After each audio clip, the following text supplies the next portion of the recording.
Welcome to Requiro. Today we are going to be talking about Luigi Mangione's December suppression hearings, and this video is part 2 of my little series covering the December suppression hearings in Luigi Mangione's case that happened in 2025, and this week I'm going to be covering December 9th, 2025, December 11th, 2025, and then the last bit will be December 12th, 2025, and then my next video will be the last week covering the December suppression hearings in Luigi Mangione's case. So this video will be pretty similar to my last video covering the December suppression hearing. Again, show you guys the live tweets, and then I break down some bits that I want to talk about or bring up and that I think are very important, and then near the end of the video I am exhausted and then I give you my little thoughts about the whole thing. You know what's up, you know how these work.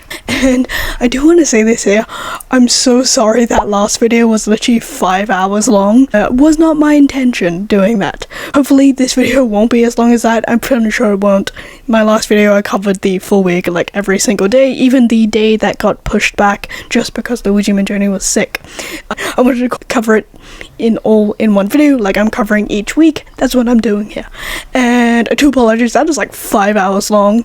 If you see mistakes in that video, I'm sorry. It happens when these videos get a bit longer. I miss mistakes when I'm hardcore editing these videos, so I do apologize about that. And I'm sorry how long it is. I know I should probably stop apologizing for like the amount of hours some of these videos are, because some of them go for like 6 hours, some of them go for 5, but I do try to aim for 3 hours when I make these videos. But I do want to keep all the accurate information all in one place instead of just like breaking it down and make it incredibly short to fit an hour, because then I would like skip over things and there could be important things that I would skim over if I would make it a hour-long video or 2-hour long video. So I'm just going to like quote my favorite all-time true crime, and probably the only true crime YouTuber page I follow is Dreading. I do recommend to go check them out. They focus a lot more on the trial things like I do here. It's very interesting, and their videos are very long. They go for like 5 hours or 3 hours max, or sometimes half an hour. But quoting them, basically it's hard to keep all the accurate information and covering it and keeping it all consistent and not gloss over details in one place in a span of an hour or even 2 hours. So yeah, I'm just gonna do that going forward. I'm still probably gonna say sorry if I make a video longer than like 3 hours.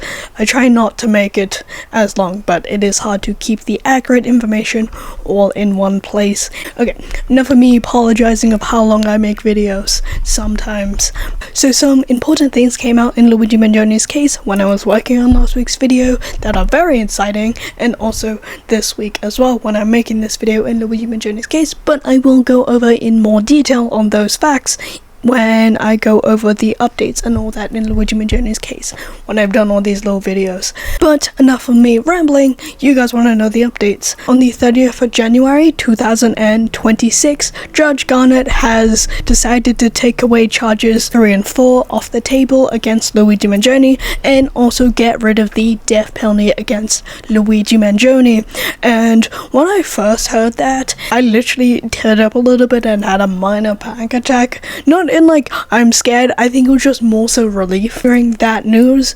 Again, Luigi Mangione must be massively relieved hearing that news. Same thing with his legal team, just hearing the death penalty has been taken off the table. Again, Luigi Mangione does not have to fight for his literal life in this dumpster fire case that's going on with so much freaking corruption going on.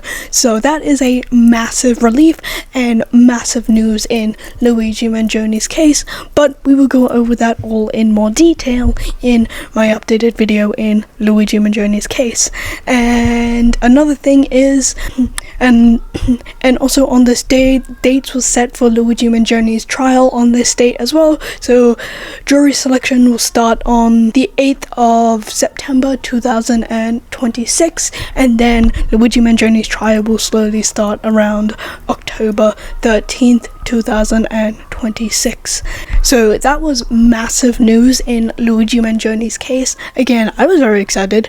Everyone else was incredibly excited for hearing that news. I think we were all like relieved, but I think Luigi Mangione himself would be more relieved hearing that news. Like having that dangled over your head for the entire time of last year, just not knowing what that result was. Again, like we already know, earlier that week Luigi Mangione had another trial date for deciding that decision, but it was very much the judge ahhing and not really truly giving a true answer. But again, we will go over that in more detail on my updated video on Luigi Mangione.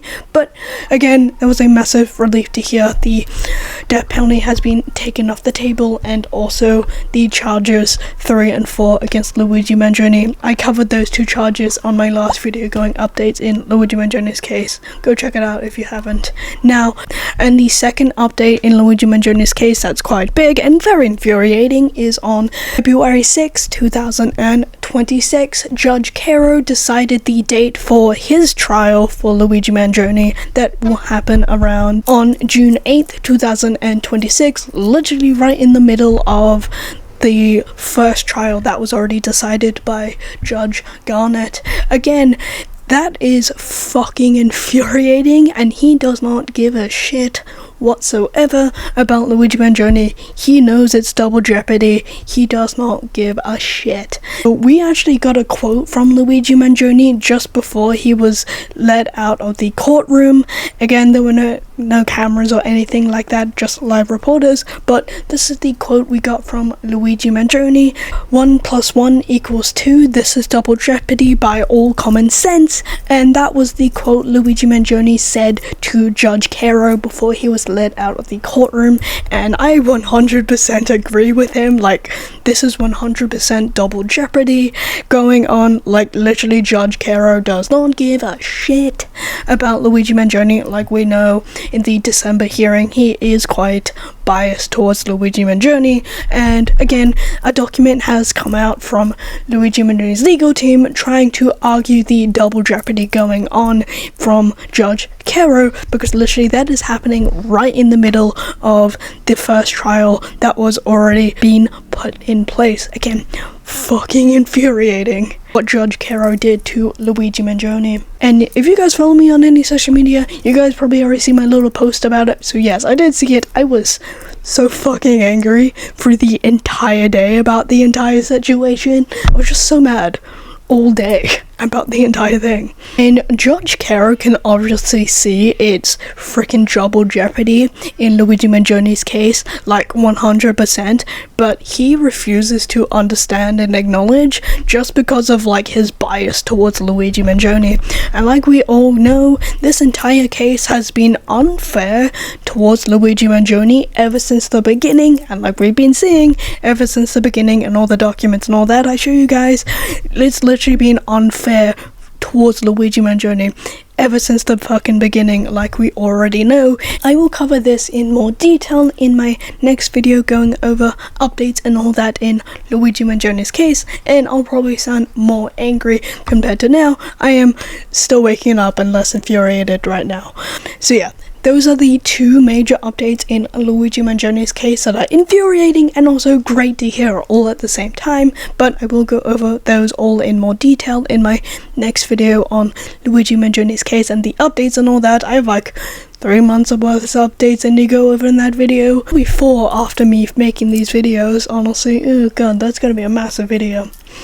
Don't fall behind, kids. This is what happens. You have about 3 months worth of documents you have to go over and read. You know what's up, what happened, why I fell behind. So those are the 2 major updates in Luigi Mangione's case. Now we are going to be moving on to basically the main bit of the video that you guys are all looking forward to. And all the information and all the sources I used in this week's video will be up on the website on this week's episode, so if you guys are going to check it out, it'll be all there.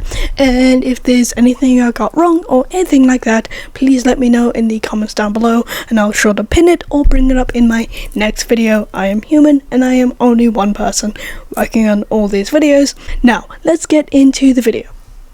December 9th, 2025. This is day 6 of Luigi Mangione's December suppression hearing, and if you look at the photos we are getting in this week, you can clearly see Luigi Mangione is repeating outfits again. Like we already know, Luigi Mangione was only meant to appear in court for 3 days, but like we already know, this turned into a mini trial, so we do see Luigi Mangione repeating some outfits. Like we already know, this was only meant to last 3 days, but then it went for 3 weeks.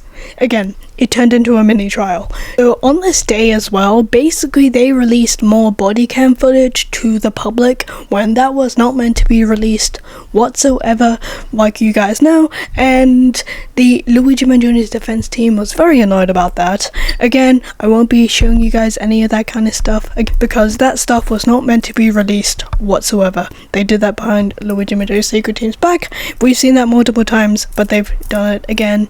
Again, very infuriating. So more body cam footage was released to the public. The first witness of the day is Officer Fox.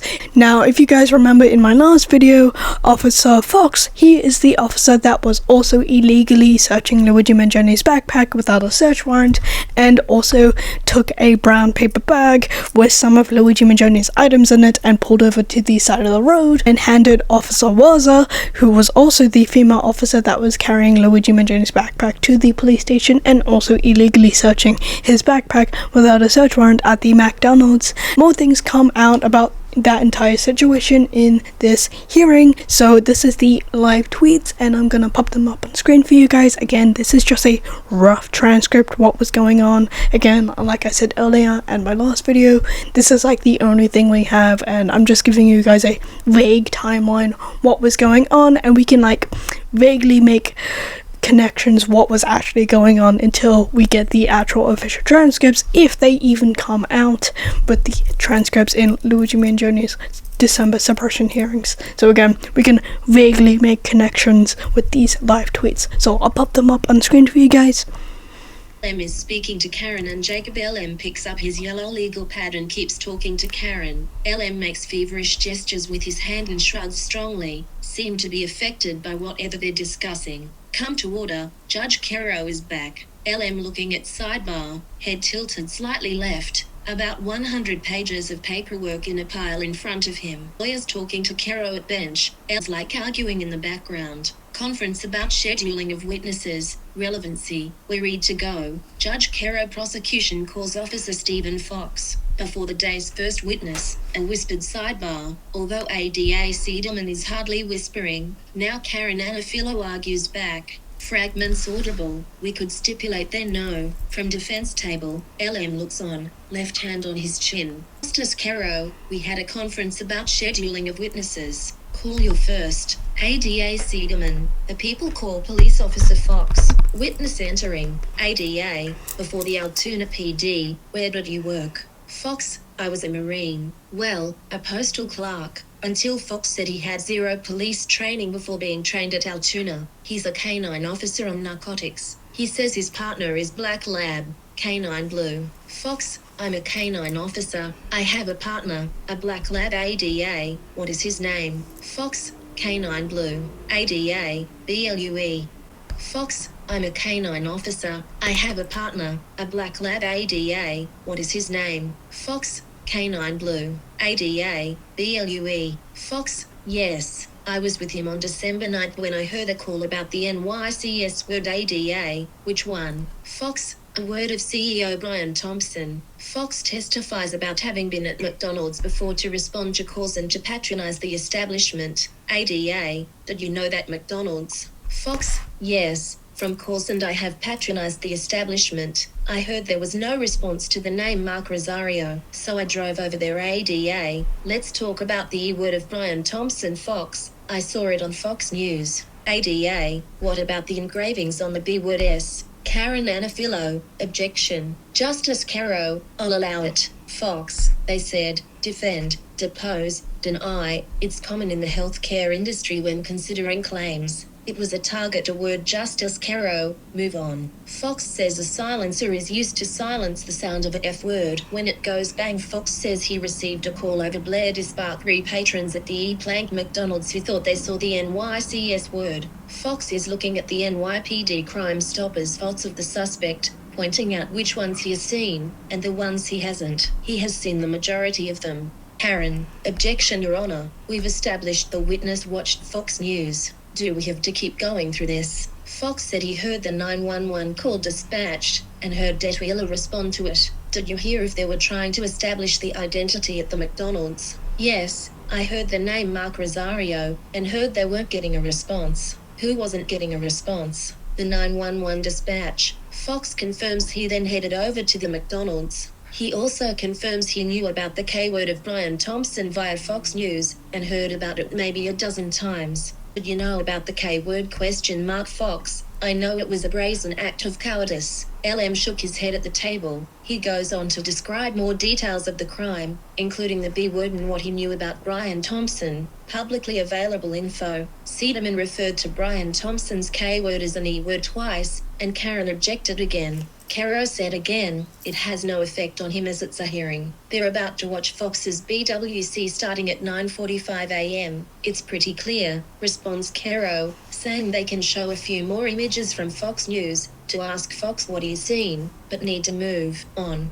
ADA, what did you ask him? Fox, is there anything in the bad we should know about? He declined to answer. ADA, if he'd said yes, what would you have done? Karen Anafilo, objection. Calls for speculation. ADA, who are you trying to protect? Fox, patrons and police. ADA, did you ever find a B word? Karen Anafilo, objection. Justice Caro, I'll hear it. Fox, in 2021 we were arrested at D word and G word suspect and found a hand G word in his backpack. ADA, so it informed your response in this case. Fox, it's always in my mind. Stephen Fox BWC starts, 9 hours, 45 minutes, and 31 seconds, as soon as he gets out of his vehicle. A marked Ford Interceptor, LM jotting down notes. Fox mutes the audio while stepping out to talk to Detweiler at 9 hours, 46 minutes, and 3 seconds. Muted for administrative conversation, which he says is when officers confer for strategy. Says policy is have to unmute when dealing with public, but not when talking strategy with PD.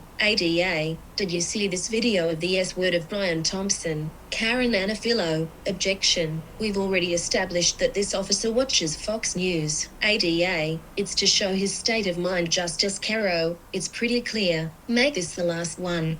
I hear Christmas music and a radio. Fox says in the background. They're back inside. Fox is identifying the 4 officers circling LM at the McDonald's. He pointed out the black backpack a few feet away. Fox says, why are you lying about your name? 9 hours, 47 minutes, and 46 seconds. This is just after Detweiler tells LM he's under official police investigation and can't continue to lie about his name or would be placed in custody. In the footage, LM responds to Fox, I clearly shouldn't have lied about this name. On footage, you had a fake ID. Fox. LM nods up and down. LM says he has a jar of peanut butter in his pocket when Fox has him stand up to frisk him. Says he has no W word, then says he has a pocket K word after Fox starts frisking, before he finds it. ADA, okay, let's go to the McDonald's video. What do you hear? Fox, Christmas music. ADA, you asked. Why are you lying about your identity? What did he say? Video. I clearly shouldn't have. Fox, again, why? I was the name on my ID. Fox, you had a fake ID. I felt uneasy based on the way he was sitting there. He wasn't making eye contact. Fox on why he patted LM down, said he hadn't realized he'd already been frisked. By this time, Fox said he thought it was probably the NYCS word that was sitting there. He did tell me he had a K word in his right-hand pocket. Burns told me to put him in custody. Custody or detention? Seidemann, oh sorry, detention. I don't believe he used any words. He showed me handcuffs on wrist. I said hook him up. Fox on what he was told. LM speaks to Jacob. Fox identifies him in the courtroom for the second time. LM briefly stops to allow for this, then returns to speaking with Jacob on camera. Fox says LM is detained. He tells Blair 911 he's placing LM in detention. Is that K word capable of causing physical injury? Yes. Is that K word capable of causing D word question mark? Yes. Seidelman asking Fox about the pocket K word found on LM when someone, maybe Agent Chris, takes the photo of LM. Fox says, I believe he was sending that photo to his contact at the FBI for facial recognition. They are now at 9:54 and Fox steps out with Detwiller to say he thinks LM is the NYCS word because he remembers the suspect had checked into a hostel with a fake ID. BWC shows LM standing against the wall at 9:54 a.m., cuffed at the McDonald's, and confirms that the backpack is 6 feet away from LM. Seidelman asks if his feet are cuffed. No. Did he choose to remain standing? Yes. Is he capable of kicking? Yes. Is he capable of shoving? Yes. LM takes notes at the table as he watches himself being Mirandized. Hey, I know I'm a little slow, but how do I look this shit up? Fox trying to figure out how to see what they sent him on footage. Fox walks in to see Detwiller and Fry get ready to search LM. Before he goes into a cruiser we have to search him. Seidelman asks Fox why he asked LM if anything was in his backpack. Two-prong. I wanted to see what his response would be, and I was hoping if there was something in that bag, he would tell us. Fox, ADA, what did you ask him? Fox, is there anything in the bag we should know about? He declined to answer. ADA, if he'd said yes, what would you have done? Karen Anafilo, objection, calls for speculation. ADA, who are you trying to protect? Fox, patrons and police. ADA, did you ever find a B word? Karen Anafilo, objection. Justice Caro, I'll hear it. Fox, in 2021 we were arrested at D-word and G-word suspect and found a hand G-word in his backpack. ADA, so it informed your response in this case. Fox, it's always in my mind. Seidelman asks Fox if it matters for his ability to search a bag if it's not a V-word crime or the E-word of a CEO. No, it doesn't matter. Karen objects, overruled. Fox confirms he participated in the search of the bag, and LM was 4 feet away. Watching Wass's BWC footage again of the bag search. How do you distinguish a Faraday bag from a waterproof bag? Seidelman asks Fox. Fox says he never asked for a search warrant. Seidelman pressing Fox on his fear that there was something that could H-word human life in his bag. Karen objects. Caro, yeah, move on. Fox calls the bag a Faraday bag. Seidelman, what is that? Fox, blocks electronic signals from escaping. Seidelman, is it a Faraday bag or waterproof bag? Fox, Faraday bag. Seidelman, what's the difference? Fox, a Faraday bag has a lining that is aluminum. This bag had it. Fox confirms that he is the officer who repeatedly said it's fucking him. Karen and LM whisper as Fox opens cardstock and finds a chip or a motherboard to a laptop. 1056. Excuse the French. Who was it who said it's fucking him? Seidelman, that was me. Fox, what problem would there be in placing the clip on the table of McDonald's? Seidelman, we would get into the realm of cross-contaminating the evidence. Fox testifies he was joking when he said you can blow blue up but not me. It's a coping mechanism to distance myself from the reality of a T-word at hand. Said he used joking as a coping mechanism in Afghanistan. Now that we found that, let's just take it back. Fox said he thought they'd find more of F-word and he didn't want to contaminate anything. Seidelman tried to add more about Fox's coping mechanisms in Afghanistan and Karen objected. Sustained. Fox testifies the CVS bag had medical mask, the hoagie was from Sheetz, bread was from Pacificos. Fox testifies that Trent did double down on waiting for a search warrant. Seidelman asks if Trent knew about UHCS word from Fox News. Fox doesn't know. Short break before the break. ADA, what's that you found in the backpack? Fox, a Faraday bag. It blocks signals. ADA, not just a waterproof bag. What's the difference? Fox, a Faraday bag has an aluminum or metal lining, like this one did. ADA, what else did you find? Fox, a motherboard. ADA, excuse me, but who said it's F-king him? Fox, I did. I had heard the NYPD possibly had a name. ADA, did you know if that was accurate? Fox, I did not. ADA, what's that? Fox, a loaf of bread from Pacific Coast, a local store, and stuff from Sheets. It's 10:02 a.m., and Fox is overheard saying that he thinks NYPD has a name. He explains he thinks he read this in a news article but isn't sure of its accuracy. Fox identifies what they are and the BWC continues to play. LM has already left the McDonald's. Back from the break, LM is back and being uncuffed. LM huddling with Jacob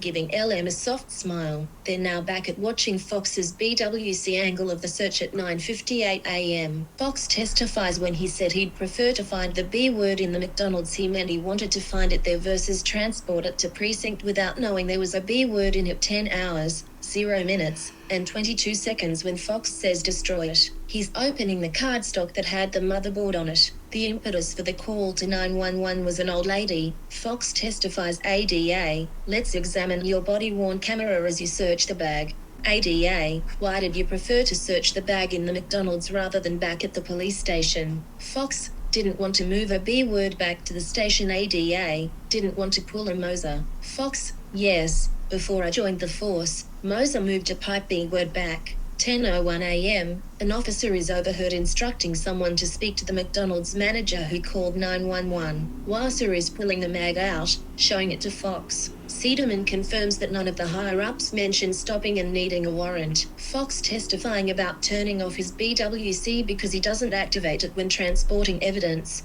just when driving suspects.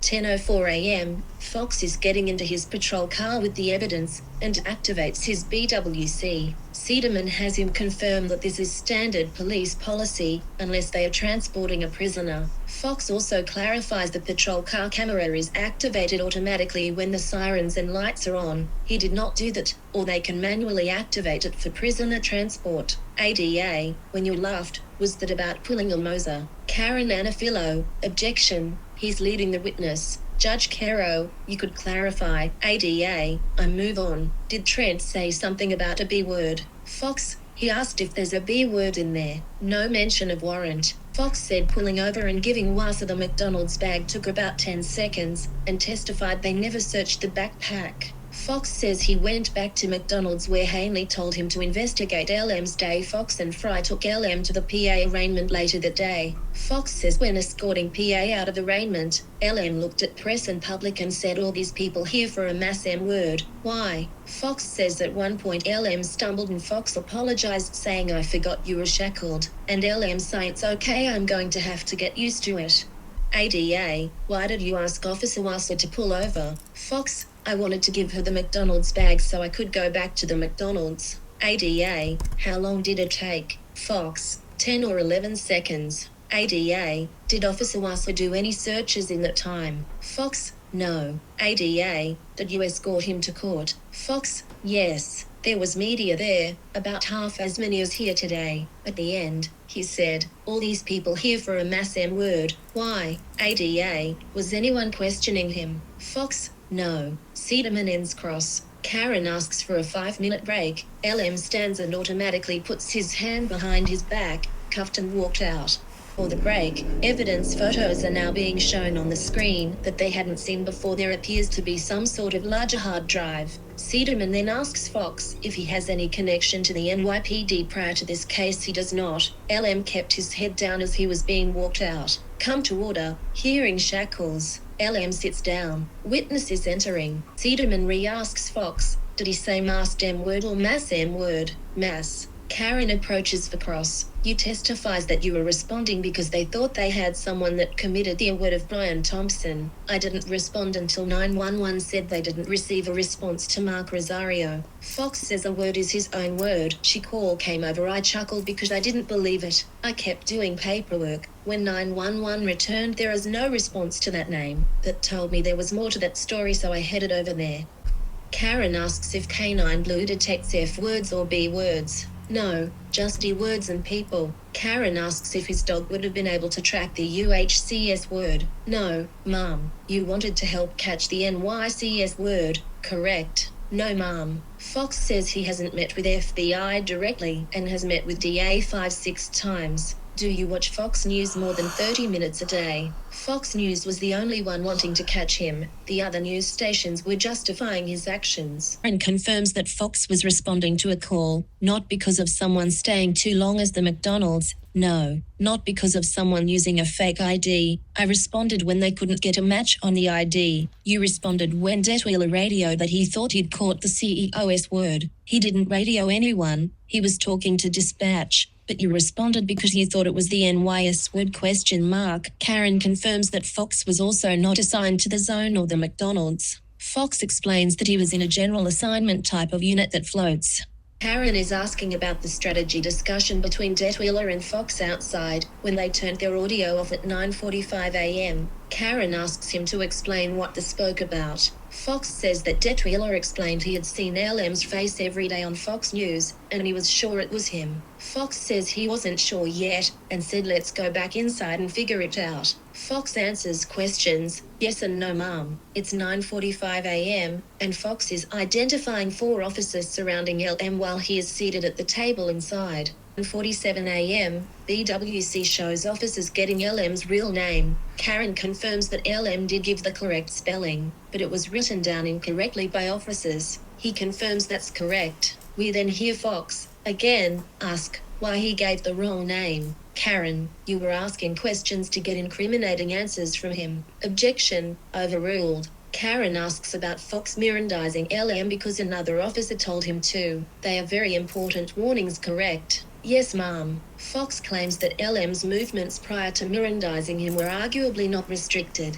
They'll listen to LM being Mirandized again. 9:49 a.m. K.A. Do you always speak that fast when reading Miranda warnings? Fox, yes. K.A. Would it surprise you to know you said 98 words in 15 seconds? K.A. points out that Fox was supposed to end the warnings with all this in mind, do you wish to speak with us? Fox concedes that he did not say this, instead says you're not in custody. KFA, keeping all of these rights in mind, do you wish to speak to me is how Miranda rights are supposed to be read. You didn't say that. Instead, you assured him that he wasn't in custody, correct? Fox, yes. Fox started at do you wish in the footage. Karen asked if Fox knows that Miranda warnings are for protecting self-incrimination, to which he say yes. Karen confirms that the officer who told him to Mirandize LM wasn't his superior's officer. He confirms it was not. Karen Anafilo, you agree Miranda warnings are important? Fox, yes. But he was not in detention until now. On video, Fox reads warnings. KFA, you said 98 words in 15 seconds. You are supposed to say, do you wish to speak with me? Fox, there are different versions. Karen Anafilo, the police officers surrounding him in McDonald's, they were showing their W word, correct. Fox, they were not drawn, but visible, yes. KFA, LM had his backpack removed, and the police were all standing, while he was sitting, right. Yes, Fox is now identifying all of the officers and rankings present at the McDonald's, noting they all had F words, some concealed, some not. He's identifying the placement of officers around LM, KA, so for him to get out that side door, he would have to get past a table, chairs and several police officers. Objection, sustained. Fox, he was not free to leave, due to the false ID he provided, KA, so officers were positioned in front of him and beside of him, because he's not free to leave. Do you understand what I just said to you? Yes sir. LM, do you want to talk to us? No LM, you're not in custody at this point. Fox, anything you provide us now that's false you'll be arrested for false ID. Why do you have a fake ID? LM invokes right to remain silent.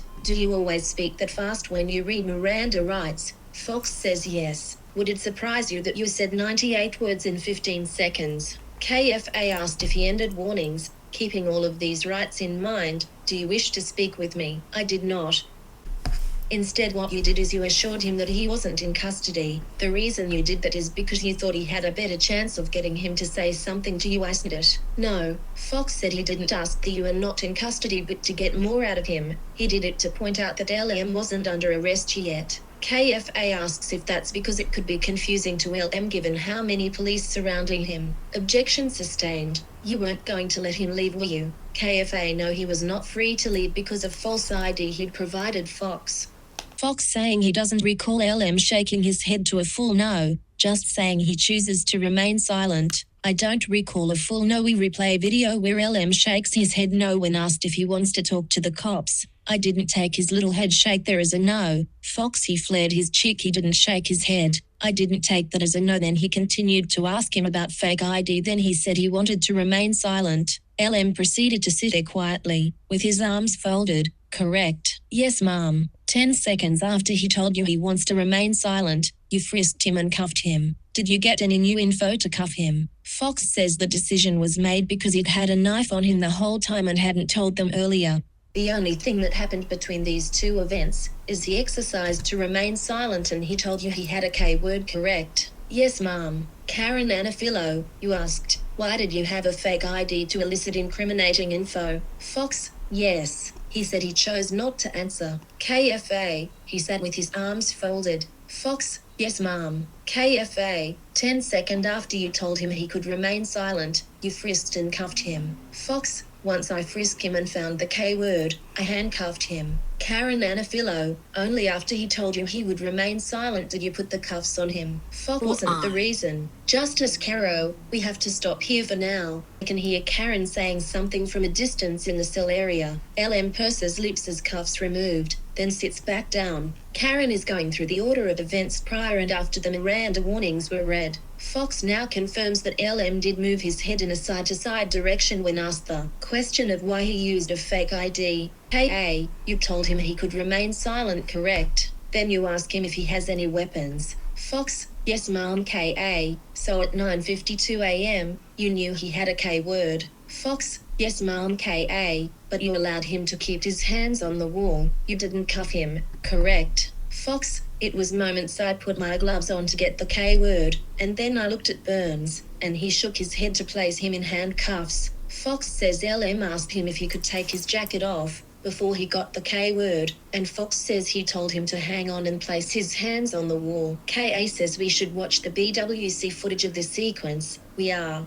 Aaron Anafilo, the only that happened before the arrest was him declining to talk. Fox, you're forgetting the K word. KFA, his hands were on the wall at 9 hours, 50 minutes, and 22 seconds, and possession of a K word is not a crime in Pennsylvania, correct? Fox, correct. But we handcuffed him, K.A., so when you put him in handcuffs, you had the same information that you had before putting the cuffs on him. Fox, yes, ma'am. At the time you put handcuffs on him, you had the exact same information on him as you had when you told him he was not in custody, correct? Yes. Illegal to have a K word, correct? Yes. KFA establishes with Fox LM told him where K word was and he retrieved it. But after finding K word we detained him in handcuffs. He didn't T-word any police officers, correct? No, ma'am. The only thing he did was to exercise the right to remain silent. On direct you said Burns said to put him in custody, only after Siedelman told you wasn't at detention. I misspoke on direct, Fox. It's not usual for Attorney General's office to show up at false ID arrest. They show up for a lot of stuff that we handle, Fox.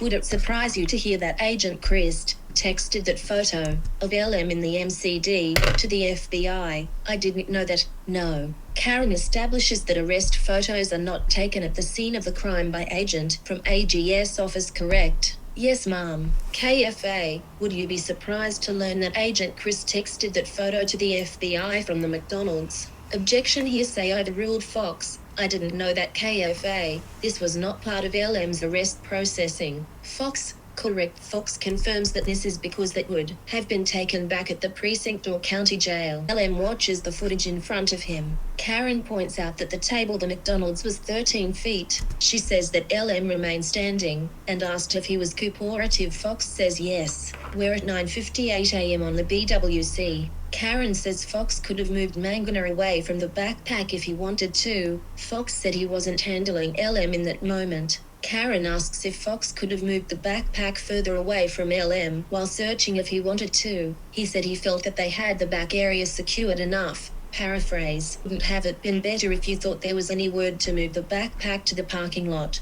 No, ma'am. Karen establishes there are people walking in and out of crime scene at McDonald's. I don't want to move it again from there. 2 less times you move it the better. Could have cleared the McDonald's. You didn't do that. I'm not going to cause mass panic when I don't know if there's a B word there. From the compartments I looked in, I could tell there was no E-word devices that I was aware of. Did you open all the compartments of the backpack? There was 2 of us searching it, was there as well? I was satisfied I did not see any device that appeared to be an E-word device. Karen, do you carry a pocket K-word as well? Typically I don't have one. Was this your K-word that you used? There was a K-word on the table that I used. I believe an officer put it down. Was it the K-word you had removed from LM earlier? I don't think it was. I'm not 100% sure. No. I just remember seeing a K-word in front of me and using that one. You said 3 times on camera that it was a laptop chip. Today you called it a motherboard. Is that because prosecutors told you to call it that? No, ma'am. Did you put anything down on the table that would prevent contaminating it with DNA? Paraphrasing. You put many things on the table, correct? Yes, ma'am. Prior to putting these items on the table, did you put anything down to prevent DNA contamination from all the people eating there prior? Objection. Overruled. K.A. Officer Fox, wouldn't it have been better if you thought there was any word to search it in the parking lot? Fox, no, ma'am. K.A. Weren't there civilians in there? People, employees. Fox, yes, ma'am. K.A. But that's why you don't take in the car, right? You don't want it to explode in there. You don't want to blow up. Blue, right? Fox explained he did not want to create mass panic in the McDonald's before knowing if there was a B word or not, and asks Fox about writing something in his incident report later about LM smiling at him. He confirms that yes, LM did smile at him. Do you recall writing an incident report that LM looked at the backpack? You wrote that when he smiled at you, that made it instantly clear to you that he was the NYCS word. Pretext of taking that into custody because you thought he was NYCS word. He committed a crime in front of us, but after he was given false ID warnings, he never lied again. He had forgery charges. Fox, that is a crime that he could be arrested for. I was not aware if we were going to mark him in custody for that or not. Fox, he was polite the whole time, correct? Yes, ma'am, he was. Fox says LM followed all officers' instructions, didn't fight, didn't kick, didn't resist arrest, didn't disobey him. Karen Anafilo, then an official from the Pennsylvania Attorney General's office, took a photo to run through FBI's facial recognition. Fox, I came to understand that later. KFA, where are arrest photos taken? Fox, at the station house or the jail. Karen is asking about the Faraday or waterproof bag, commenting that there were other items in the bag, some wet and some dry. She mentions a passport found. He confirms, and comments that passports don't require a signal.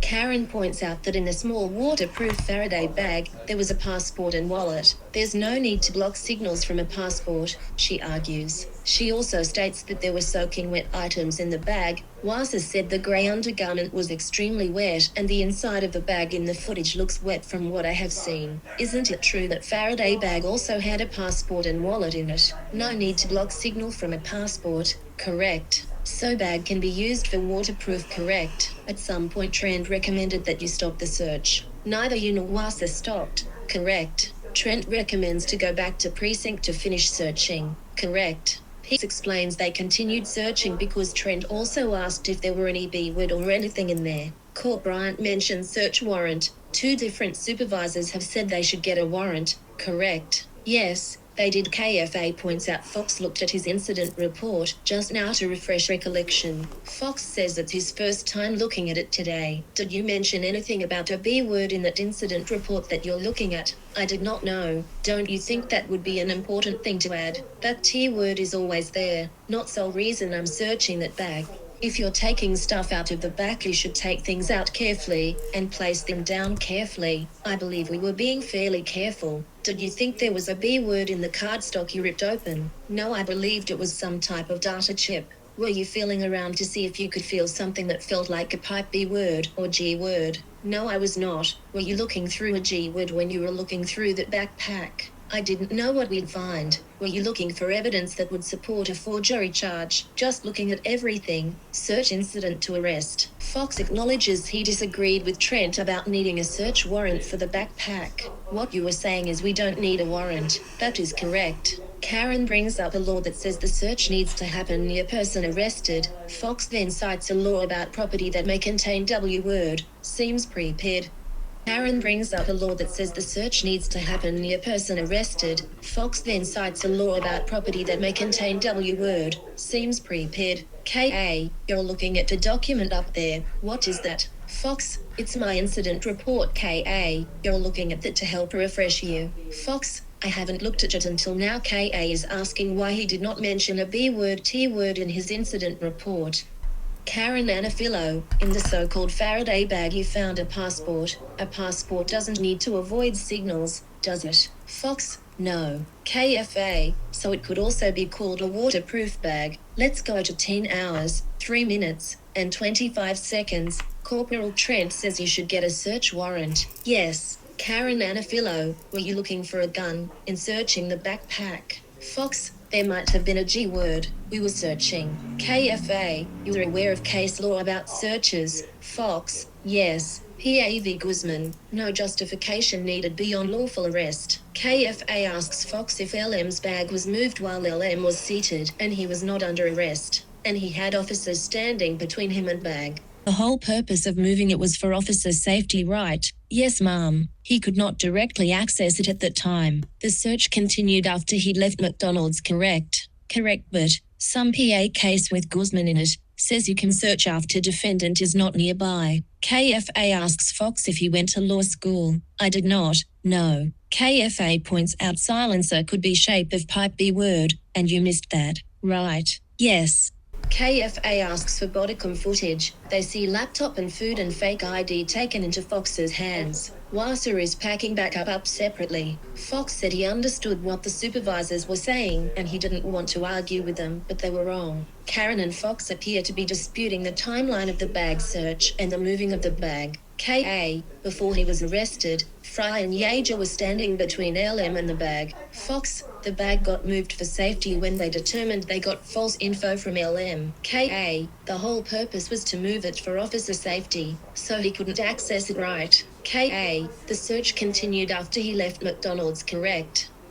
Fox, correct. He then cites the Guzman case, where a bag was searched when the suspect was not in sight. K.A. Did you go to law school? Fox, I have not, no. LM is staring down at his notes but not writing anything, while sorting through some documents. Judge Caro is cutting off Sederman with his objections, at least 2, and quickly tells the defense to just move on. We can search his back incident to arrest all day on that. We do not need to worry about the New York case at that time. Fox, are officers allowed to disobey their superiors? They are supervisors. They are not my superiors. Fox, are officers allowed to disobey their superiors? They are supervisors. They are not my superiors. Fox, I had the McDonald's bag and Officer Wasser had the black backpack. Did you observe Officer Wasser put the backpack in her car? I did not. She branched off, in parking lot, before I did. Where did you receive call from Hanley, asking for Fox to return, on radio, I believe, I called Wasser, to give her brown bar. Do you have same phone number as you did on the 12th of September 2024? I do not. Should there be a record? KFA shows Fox a map which she says is accurate about distance from MCD to Altoona precinct. Enters map into evidence. Fox points out route him and Wasser took the day from McDonald's to police station. Karen asks Fox to draw on map, from start of McDonald's and the whole route. Can you please draw where you stopped to transfer bag? Without zoomed it, roughly where I marked here on paper. Karen walks up to get paper. Karen tried to put exhibit on projector. It didn't work. Karen says legal intern will tell her when it is working. You were almost at the precinct. There's a park. We stopped right across the park. Fox says he got out of his car, handed her bag, and then went back into his car and U-turned. He did not activate his BWC when handing off bag. Hanley at McDonald's told him to track down L's route. After that I ended up going to precinct to meet up with PSP. They were going to assist me with tracking LM. After LM lodged at police department. How long until he was brought to court and arraigned? It was late. Tracking his trail, you went looking for video, correct? Yes. Looking for receipts? Yes. We retrieved some footage. Did you have BWC when talking to those civilians? I believe so. This was to help NY, correct? Paraphrase, wasn't part of the fake ID investigation, right? Correct. We're further investigating the NY staff at this point in time. Fox, At some point you told ADA to park anywhere, and if he got a ticket you could fix it for him. That wasn't me, I couldn't fix a parking ticket. I still am just a patrolman. Fox says he escorted LM to arraignment and the dog Blue was there. His BWC was on briefly but ended up D-word. Car is 25-minute BWC ride, shows the car driving. You're driving and it's on your chest at 17 hours, 34 minutes, and 54 seconds. You say that's the ultimate bad guy catch. Right there. I don't recall, but if it's on camera that's what I said. Karen Anafilo, you still have the same cell phone as that day. Fox, yes. KFA, so there should be a record of this call you made to Officer Wasa. Fox, I don't know. I assume so. KFA, you got back to the precinct at 10:33 a.m. Fox, yes. Karen Anafilo, when you drove him to jail, you played loud music. Fox, it wasn't that loud. It's just the way the body camera picked it up. KFA, I'll spare the court 21 minutes of loud punk rock music. Few minutes into ride, LM says this is a nice town and comments MCD is a community hub. Fox says yes. You were laughing together. Yes. Fox agrees he told cops at arraignment he's been cooperative. Isn't it true that he expressed genuine concern for the MCD employee? Yes. He said he hoped her information wouldn't get out. Correct. Yes. He asked if we were going to release her name to the press. My SGT said that's not how we typically give out press conferences. He stated it would be bad for her if it would be released. I thought he was being sincere. He seemed genuine. Correct. I guess as genuine as someone who just a word. York's word could be KFA moves to strike, judge doesn't allow it. Cederman redirects about MCD employee conversation, what he feared would happen if identity released. It would be bad for her if it got out. A lot of people would be upset. Karen Anafilo, didn't LM express concern for the McDonald's employee if her name got out? ADA, objection, irrelevant. Judge Caro, a lot of this is irrelevant to the issues here, but one more. Fox, he said it would not be good for her if it got out. Karen Anafilo, nothing further. Redirect ADA, why did you think a G word or B word could be in the bag? Fox, we thought he could be the NYCS word. ADA, was your concern changed by him being polite? Fox, no. I'll ask you about manifesto. Objection, I never used the term. The notebook, did you read anything at McDonald's? No. So Cederman asks about the mass M-word comments, and Fox says it was made when he was escorting LM out of arraignment late at night. Karen asks Fox about how long the blade is. She says about 2 inches. He says it's about 3 to 4 inches. She calls it small utility K-word. He disagrees. LM leans over and whispers something to Karen. Witness dismissed. Fox testifies that in the car to the arraignment, LM stated this is a nice town, and McDonald's is a community hub. Attorneys approach Caro at bench, and Cederman and Karen seem to be disagreeing. LM watches. K.A. So you took Union Ave. Union Ave pivots north. You stopped around 10th Ave. So you're almost at the precinct. Fox says he stopped by Tuckahoe Park. He got out of the car to give to Asa, but she did not get out of the car. He did not have his BWC on. K.A. confirms he then went back to the McDonald's. She asks what time he returned to the McDonald's, but he does not remember. She asks what he did after that. Fox says he went back to the precinct to get assistance with tracking LM. K.A. asks if that was around 10:30 a.m. He thinks yes. K.A. comments that LM's arraignment was later in the evening and asks what Fox did in between. Fox says that he began tracking LM in PA where he went, where he stayed etc. K.A. and you were doing this for the NYPD. This wasn't for the PA case. K.A. and you spoke to ADA Cederman that day. Fox, I don't remember K.A., but you told him that day you'd help him if he got a ticket because of parking. Fox says his BWC was on when transporting LM to the Blair County Courthouse. It's about a 21-minute drive from Altoona PD, but Fox said his BWC died shortly after. K.A. asks if he remembers saying something along the lines of, "It's the ultimate bad guy catch." Fox doesn't remember what he said. K.A. asks if LM commented during the ride that, "This is a really nice town, and it was a nice McDonald's." Fox, "Yes ma'am." K.A. and you were laughing together. Fox, "Yes ma'am." LM shifts in his chair, glances back over his left shoulder, goes back to watching the attorneys debating with the judge about whether or not something is relevant. Had a rather long conference about scheduling. The people will accommodate at least one of their attorneys on their schedules. That's going to conclude our session for today. See you on Thursday 9:30 a.m. Cairo. LM getting cuffed, says something to KFA and Jacob then is led out. So that is the end of the live tweets from December 9th, 2025 in Luigi Mangione's December suppression hearing.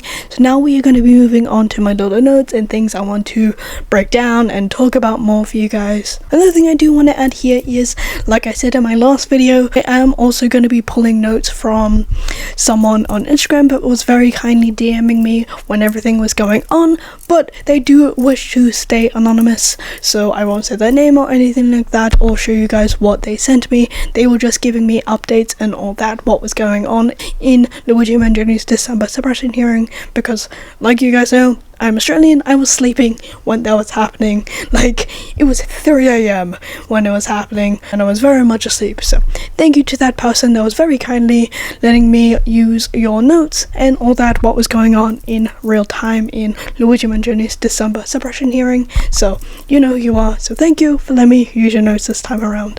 And I did say in my last video I was going to be using an actual attorney's videos and all that, but then I was looking over my notes, I realized that was in next week's video. I will be going over her videos and all that in that video, not in this one. I was mistaken. There's a lot, okay, to go from, so if I got them muddled up, I do apologize. So that'll be next video, me going over her videos, not this one. It also comes out Officer Fox admits saying he only got his information about the shooting of Brian Thompson from Fox News, not from anywhere else whatsoever. What's with these officers only getting their information about the shooting of Brian Thompson only from Fox News? Do they just not watch any other news network? Why did they not get any other information about the shooting of Brian Thompson to their actual police station or whatsoever? I feel like that's what it's meant to happen, but in reality, all these officers got their information about the shooting of Brian Thompson from Fox News. What's with that? Same thing with photos, what is with that? We're gonna put a little thing up on screen of how many times these officers have got their information from Fox News about everything surrounding the CEO shooter. Again, we'll pop it on screen. I think it's 4 times at this point, or 5, I don't remember. I'll have to look back at my last video. But it also comes out as well, Officer Fox has only seen photos of the CEO shooter only from Fox News. Like all the other officers, they have not received any actual information from any other department before they arrested Luigi Mangione. They were just going off memory from what they saw on Fox News. What's with these officers just only watching Fox News? There's other news networks, guys. We all know what it means when you only watch Fox News. The only reason why Officer Fox went to the McDonald's is literally just because the fake ID Luigi Mangione handed over to the officers just did not pop up in the system whatsoever, and that is literally the only reason why he went to the McDonald's. What's with all these officers just going over there just because they felt like it? They weren't, none of the officers that went to McDonald's except for the 2, Officer Detler and also Officer Fry. Officer Fry was just with Officer Detler because he was being trained to do road stuff. Okay, compared to every other officer, they were not called to go there for backup whatsoever. They just went there because, I don't know, they felt like it. Oh, this is weird, I want to be there too. It's so weird. Why are you all there? Why are you just going because you felt like it? It also comes out as well, once Officer Fox got to the McDonald's, he muted his body camera when he was talking to Officer Detler. Again, what's with these officers just loving to turn off or muting their body cams? It's happened so many times. They're trigger happy with that. They love doing it. They do it so much. We hear it over and over and over again. They just keep turning off their body cam or even just muting their body cam. That conversation between Officer Detler and Officer Fox was not recorded whatsoever, and we do not know what they talked about or discussed. Again, that time is missing. There's so much time that's missing because the body cams keep getting turned off or muted or weren't on in the first place by every single officer that was at the McDonald's. It's infuriating. Officer Fox says what Officer Detler and Officer Fox were talking about when both of their body cams were muted at the McDonald's. Basically, Officer Fox said Officer Detler definitely thinks Luigi Mangione is the CEO shooter just because of photos he saw on Fox News. It comes out Officer Fox wasn't really sure. He's also seen the photos, but he's also wasn't really sure.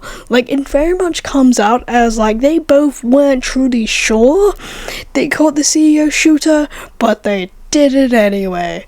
Again, not much investigation work going on right there, but I'm surprised they remember the conversation they both had together, but he doesn't remember the conversation he had with Officer Waza when he handed that brown paper bag to her when both of their body cams were turned off. Something to think about there. But it is very interesting, it does come out they both weren't truly sure if they caught the CEO shooter. Again, like we already knew, they were just going off their memory and eyebrows and a guy wearing a mask. Not much to go off there, guys. When Officer Fox was talking to Luigi Mangione briefly, he said he felt uncomfortable because Luigi Mangione just did not make eye contact with him, and in that moment, then and there, he decided Luigi Mangione was the CEO shooter. Again, no investigation work whatsoever. You just felt vaguely uncomfortable because someone refused to make eye contact with you. I don't like making eye contact with people. I'm afraid people will come talk to me if I do. So, it's not that big of a deal if people don't want to make eye contact with you, Officer Fox. I pretend he's watching this video. Maybe he would hate watch. Lol. That'd be funny. It also comes out Officer Fox admits saying he probably thinks it might be the CEO shooter of Brian Thompson. Again, I'm probably nitpicking here. Hearing him say probably is making it sound like he is unsure they caught the CEO shooter when they were at the McDonald's. Again, they're just going off from photos they probably saw a couple of days ago, a week ago, who knows. I'm probably nitpicking of them, just him saying probably catching the CEO shooter when he was at the McDonald's. I find that interesting. They were still uncertain again when they were at the McDonald's. Again, if they did any investigation work like they're meant to, they would have figured it out. If so, Fox thinks Luigi Mangione could be the CEO shooter just because he vaguely remembers from watching Fox News the CEO shooter also stayed at a hostel. Again, he's just going off by that. Little things like this aren't really adding up. Bigger picture of them thinking they caught the big guy. They're just going up hunches on what they think, and I'm pretty sure that's not the right way to arrest people in a big investigation as something like this. This I found incredibly interesting. So basically, Officer Fox does slip up and says he was told to detain Luigi Mangione when he was at the McDonald's, and he was questioned, does he mean detained or does he mean detention? And Officer Fox said, sorry, I meant detention, not detained. And I found that very interesting. Just those little slip-ups here and there. I think I'm reading way too much into that, but I thought it was very interesting. He slipped up there. Officer Fox as well. So Officer Fox asked Luigi when he was at the McDonald's, when he was searching for his backpack, is there anything illegal in his backpack? And Luigi Mangione said nothing because that is his right to. And Officer Fox admitted, saying the reason why he asked Luigi Mangione that question is just because he wanted a response from Luigi Mangione of something really interesting he would have had in his backpack if Luigi Mangione answered him, or even if Luigi Mangione said no. He just wanted a response from him to pin something against Luigi Mangione, and he was illegally searching his backpack at the McDonald's. Also comes out as well, Officer Fox admitted he never asked for a search warrant as well when he was illegally searching through Luigi Mangione's backpack. It also comes out a couple of more officers come out and admit, saying they do not need a search warrant when they absolutely do, and there was only one officer in the entire time that said we need a search warrant to search through Luigi Mangione's backpack when they were at the McDonald's. Again, only one. The rest of them were like, no, they do not need a search warrant. In reality, they do.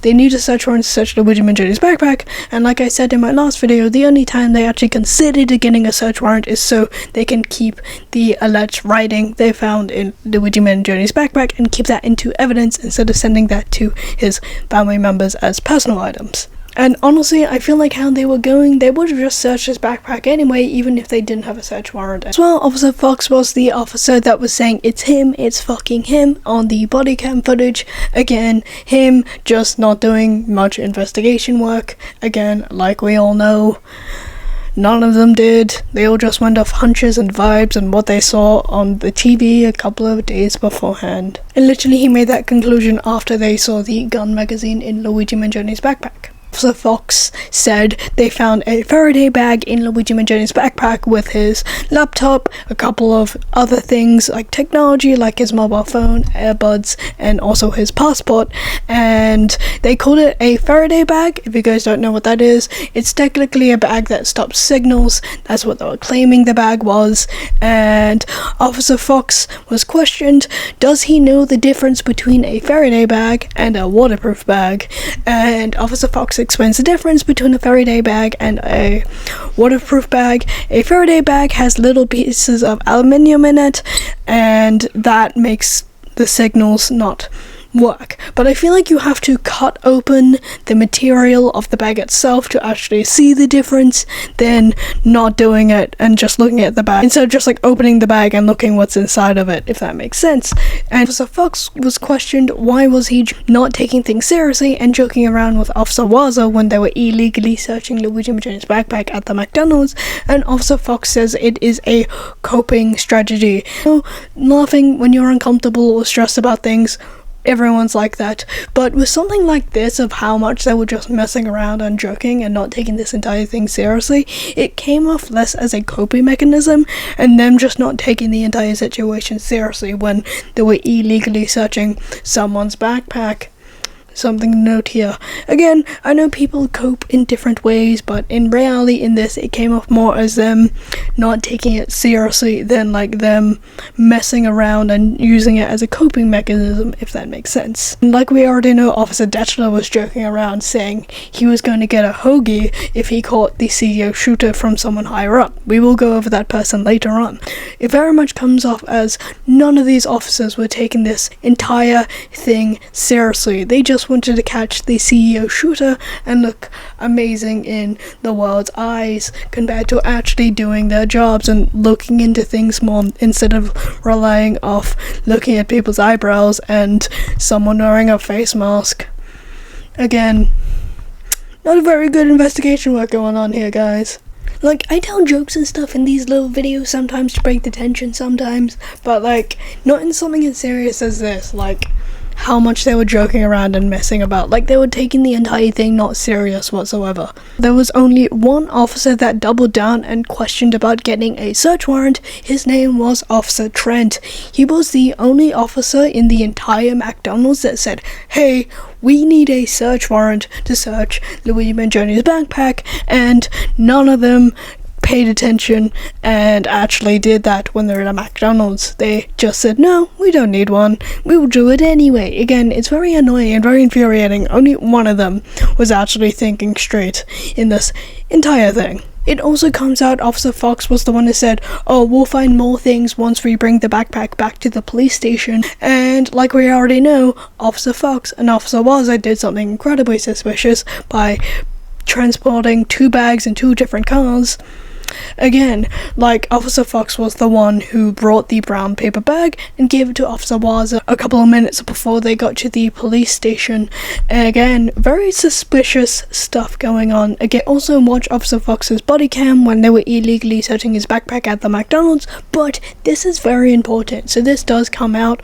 Officer Fox does not turn his body camera on when he is transporting evidence to the police station. So basically, the entire interaction between Officer Waza and Officer Fox is not recorded on either end because they both admitted they both did not have their body cam on.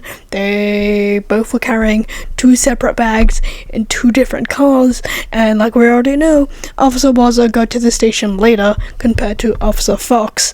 Again, none of what they say and what they did right then and there does not sound suspicious whatsoever. They can't make that sound any better than it actually is, if that makes sense. So again, we that entire interaction is not recorded. That time is missing, and anything could have happened in those two bags in that interaction. Again, it's incredibly suspicious. It's literally confirmed Officer Fox does not turn his body cam on when he's transporting evidence to the police station, but he does it when he's transporting people. Again, it's incredibly suspicious what the hell's going on here surrounding Luigi Mangione's backpack compared to what we knew before in the past. Like, we knew it was sketchy before, but now it's even more sketchy. Very much sounds like Officer Fox isn't really, telling the truth and just bullshitting his entire thing. When Officer Fox handed over the brown paper bag to Officer Waza, it basically took about 10 seconds, and like we already know, Officer Waza got to the police station a lot later compared to Officer Fox, and the reason he said he pulled over to the side of the road so he could give the brown paper bag to Officer Waza is because he was told to go back to the McDonald's and question the McDonald's worker who called 911, and like we already know, he never did that whatsoever. Officer Waza did, not Officer Fox. Again, very suspicious. Like, why didn't he not do that at the McDonald's itself and just hand her the bag? Why did they both have to pull over to the side of the road to basically hand a brown paper bag to her when they could have, done it at the McDonald's? Done it at the police station itself? Why did they have to do it off the side of the road when things weren't recorded by anyone? Again, like we know, both of their body cam was not recorded on the side of the road, and nothing what Officer Fox or Officer Waza said will make it sound any better than what actually went on. So it also comes out here as well, a random police officer went over and took a photo of Luigi Mangione on his phone, and it comes out here basically the reason why that officer did that is so he could send it to his contacts at the FBI. And my question is, what's with these officers having like really important people on speed dial like the FBI, or even that attorney in Pennsylvania? Like, why are they on speed dial with just normal everyday officers? I feel like maybe someone higher up, but not really just normal everyday police officers. Thought that was incredibly interesting. It also comes out later on they took another photo of Luigi Mangione so they could send it to the FBI. Again, it's very suspicious why they had to send multiple pictures, one at the McDonald's and then one at the police station itself. And again, very interesting. It's like, why? You already got a photo of him at the McDonald's to send to the FBI. Why are you taking another one at the station? This isn't normal. And basically it comes out Officer Fox was the one to transport Luigi Mangione to his arraignment later on that day, and he says Luigi Mangione yelled something out to the press before he went into his arraignment that day. Like we already know, if they heard a glimpse of Luigi Mangione saying something, the media would have heard that and then ran with it. Like we know, we've seen that plenty times in the past. But if Luigi Mangione said that to the press, why was that not written down by any of them? We've seen it multiple times. The media runs with everything and anything and twists things. Like we heard from Luigi Mangione's mother, they twisted that so much to have something to bend to their will. So why was nothing recorded if Officer Fox was telling the truth, if Luigi Mangione said something to the press when he was going into his arraignment? It's just basically confirming Officer Fox is just fucking lying in this entire thing, like we've already seen many times with other officers. Comes out Officer Fox has never talked to the FBI, but he has talked to the ED multiple times, and it also comes out as well. Officer Fox says Fox News was the only news network who was trying to catch the CEO shooter compared to all the other news networks, and it does come out and it does kind of sound like Officer Fox is a little bit biased towards Fox News, like he favors them a little bit compared to the other news networks. Like we already know, I also know with my news networks in Australia, they do not like him here either. Again, it's not just Fox News who hates Luigi Mangione, it's the media in general. So it does sound like he is a little bit biased towards Fox News, like he favors them a little bit. Also comes out as well, Officer Fox, he was the one who read Luigi Mangione's Miranda rights many minutes later after they arrived at the McDonald's, I might add.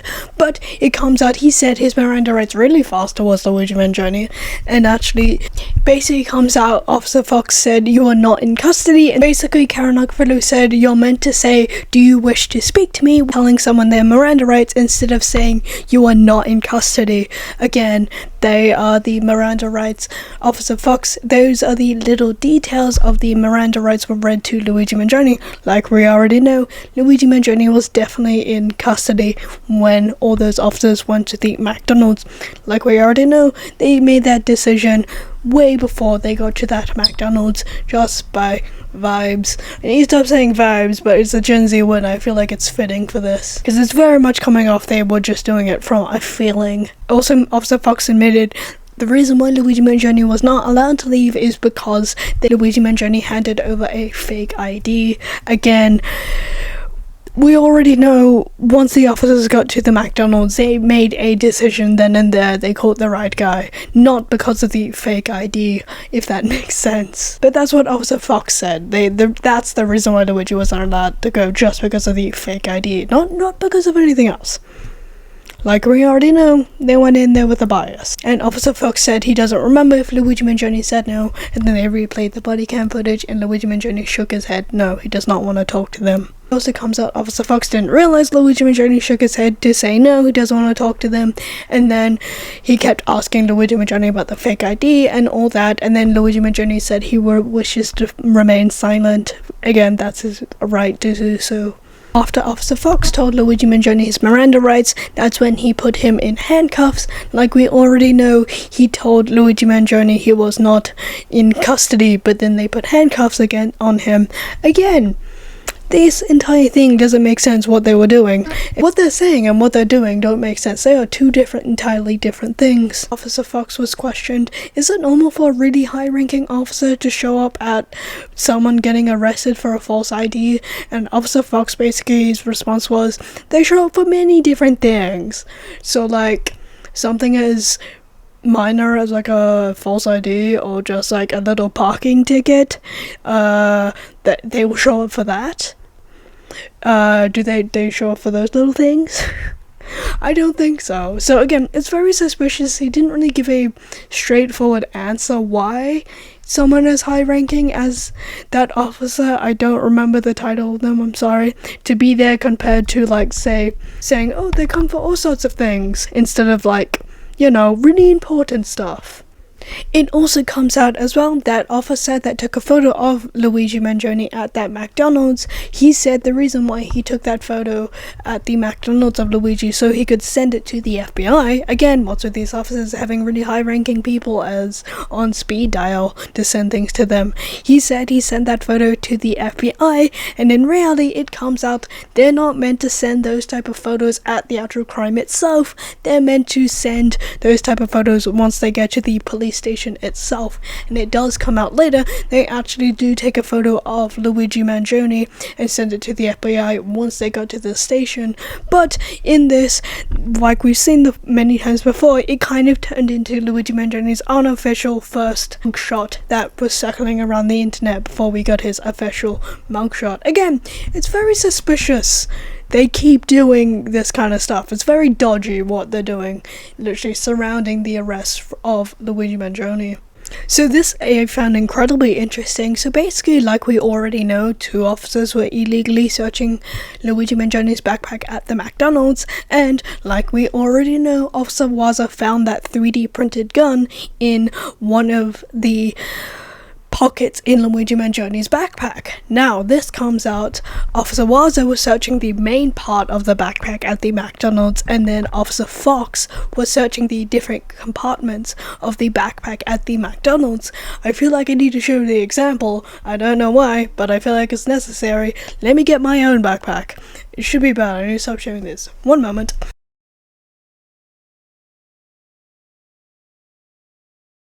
I don't know why when I'm making these, I'm giving you guys show and tell what I'm on about, but I feel like if you're watching the screen, you do appreciate it. So basically, this is my own backpack. It has many different compartments. You can clearly see. It is very heavy, it's full of stuff, but this main bit that's on the side here, that's the main part of the backpack, and then all these little other pockets it has, they are the different compartments of the backpack. Okay, you got that. I use that to go traveling a lot. But basically, Officer Fox was the one to search all the little compartments of Luigi Mangione's backpack. And now I want to add this here. Like we already know, Officer Waza was the one who found that 3D printed gun allegedly in Luigi Mangione's backpack without a search warrant at the police station in the compartments. Now, Officer Fox was looking at the compartments at the McDonald's. Now, if Officer Fox was looking through all the compartments of the backpack at the McDonald's, he would have came across that 3D printed gun, but he did not at the McDonald's. But Officer Waza magically found it at the police station in the compartments. Again, I found that incredibly interesting. I need to breathe. Officer Fox was looking in the compartments, but he did not find that 3D printed gun at the McDonald's. But then Officer Waza found it once she got to the police station. Again, like we already know, that indirection is not recorded whatsoever, like we already know, and then Officer Fox said it lasted around 10 seconds. You can say things in 10 seconds. Again, so many little things that are adding up that make this entire thing so suspicious and incredibly dodgy surrounding Luigi Mangione's arrest. Basically, Officer Fox confirmed he never found any bombs or weapons of any of the side components of the backpack when he was at the McDonald's, but then Officer Waza magically found that 3D printed gun in the side pocket of, and also Officer Fox uses a random pocket knife he saw on the McDonald's table, and he said he doesn't know whose pocket knife it was, he just saw it and just picked it up and used it, and he doesn't know if it was Luigi Mangione's pocket knife they found in his pocket. We will talk about that in a minute, but he does randomly use that, and again could have contaminated evidence if it was Luigi Mangione's if he randomly used it.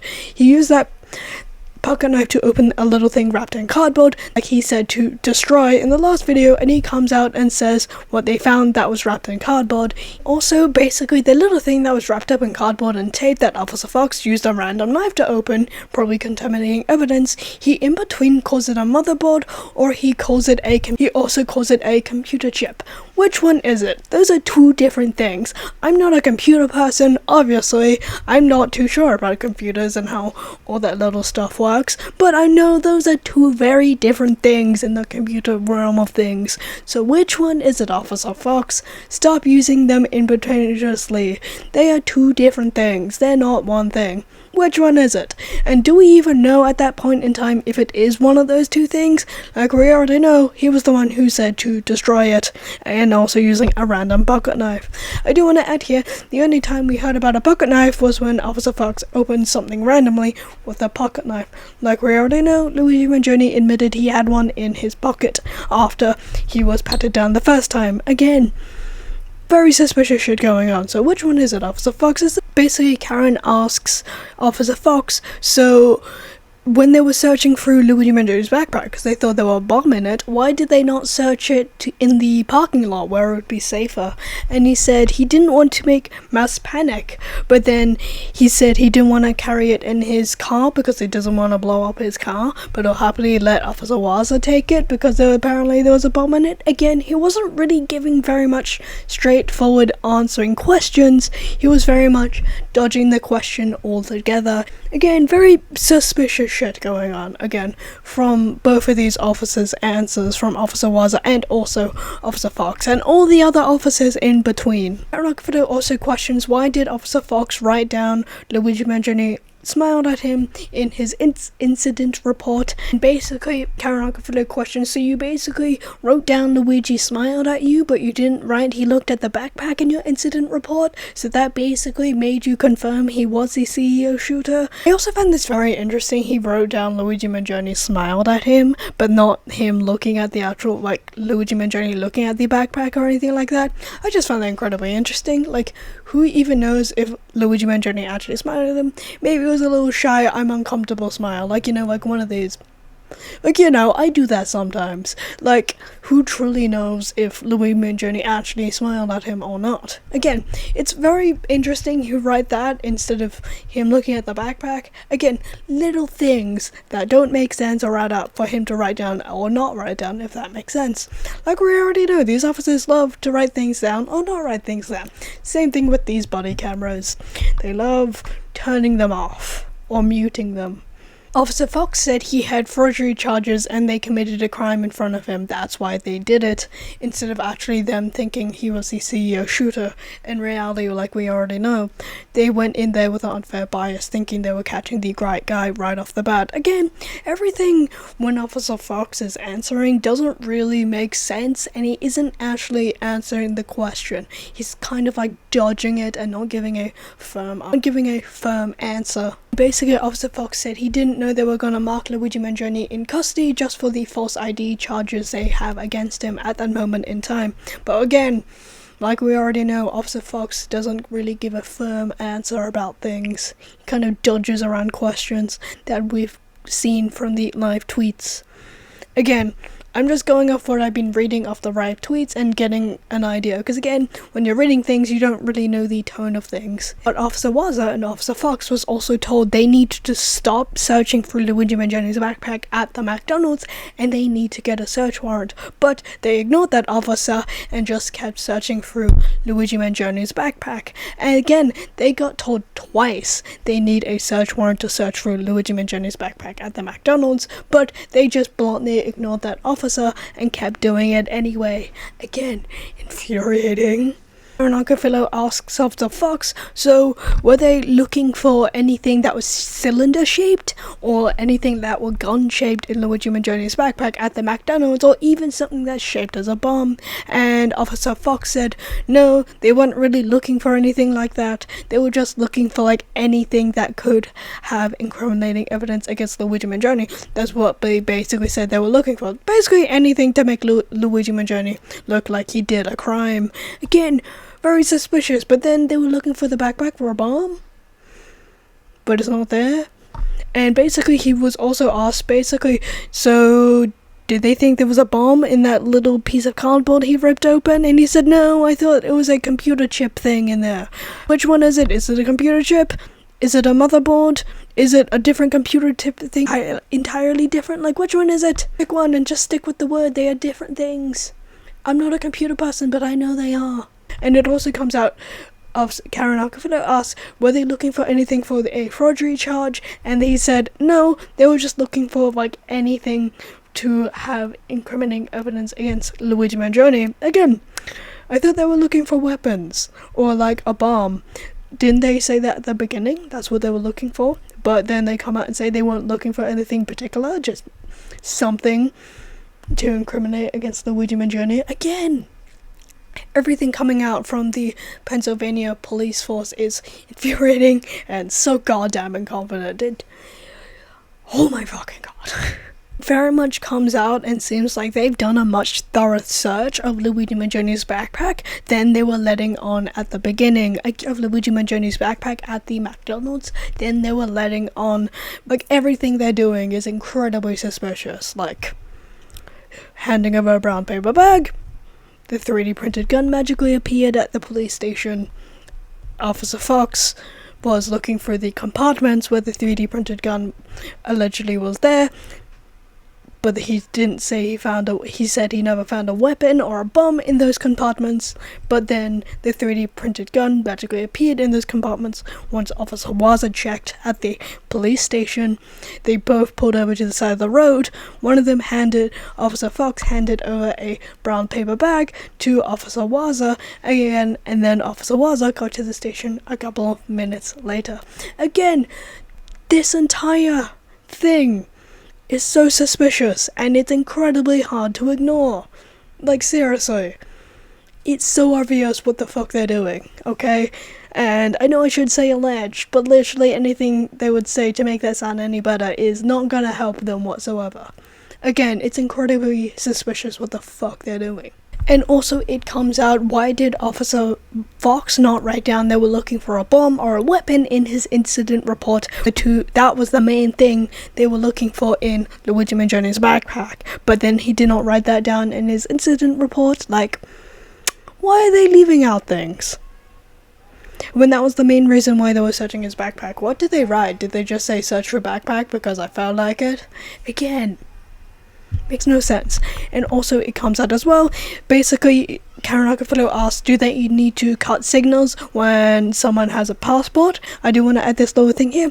Some passports have little chips in them, so that's why you can, like, say you're traveling overseas, instead of a person checking your passport, you scan it on a little thing, and then it scans it, and then a person doesn't have to do it. It's a nightmare getting back into Australia with those machines. Oh my god, there's no people there. It's a nightmare. We're not going into customs in Australia. It's a nightmare. But some passports have little chips in them, but they don't require basically signals or anything like that. Fun fact about passports, and the Australian passport is one of the most expensive ones. There's so much money. I paid about $300 for my passport, and now they're like almost $500.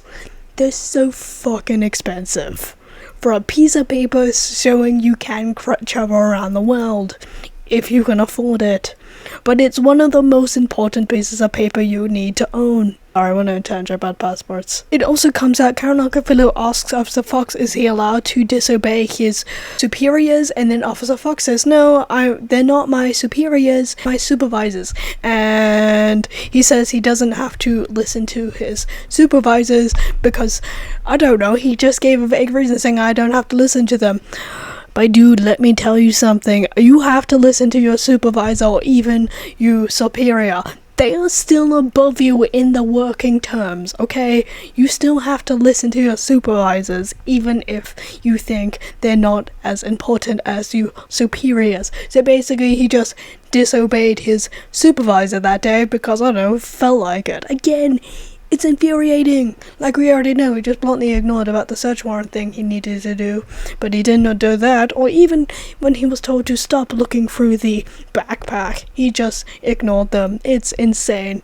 The Fox basically drew on a little piece of paper, basically showing where he pulled over with Officer Waza so he could hand her the brown paper bag. So, if you guys remember, I said earlier, Officer Fox said the reason why he handed over the brown paper bag to Officer Waza is because he wanted to go back to the McDonald's and talk to the McDonald's worker who called 911, but it comes out later Officer Fox basically handed over the brown paper bag to Officer Waza, and he went back to the station to look at CCTV camera footage so he can help out NYC. For where Luigi Mangione's location was before he got to the McDonald's. Again, incredibly suspicious what's going on. Again, it does sound like these officers knew a lot more than they're letting on with them not being in contact with New York. How many little things? So many little things.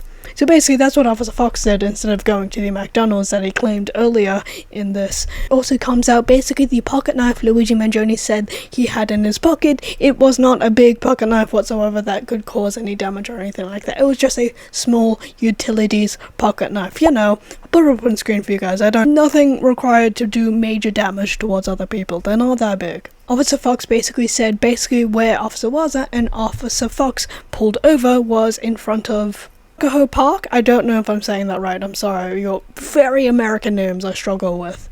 Anyway, they said that's where they pulled over in front of that park. And also, literally after this, Officer Fox was very much not answering the questions, just kind of saying, I went to the McDonald's, but I don't remember the time I went to the McDonald's. Then I went back to the police station, but I don't remember what time I got back to the police station. At CCTV footage, again, very much not giving a full answer of remembering those little details. This is incredibly suspicious. So basically, after Officer Fox eventually got back to the police station, when he was looking at CCTV footage for NYPD, CCTV cameras are tracking Luigi Mangione's whereabouts before he got to the McDonald's for NYPD. He basically said he was helping out the NYPD to help someone that was in contact with them, that is, someone is working as a ADA, basically so he could get out of a parking ticket he got earlier that day. What the fuck? Like, seriously?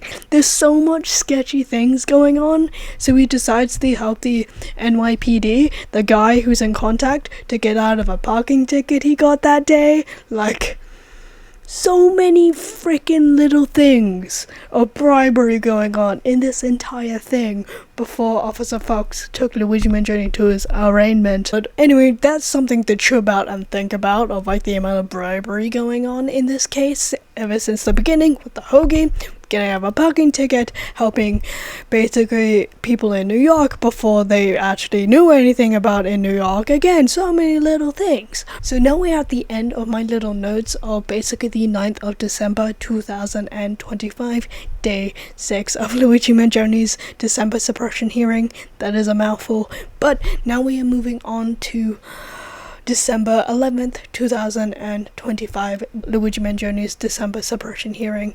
Anyway, I am very tired, and I'm gonna finish the rest of this tomorrow. I hate doing this because I like keeping continuity, but sometimes I get exhausted, and I have to do these things later. So, sorry for the continuity error. I hate doing that, more so for me than you guys. You guys don't care, but I care when I make these videos. Anyway, bye.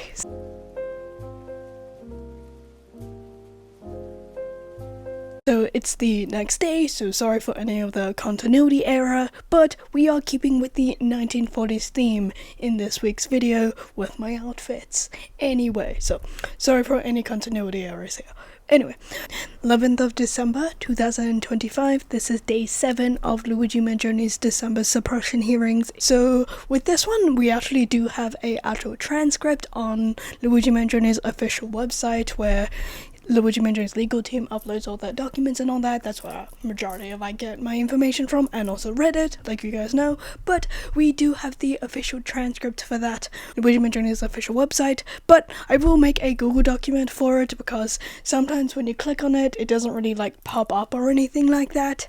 So I'll just make a little Google Docs just in case if you guys want to go look. So with this, we can actually fact check between the live tweets and the actual transcript itself.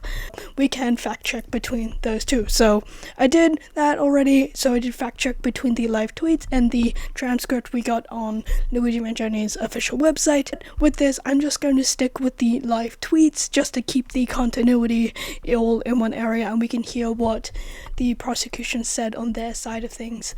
So on this day, basically it comes out the prosecutors went behind Luigi Mangione's legal team's back and released the body cam footage when he was arrested to the public, and they say it is very prejudicial towards Luigi Mangione because the amount of people have seen it, and they might have a bias towards Luigi Mangione after they saw the body cam footage. Again, we've seen this so many times with the prosecutors going behind Luigi Mangione's legal team's back in so many different occasions, just so they can pull or get a step ahead, or just do something incredibly sketchy or illegal, I might add, so they can have something against Luigi Mangione. And I've said this before in the past, like, why are they struggling so hard if they feel like they caught the right guy?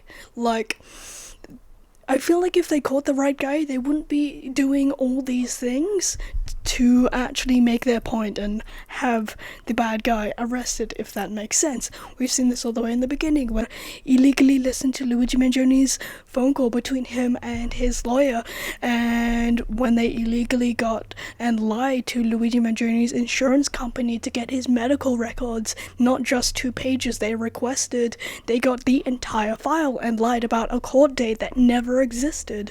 And then also on top of that, the judge said, no, that's totally fine, we're not gonna get rid of it, but they're not allowed to use it. That's not a crime, when it absolutely was.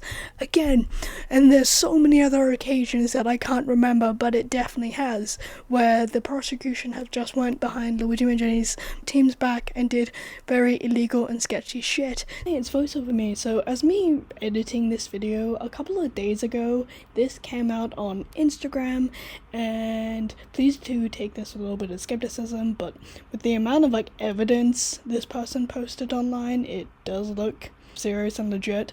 But I did make a little story post saying I won't make a video or anything about it, because again, I don't look at the online drama with things and all that. I normally just look at documents and then leave, because again, it's not really my thing. I don't really care. But this is very important because it did bleed into Luigi Mangione's actual case in real life, and it can affect him in a big way. But I am going to bring this up here.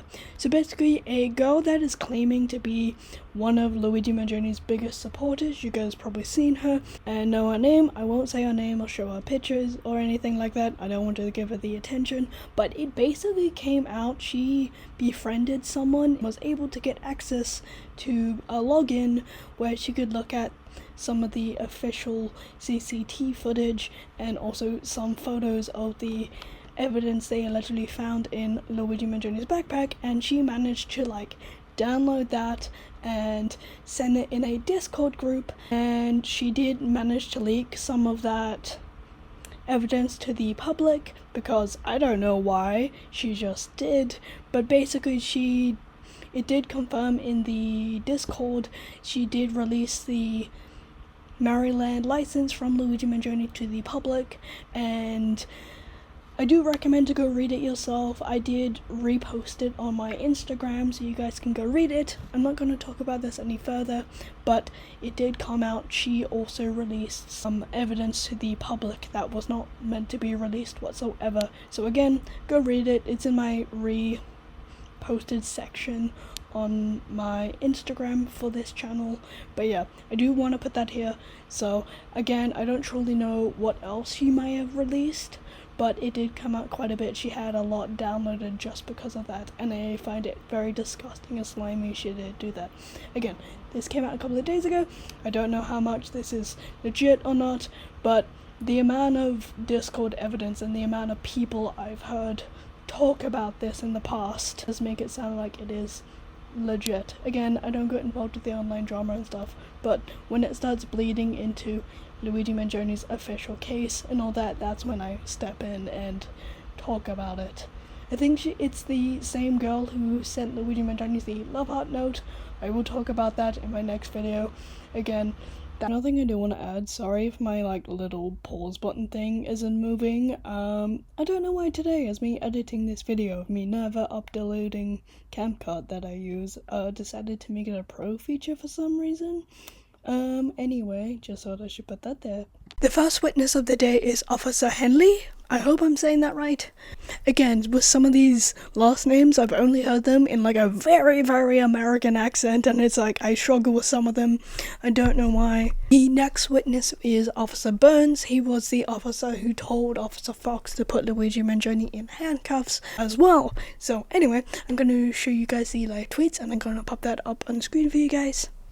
Smiling at Woody and Karen and talking about Kate making court statements regarding People's Exhibit 3A being provided in the press Dropbox. Karen stood to bring several evidentiary issues to the court's attention that she wanted on the record. She noted that body cam footage was uploaded to the media Dropbox on December 9th without the defense's knowledge. She also referenced previous videos released to the public by DCPI, stating that there was no rationale provided for their release. She further raised concerns about 2 hours of footage that were released, which include Thompson receiving CPR and bystanders rendering aid. She pointed out that some of the posts and videos published by media outlets, specifically TMZ, have over 1 million views, which she argued is prejudicial.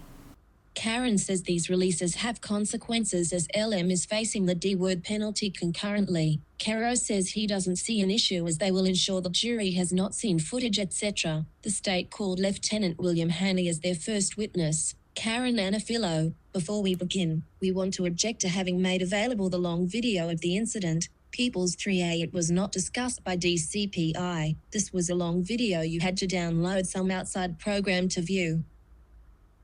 Karen Anafilo, releasing it on the anniversary of Mr. Thompson's D-word is intended to litigate this in the court of public opinion. They referred to People's Exhibit 3- not 3A. It was misleading. They referred to the video, not the videos. Justice Caro, if that video had been played here, it would have been released to the press. The solution is in jury selection. People, what you discussed last night should be released. Call your witness. ADA. People call LT William Hanley. Judge Caro looks annoyed. He states that that video is not subject to this hearing. If played here, it would have been released to the press. We're going to deal with it when we select a jury in this case. He's talking about voir dire. I don't really see a problem with what has been discussed. LM furrows brows. Looks like he's thinking, what? He then makes a deep frown to Karen. Judge Caro then tells Joel to release what they were discussing last night. Joel tells him there's a bit of a hold-up. ADA, where did you serve in the military? Hanley, the Balkans and Iraq. ADA, which state's law have you been trained under? Hanley, Pennsylvania. ADA, do you know Corporal Garrett Trent? Hanley, yes. ADA, are you of higher rank than him and Cole Miller? Hanley, yes. Hanley is explaining how 911 calls are answered by the patrol team. He says there are zones, and these are used to break up their workload. But sometimes officers are expected to answer calls in any zone based on their perception and seriousness of the call. Hanley says at 9:15 a.m., he heard the transmission of the 911 call, and he heard Detweiler respond in a sarcastic tone, because he thought there was no way it was actually the NYCEOS word. Hanley says that sometimes they get calls from the mentally ill, and Detweiler most likely chalked it up to that. I'm paraphrasing. Hanley just talked about offering Detweiler a hoagie if the call was really the UHCS word. Hanley says he texted Detweiler to treat the call seriously, and added that he told Detweiler if he caught the CEOS word, he would buy him a hoagie at his favorite sandwich shop. Hanley confirms Detweiler was with Fry, and says he believes Fry was still wet behind the ears and on probation, as he just finished patrol training. Don't watch a whole lot of TV outside of work, so hadn't seen a ton about UHCS word. Sees things on AP or Reuters online. I knew. BT was a businessman at a healthcare company. He's the first cop so far that doesn't say he regularly watches Fox News. Karen says she's sure Seidemann has spent a lot of time with this witness prepping him. Can he go through this quicker? Showing photos of UHCS word. Come on, just let him go through the photos, responds Judge Caro. He seems exasperated. Soon after though, he tells Joel that witness doesn't need to describe photos, just say yes or no. Hanley is now being shown evidence photos of the NYPD Crime Stoppers, photos of the suspect at the hostel, Starbucks, taxi etc. He had not seen a majority of them. KA objects to the photos being shown, and Caro snaps and says, oh come on, just let him go through the photos. Then Caro adds, just ask him if he's seen the photo. Seidemann was questioning in detail. Hanley is asked about seeing a video of the actual incident, and says he saw some talking heads on CNN say that it was a professional hit. Objection. Objection sustained. Hanley says that on the way over he was trying to educate himself on the case, and it would be unsafe for him to manipulate his cell phone and driving with lights and sirens. He was also trying to get to contact at NYPD. Karen Anafilo, Your Honor, the ADA has spent considerable time prepping this witness. Justice Caro, just ask him if he has seen the photos. ADA, have you? Hanley, yes, this one. Video. Detweiler calls Tom Hanley, come out here. ADA, did you drive to McDonald's? Hanley, yes. I got two from narcotics. They drove themselves. I tried to reach NYPD. I didn't turn my lights and siren on. ADA, present at McDonald's. Hanley, Detweiler and Fry. I had called NYC 911. I couldn't find any hotline. Hanley says he was in charge of conducting searches of bags, placing defendant in custody, etc. They are shown the BWC footage of Detweiler stepping outside to call Hanley when he's at the McDonald's when he thought it could actually be the S word. Hanley says he told other officers at the station, Burns and Trent, to also go to the McDonald's. He confirms he did not use the lights and sirens on his way, and arrives at around 9:40 or 9:41 a.m. Hanley confirms he was third to enter the McDonald's, besides Fry and Hanley. Hanley had previously tried to contact NYPD, but couldn't find a tip line. He said he found a local NYC 911 line and was on the phone, on hold, when he entered. Hanley confirms he was in charge of the search and placing the suspect in custody, playing BWC from 9:40 a.m. ADA, how long were you at McDonald's? Hanley, 35 minutes. ADA, who was in charge during the time. Hanley, I was. Video. LM eating McDonald's sandwich from yellow wrapper as Detwiller looks on. They are listening to the NYC 911 call Hanley made. He said we might have the S word and the operator is confused. Which, excuse me, the S word from the UHC thing. Where are you calling from? Altoona, PA. It's about 5 hours from the city. Are you calling from a police station? I'm calling from my cell phone. My guys are out with him now. Sederman asks Hanley to lean into the microphone so volume has increased. He said other PD started to take it more seriously once he got involved because I don't go to calls that are a waste of time generally. Audio, Hanley, to 911. We have the S word, 911 operation. Which S word? Hanley, UHC 911. Stay on the line. Where are you guys headed? Hanley, McDonald's. It matches the photos your department put out. 911, spell last name and phone number. He does. Redacted 911. Did he ever give you a name? Hanley, I'm just getting on scene. I'll get back to you in a second. 911. I'm sorry, what city are you in? One more time. No answer. Hanley, are you there? Okay, I have an NJ driver's license. He said he was now inside the McDonald's and he was given the ID. Hanley is giving NY911 the Mark Rosario ID information. Hanley explains he asked Detwiller if he'd patted LM down because he didn't know if the defendant was a word and dangerous.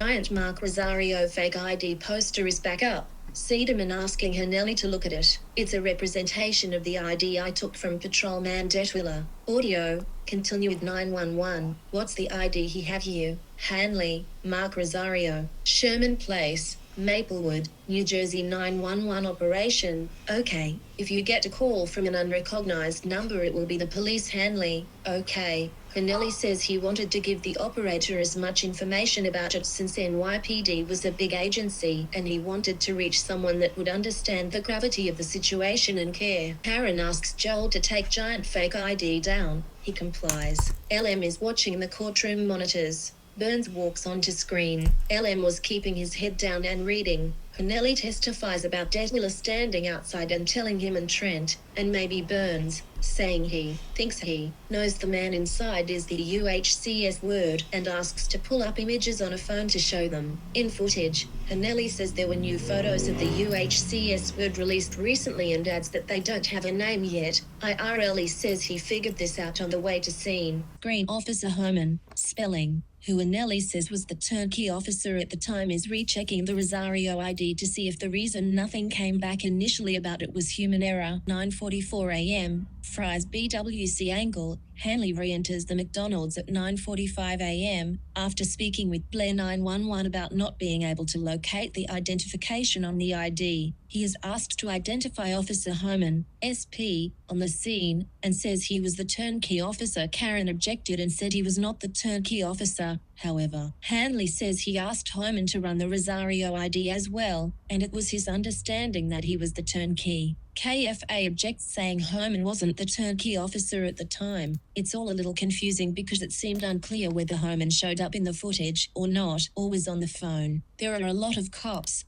Hard to keep them straight. At one point, Sederman asked Hanley to identify the cop with the beard in the footage, and Hanley is like, well, I also have a beard. And Joel is like, other than you. And he said something like, well, all of them here have a beard. Was the 3-4 officers outside? Hanley tells the state that Blair County 911 confirms with him that they did not get a match for the Rosario ID. It's around 9:47 a.m. A portion of the call is played. Now going over false ID warnings, why cops give them, etc. Hanley asked Detwiller if he's given LM false ID warnings yet, or told him he's under police investigation. 9:47 a.m. Detwiller says no, then walks over to LM to do so. Hanley is asking about whether his colleagues have a mobile fingerprint machine available they can use if LM consents. State asks if Detwiller told LM he was going to be arrested, or if he told him he'd be arrested if he lied about his name again. Hanley confirms the latter. BWC continues to play, and we hear an officer in the background reference a print machine. Hanley is asked to describe what that is. It's a fingerprint machine. State asks if Hanley can hear what he said to other officers in the background about New York City. Hanley says he just heard himself say New York City, but that's all. He had not received a reply yet from NYC 911 at 9:47 a.m. It's 9 hours,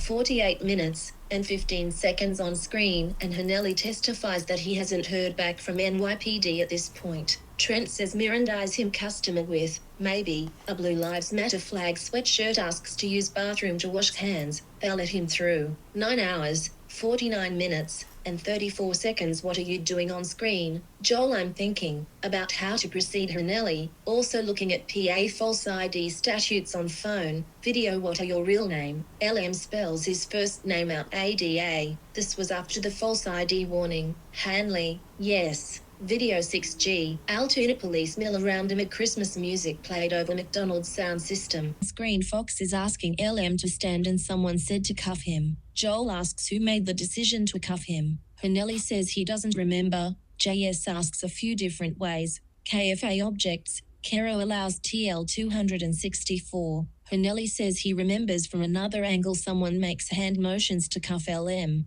Hanelli starts discussing with other officers a potential charge they could use to hold LM in custody. 9 hours, 50 minutes, and 39 seconds. That's the minute LM is cuffed. Can't see through the camera angle. Okay, now in the corner they see LM cuffed and someone taking infamous iPhone picture of him, referred to sometimes as his first mugshot. Corporal Miller is the one coughing. He tells a customer these seats are taken right now. Hanelli says they were allowing customers to use bathroom and exit through side door, but restricting seating near LM. Hanelli says he tried to call DA Peter Weeks, SP, but then tried Nicole Smith from DA's office. She testified on Monday, just before Wowser. LM is watching the BWC footage directly in front of him at the defense table. Instead of looking up at the screen, Mark just pointed something out to him. Now he's staring at the screen above him. Officer Miller says something in the background to customers about certain seats being taken, and to be careful, it's slippery right here.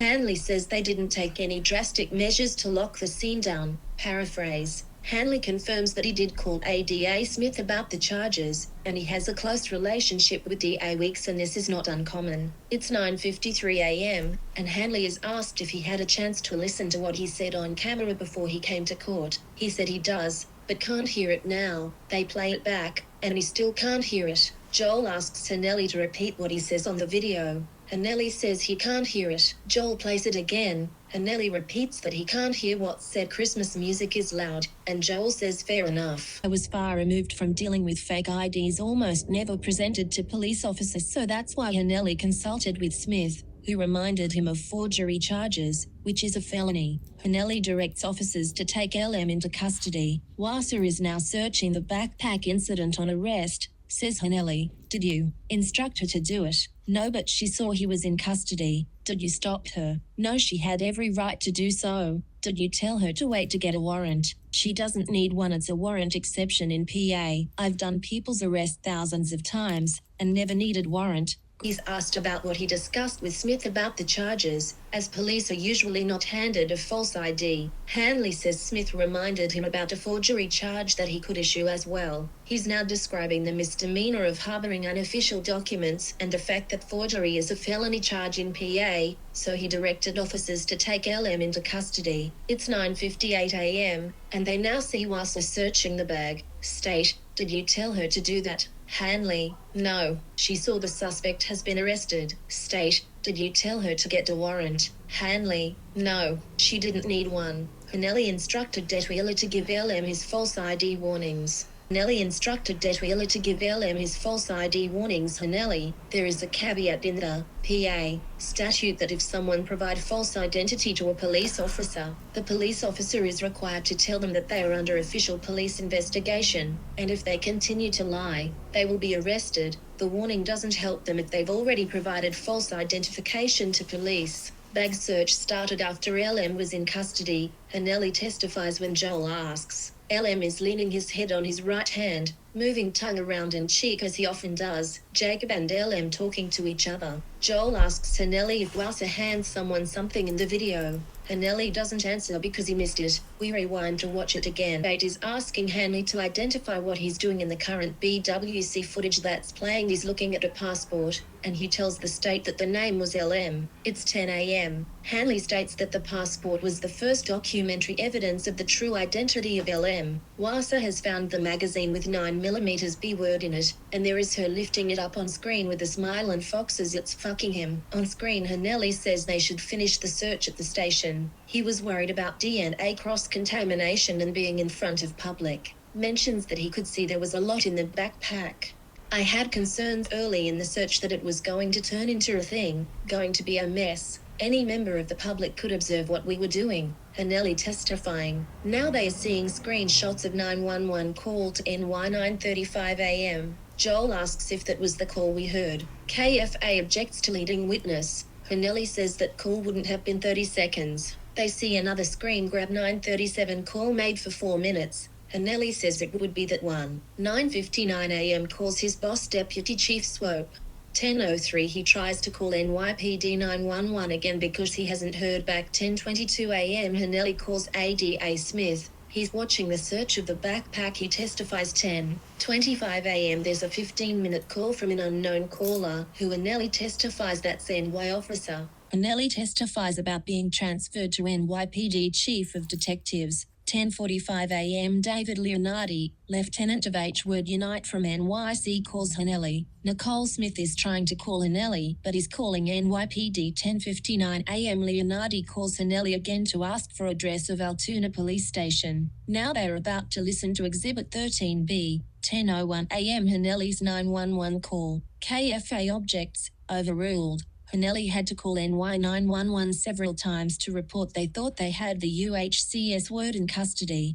I called and talked to someone earlier. We believe we have the UHC's word in custody here. The who? The S word from the Manhattan's word. Hanley explained that he was concerned about continuing the search of the backpack in public after Wasa found the loaded magazine, given the number of items in the bag, the many people inside the McDonald's, and the risk of cross-contamination. They're shown screenshots of Hanley's phone calls. Missed the time. Outgoing call to Detwheel and 9:36 first call to NY 646-610. 5000. Calls again at 9:37 a.m. 9:45 call to Turnkey Desk. 9:53 a.m. call to Peter Weeks, DA, only 3 seconds went to VM. 9:53 a.m. call to ADA Smith.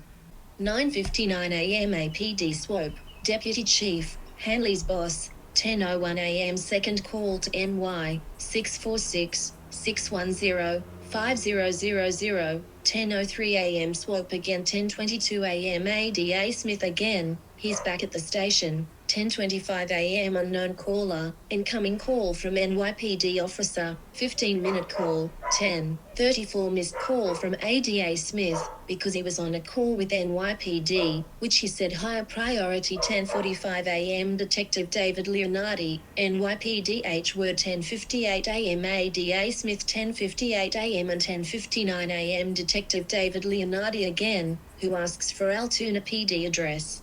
NYC 911 operator asks Hanley for LM's name and description. Struggles with Altoona. He spells it out. She says she will take it to her supervisor. KFA objects to playing a video of bodycam footage where Hanley is not present. Joel says he wants him to hear it so he can ask him a question. Caro raises his eyebrows and says, "Okay, did you hear Trent say we need to get a warrant?" Objection. Sustained. Whose call was it whether or not you need a warrant? Whose call was it? It was my call. Joel asks him to explain to the court why he didn't instruct anyone to get a warrant. Karen objects. Sustained. Some more attempts by Joel. Objections. Caro tells JS to move on. Nellie says LM's arrest process was very average of an Altoona arrest. Goes through the standard intake process. What policies and procedures were followed in respect to search of him and his property? Hanley lists some number from their policy. KFA says she doesn't want sections of policy admitted, wants all of it in entirety. LM taking notes or reading something in his lap. Left hand on his neck. We had not had any contact with NYPD ergo. They didn't know what was evidence and what wasn't during backpack inventory search. Hanley says Wasa was doing the inventory search and he was walking in and out 10 hours. 22 minutes and 51 seconds. This actually may be before the Leonardi call. Wasa is opening the red notebook and someone says manifesto on screen. In background, Smith is on the phone. The voice in the background is mine. I'm on the phone with ADA Smith giving her context. I'm behind Wasa. EFA objects. He's on the phone with the DA. He can't hear what's going on at this time. I'm going to ask that the witness be permitted to testify. JS Caro says KFA is overruled. They are rewatching the clip so Hanelli can testify. Now it's rewound again. This is gratuitous. He just wants to play the word manifesto over and over again. KFAJS insists he's trying to replay it to get another quote played, just struggling to get the right clip. Play something else. Joel asks to repeat what was heard. Yes, Swope said to Asa, make sure there's no explosives in there. Hanelli sounds slightly exasperated. KFA objects to playing the video clip of Fry and Detwiller approaching LM at first at the McDonald's, says we have seen it numerous times and Hanelli wasn't even there. JS says he's going to just need a few seconds more. Back at the McDonald's watching BWC from 9:45 a.m., Hanley is asked what crimes the suspect committed at that time. He said forgery. 5 minutes break. Before the break, Karen, this is gratuitous, indecipherable. To say manifesto over and over. Judge Caro, you don't have to make speeches. LM was pursing his lips. Jacob and Mark just came back from the cell area, not Karen yet. Karen came back. Come to order, LM is back. Witness entering. Karen on cross-examination.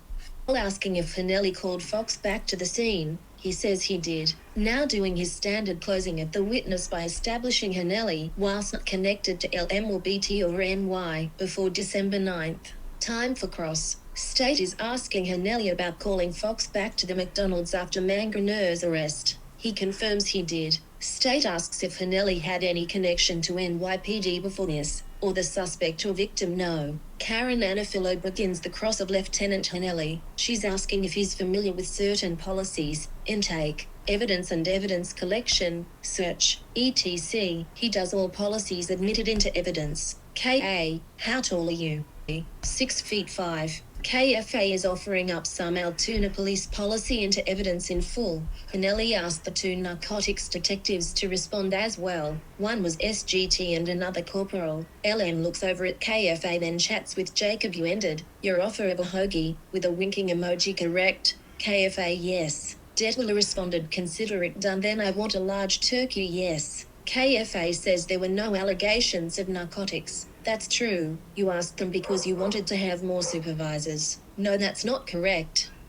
Caro asks both of them to use the microphone closer. They are speaking quickly back and forth. KFA asks if he thought scene was under control, that we were stable. Yes. Karen establishing that Hanelli tried to call a hotline number but couldn't find one, so called NYPD 911. He tried a third time and that call connected and lasted roughly 4 minutes. LM whispered something to Mark. Both smiled and Mark laughed. KFA asks a question. She's going fast. He asks for clarification. Hanelli, I was on my way to McDonald's, yes. I was calling NYPD to get the ball rolling. He said he knew he would have to go through several layers before reaching anyone with decision-making authority in NYPD. KA asks about Hanelli reaching out to Detwiller on his personal cell phone, not through dispatch, and his text about Detwiller taking the McDonald's call seriously. KA points out that he used a wink emoji. KA, and you wanted him to take the call seriously. KA asks him about making contact with NYC prior to arriving on the scene,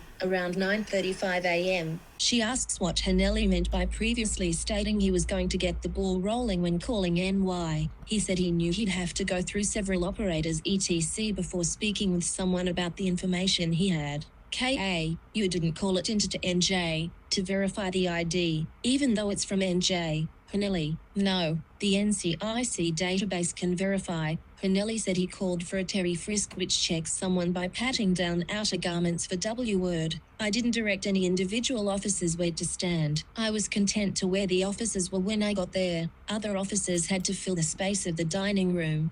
KFA asked if all the officers were around LM so he couldn't leave. Yes, he was detained at that point. We needed guidance from NYPD to take action on the suspicion that Detwiller had LM was UHCS word suspect. Hanelli confirms he didn't see any clear customers or employees at McDonald's. KFA asks if there were customers sitting in the hallway at the tables. Hanelli says there were customers sitting 2 booths back from where they were standing. You told 911 operator you thought you had enough to take LM into custody, but were still trying to get in touch with NYPD, correct? Yes. Hanelli on backpack. I think it was moved twice, 1 away from his feet and 2 up on the table. KA, you allowed multiple customers to walk through the side dining area when you were there. Hanelli, yes KA, because you had the situation under control. Hanelli, yes KA, you didn't feel the need to clear the main dining room. Hanelli, no. Hanelli testifies that he didn't think it was plausible LM could have reached backpack while it was being searched because he was cuffed and he'd been cooperative. Testifies that he didn't think it was plausible LM could have reached backpack while it was being searched because he was cuffed and he'd been cooperative. Did you discuss the NYCS word with ADA, Nicole Smith? I discussed that Detwiller thought he was the S-word suspect in that case. KA, at some point one of your officers moved the backpack about 6 feet away from LM, and at the time you were there were multiple officers standing between the bag and LM. Hanelli, yes KA, and LM was ultimately arrested and searched by Fry and Detwiller. Hanelli, yes KA, and then Fry and Detwiller removed clothing to do an in-depth search, correct?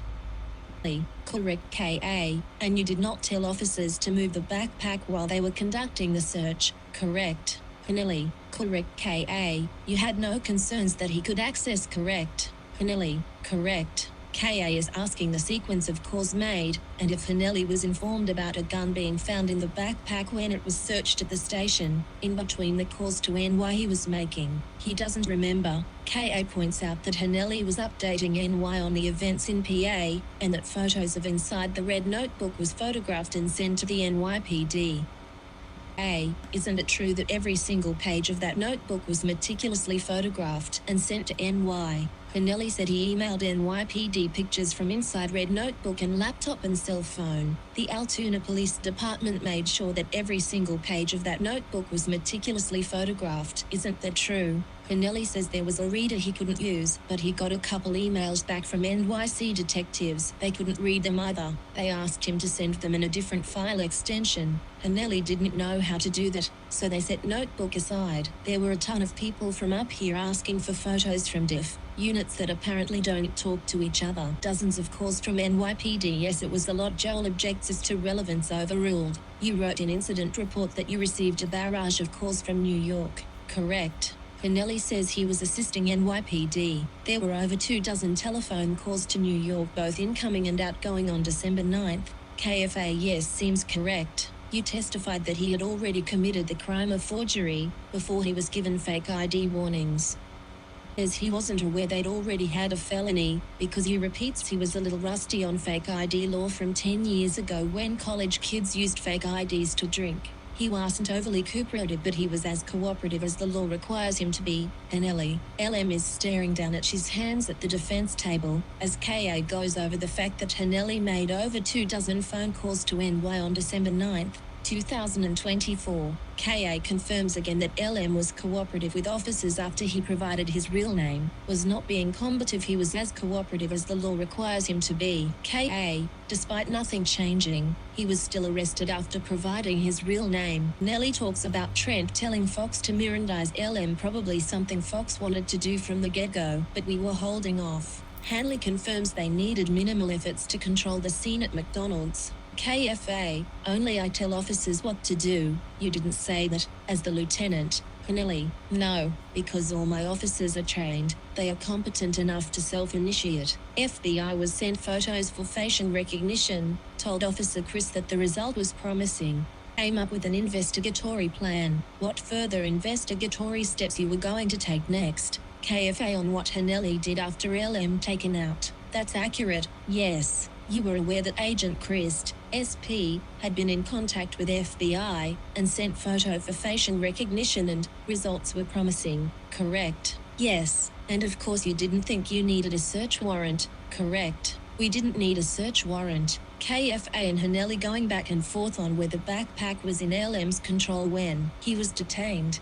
bag seemed overly full. I was becoming more convinced we were going to find additional evidence. I didn't want to hurt the other agency's investigation by introducing cross-contamination in a DNA-rich environment like MCD. You didn't write anything about a B word in your incident report, did you? No. Assigned officers to check parking lot for vehicles. Yes. Assigned officers to try to identify where LM had come from before going to MCD. Yes. Pinelli says investigator steps taken at McDonald's were prior to 10:25 when he first got in contact with NYPD. Vay, are you familiar with PA Supreme Court law that requires items to be in the immediate patrol of the defendant at the time of arrest? Pinelli, that is not true under PA law. At the moment of detainment, backpack is moved for safety reasons. It's within his patrol for custody. Earlier, it's going quickly. Pinelli says that he didn't contradict himself when he said it wasn't plausible for LM to reach backpack, but it was in his control when it was initially at his feet. KFA confers with Jacob. No further questions. Joel redirects. Paraphrasing, why did you ask the two narcotics officers to come along, Joel? Because if what Detwiller said was true, those two officers were on a unit dealing with V word and G word, so he wanted them there. Reasonable suspicion increased over time, but nothing they could do for H word out of state, so they needed NYPD to get an arrest warrant relating to the M word of BT, but they never got that. Pinelli says he didn't believe that E word were a big T word in this case, but it's not outside the realm of possibility. After I saw the magazine, I thought that we would recover F word in the bag. Pinelli says they later learned the fake ID was used by the defendant to check into a hostel in NYC, but they didn't know that when it was given to them. Pinelli says he helped NYPD by trying to figure out how LM got to Altoona, retrace his steps, what brought him to their jurisdiction through various investigative steps, checking public transport. Everything was started and I'd given assignments out prior to my conversation with NYPD, but yeah, they continued on for a while. Second time he talked to Leonardi, he didn't want them further investigating, but state police already had the ball, and so it was up to them to discuss. This entire encounter we had reasonable suspicion he was UHCS word. During that investigation we developed probable cause to take him into custody in PA. Nothing further. No KA. You assigned other officers to check adjacent businesses for cameras. You asked McDonald's for the footage. Pinelli, yes KA. You shared all of this information with the NYPD in real time. Pinelli, I can't say in real time, because I wasn't in contact with the NYPD the entire time. KA, isn't it true in your incident report that you were in constant contact with the NYPD? Pinelli, I did, but that was after 10:25 a.m. State, what would you have required of NY to hold the defendant on NYH word? Pinelli, we would have needed an arrest warrant for LM. State, did you ever get that? We did not. Karen is talking, smiling with Jacob. Mark is not there at the moment. Shackles heard in the side room. Come to order. LM is back. Joel asks to approach before calling next. Jacob and Kaplan. Prosecution, are chatting. Joel and Jacob are both saying something to Kero, at times talking over each other. Joel overheard saying something about how they aren't in agreement. People call SGT John Burns from Altoona PD. Karen says something to LM. He plays with lime green, debatable, post-it notes in his hand. Burns walks in. He's now opening and closing the post-it notes, and kind of shuffling them. Now they're going to look at the UHC suspect photos again, and Burns will say if he recognized it prior to December 9th. I've seen photos through numerous different news outlets as well as social media. Burns has been with Altoona PD for 12 years. He was previously a patrol officer for 8 years before being transferred to the criminal division as a corporal, and now he's a sergeant in narcotics.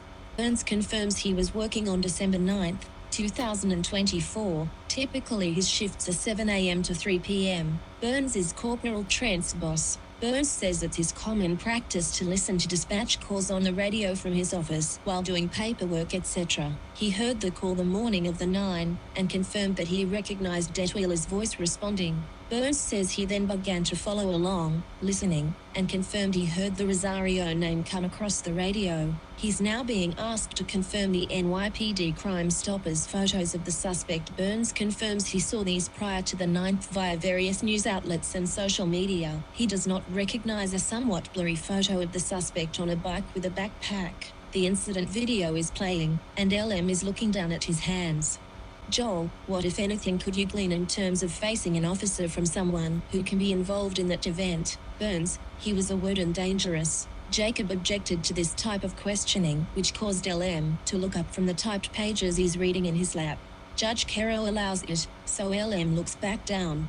Replies that he and Trent went out to MCD together. He says he was there for maybe 30 minutes or so. Burns estimates he was at the McDonald's that morning for 30 minutes or so total. Detweiler, Fry, and Hanley had arrived prior to him. Burns confirms Hanley was in charge of all things relevant to the person of interest. Back to BWC footage. Burns arrives on camera and makes a hand motion. What was the motion? I looked at Patrolman Detweiler. I asked him if he'd patted the individual down. The Blue Lives Matter sweatshirt guy walked by to wash his hands.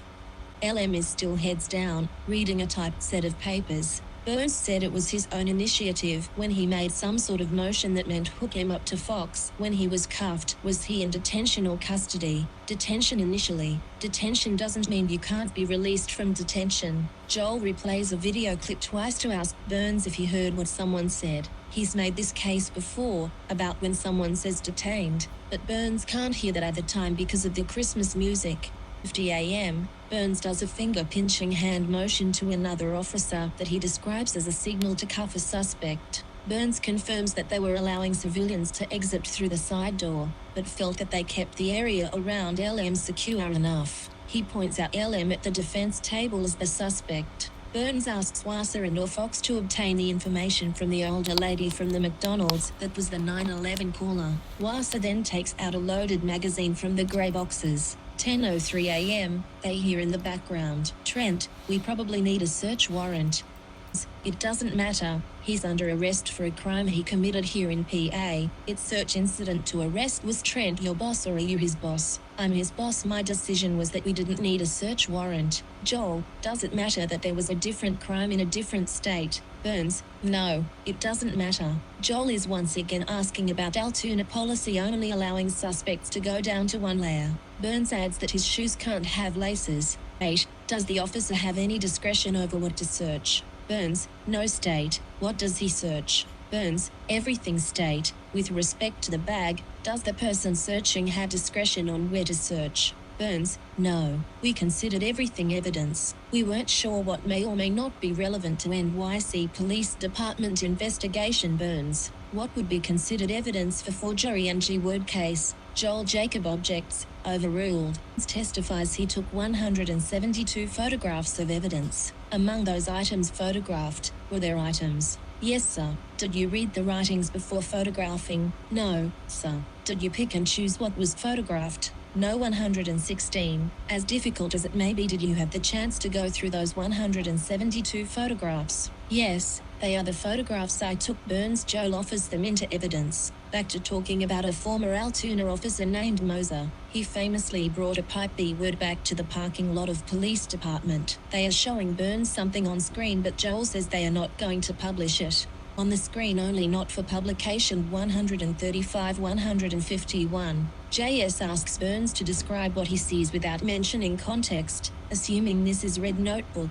Joel asks him not to say context. Is this a note? Note was located in an envelope. No writing on the envelope. Joel asks what Burns is looking at. Loose papers containing handwritten notes. Again, you did not read any of them. No. Explains he took 172 photographs of evidence collected from the backpack and LM himself. State asks if he read every page of the writings in the notebook before taking the photo, and he says yes. The state says they will try to expedite the review of all 172 photographs in evidence. Burns describes finding a note in an envelope. There was no writing on the envelope, and they are not told the contents of the note. Burns says he did not read all of the notes. Burns describes that he photographed more notes on loose papers, sometimes with writing on the front and back. State makes sure he does not describe any contents of the notes. State says they are permitted to display the evidence. Photo 161, which is the note that had writings such as FBI slow, overnight etc. Photo 162 has the map of Pittsburgh. There is a Chase Bank envelope with the note. They are displaying the previous photo that has been unsealed, the one that says check Pittsburgh red eyes. There's an envelope on there, and he says he typically would have photographed note with envelope it was in. Now they see the train goes left pick, and Burns testifies that was the back of the note and back of envelope, which was a chase envelope we see on the back.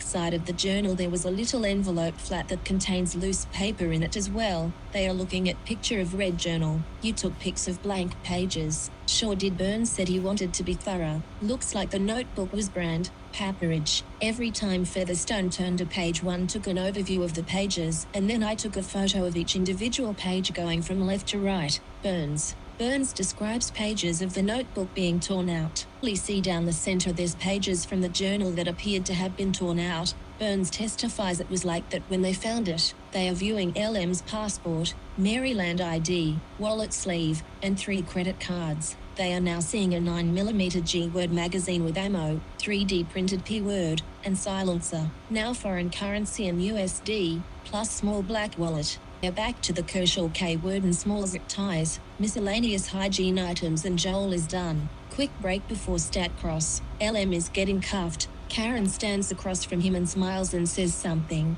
He smiles back and is led out. Before break, evidence photos, more flash drives, the USB on a necklace. Burns indicated that he does not know what's on any hard drives. A CVS receipt, a blue medical mask, loose string and loose change, blue digital camera, safety pins, more hard drives, cell phone inside Faraday bag multiple angles, Apple laptop and Faraday bag multiple angles, with serial number showing and laptop opened up and powered on, AAA Energizer Bunny batteries, SanDisk drives in packages, USB batteries, SanDisk drives in packages, USB adapters and thumb drives, pocket K-word, zip ties, and miscued items protein bar, floss. Jacob is conducting the cross-examination of Burns. LM is back, come to order.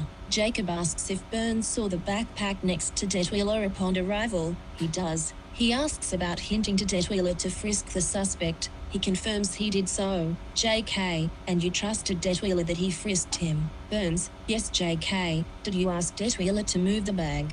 No JK, and you think this is the NYCS word that's a word and dangerous, correct? Burns, correct JK. I believe at one point, Detweiler was in between him and the bag. It wasn't an immediate T-word. So far his cross is identical to other cross questions that have been asked to Altoona PD, whether the situation felt under control, whether or not they were worried about the backpack, whether they cleared MCD, etc. Kaplan, how tall is Yeager? Burns, about 6 feet. Kaplan, how tall is Hanley? Burns, over 6 feet. The defense may be asking to emphasize that they potentially didn't need 20 officers / all this backup when they were individually large, full-grown men. Jacob is asking about why Burns never moved the backpack or felt the need move it. Burns felt again. There were officers in between LM and the bag, and he felt like the scene was secure. LM leans back in his chair, touches his chin and watches Burns on the stand. Kaplan is still asking about the backpack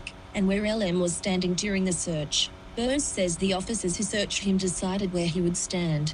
Asks if other patrolmen ever ask his advice on policies on search and seizures, and he says sometimes. Burns is testifying LM was not in control of the backpack when they were searching it. They made group decision to stop searching backpack after they found magazine. They are about to play this discussion at MCD again. They're watching BWC from 10:03 a.m. where Trent is overheard asking about a warrant. Jacob has Burns point out another officer saying something about the FBI. Burns responds with the fact that LM committed a crime in Pennsylvania, so it's search incident to arrest. Kaplan, so the first search warrant doesn't come for hours, right? Like 6 p.m. Burns, I don't know.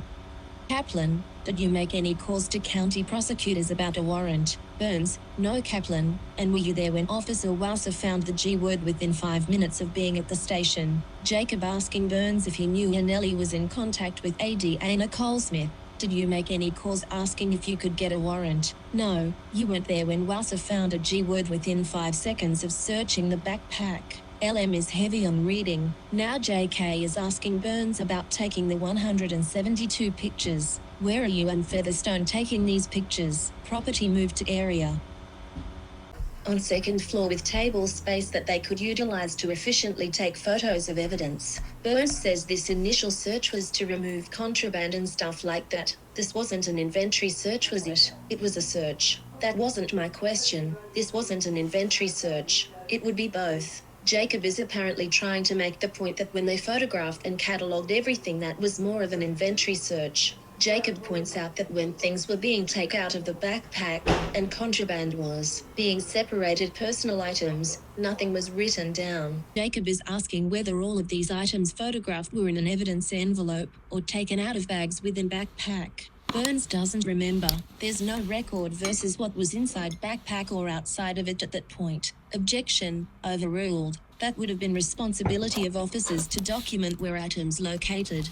Is it fair to say that process took a while? JK, yes. Let's talk about the journal for a second. Most of the 172 photos you took related to the journal and the loose pieces of paper. Burns doesn't recall what time the photos were taken. Mark is back. Jacob asked if he read the journal as he was photographing it. Burns goes back and forth and says a little bit out of curiosity but downplays it. Yeah, not necessarily, but you did. I did not have the time or the interest to sit and read it. Burns confirms he was not reading the journal related to the forgery charge. Jacob on policy, is that section referring to an inventory search of the detainee himself or of a detainee's property? It doesn't authorize an inventory search of the detainee's property. Burns says no, but names a policy that he says would. Burns concedes that he skimmed some of the pages in the red notebook while taking photos because he was curious, but he did not have time to process or read every page. He also would look at the pages to ensure he didn't duplicate his photography. Kaplan, it's safe to say you weren't taking these pictures for the forgery case, were you? You were taking these photos for the NYS word case. Jacob asks to pull it up and says they can publish it for court, so it's up on the screen. PG 5 number 3 section C number 1. Search incident to that arrest goes to person, clothing, bags. Section you are reading is specific to search incident to that arrest. It doesn't say inventory search. Correct. Jacob says at time of LM's arrest was he in possession of his backpack? Burns essentially says yes, because it was his property. Your understanding of possession means property. Object, sustained. They're going into details of Altoona policy. You provided these pictures to FBI. Yes, that wasn't part of your Altoona forgery investigation, was it? No. Jacob makes point that all of these pictures and searches were made in regards to NYC investigation and without a warrant. Yes, Burns. JK confers with KFA. Those 172 pictures taken upstairs, those weren't in presence of LM, were they? No. Jacob sits down. Joel asks Burns to read more clarifications from Altoona policy. Is this the first time Altoona had large amount of property? When large amount of property, do you leave accused ankle-shacked or do you put them in holding cell and search done? Taken to holding cell. Still going through minutes of Altoona policy on detainee property. Is there any policy at Altoona PD that when you remove item you need to write down what it is? No. In this case, was this unusual that it was documented at later time in inventory report? No. Did cops saying they're aware of NY crime make one whit of difference to whether or not they can search bag? JS no. Burns. I'm not going to argue with Corp Trent in McDonald's over an opinionated suggestion he made that we need a search warrant because we clearly did not. Burns. Did you have knowledge of what he saw when, allegedly, S-word BT or what he wore during manhunt? No. Burns says he seized it all. Jacob redirects to Altoona policy. Is it fair to say that Wassa was conducting a search at 10:20 a.m. in the hallway of the Altoona PD? Yes. Is it fair to say that in that search she was not documenting anything at that time? Burns says but it was caught on bodicam. Jacob points out that was 3 hours later when they started photo documenting the backpack. Joel objects to form. Kero says go to next question. Jacob rests. Joel is back again. They are talking about sticker evidence envelopes and who placed them where. Burns doesn't recall this exact detail Joel is asking. Joel objects as Jacob brings up again what he saw about Wassa deciding what's evidence or not, and Burns says he doesn't recall and witness is dismissed. Judge asks everyone to bench to discuss scheduling. LM has his left hand up to his lips. Court is adjourned until tomorrow 9:30 a.m. So that was the end of the live tweets from the 11th of December 2025 suppression hearing in Luigi Mangione's case. And now we are going to be moving on to my little notes and things I want to bring up and talk about a little bit more. So I need to stop mentioning that every time I do it. But like, what if you guys are like busy painting or drawing and then you miss a bit and it's like, this isn't part of the live tweets. What is this random blonde girl on the internet on about? I certainly do. I know you guys are watching this and painting. It's exactly what I do when I watch these type of videos. It comes out basically Officer Hanley was the officer that told Officer Detler he would buy him a hoagie if he caught the CEO shooter, and it also comes out he was extremely sarcastic when he was answering the 911 call about these suspected CEO shooter being at the McDonald's. Again, it just adds another layer of every single officer in this situation when they were going there were not taking this entire thing seriously whatsoever. Basically, Snap saying let Officer Hanley see the photos from Fox News because he hasn't seen them, but he has seen photos of the CEO shooter. The CNN News Network, surprisingly not Fox News, but I would not be surprised if he also saw them on Fox News. Anyway, I just thought that was interesting. I think Judge Caro was getting annoyed he could not wrap this up in the span of 3 days. And like we already know, Judge Caro does not like Luigi. For some reason. My dude, you're meant to be a judge and choose people's lives and fate and not be biased towards them because you don't like them. That's not a good judge thing to do, I think. So this I found interesting. So basically Judge Caro just snapped basically at Luigi Mangione's legal team saying just let Officer Hanley see the photos because he hasn't seen them, and basically they let him see the photos So this is actually very interesting. So he's basically the only one who was actually trying to look up photos of the CEO shooter before he got to the McDonald's itself, and he was the only officer that was trying to contact NYPD before he even got to the McDonald's to make sure they got the right guy and saw photos when he was going there, compared to every single other officer that was at the McDonald's. Again, it sounds like he's the only guy that was actually trying to do his job compared to every other officer that was there. It is getting dark. Let me get my little lamp. I'll be back. As well, this officer, he didn't want to use his phone or anything like that to basically look up photos or use his sirens or anything like that when he was going to the McDonald's. Again, what's with all these officers wanting to go to this one McDonald's? It's very interesting, honestly. I think they wanted to be a part of something really big. See, it comes out before Officer Hanley was going to the McDonald's, he called 911 in New York because he could not find any hotline or direct line or anything like that to the officers in New York about basically the CEO shooter, and he basically called 911 so he could like try his best to get in contact with someone in New York about the CEO shooter case that's going on. Again, literally the only one who was doing this. And the reason why he did that, so he could get more information about the CEO shooter and maybe let them know, saying they may have caught the right guy, just so he could get information and photos about the CEO shooter. Again, literally the only guy who was actually doing this at the McDonald's. Like, it's insane there was only one out of all of them that was trying to do the right thing. Like, none of the officers did, but that guy did. Also comes out as well, the reason why he was calling people in New York is because he wanted to say, yes, we found the CEO shooter at the McDonald's, instead of like actually getting actual corroborated information. He just wanted to let them know they caught the right guy before he even got to the McDonald's itself. Again, he hasn't even seen Luigi at this point in time, but he was still at least trying to do the right thing.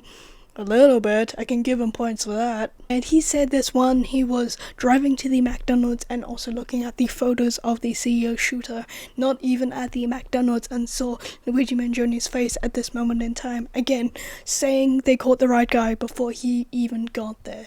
And there's so many sketchy things going on just surrounding Luigi Mangione's arrest ever since the beginning, and with these hearings, more and more sketchy things are coming out, just showing of how sketchy this entire situation is when Luigi Mangione was arrested, and it's insane, and infuriating all at the same time, just surrounding everything in Luigi Mangione's case. That officer that told Luigi Mangione, hey, if you don't give us your real name, we will arrest you. Yeah, that officer had to be reminded by Officer Hanley to say, hey, you need to tell him he will be arrested if he does not tell us his real name. And like we already know, Luigi Mangione was already arrested, even if he gave over his real name. Just telling Luigi Mangione a lie, saying, we'll let you go after this, but in reality, no, they didn't. But again, Officer Hanley had to remind someone to tell Luigi Mangione that at the McDonald's. Again,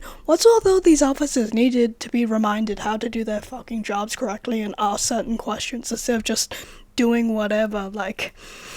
They had to be reminded to get a search warrant twice. They had to be reminded to read Luigi Mangione's Miranda rights. They had to be reminded about saying, hey, you need to tell us a false name. We will arrest you if you don't tell us your real name. Again, what's with these officers have to be reminded to do their fucking job correctly? There's like so much goddamn incompetence going on in this entire time from the Altoona police. And it's so bluntly obvious. Around 9:47 a.m., he still has not heard back from 911 in New York about them catching the New York shooter at the McDonald's.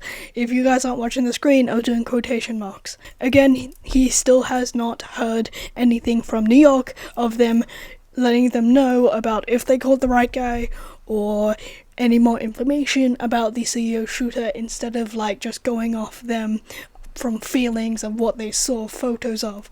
Again, it's insane. All of these officers are just going off from, we think it's him, instead of actually doing any investigation work, like asking him questions or anything like that. Like, we already know, the only questions they asked Luigi Mangione is, was he in New York?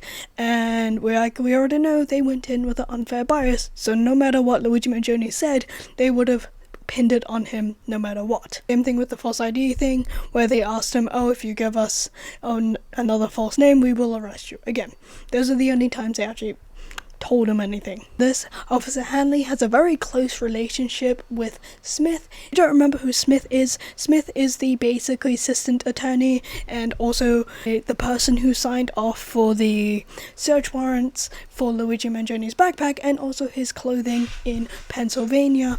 And Officer Hanley basically admitted he has a very close relationship with her, so we don't know what that means. Like, are they besties? I don't know. It just says that. But again, adding another layer of why are they on speed dial with each other?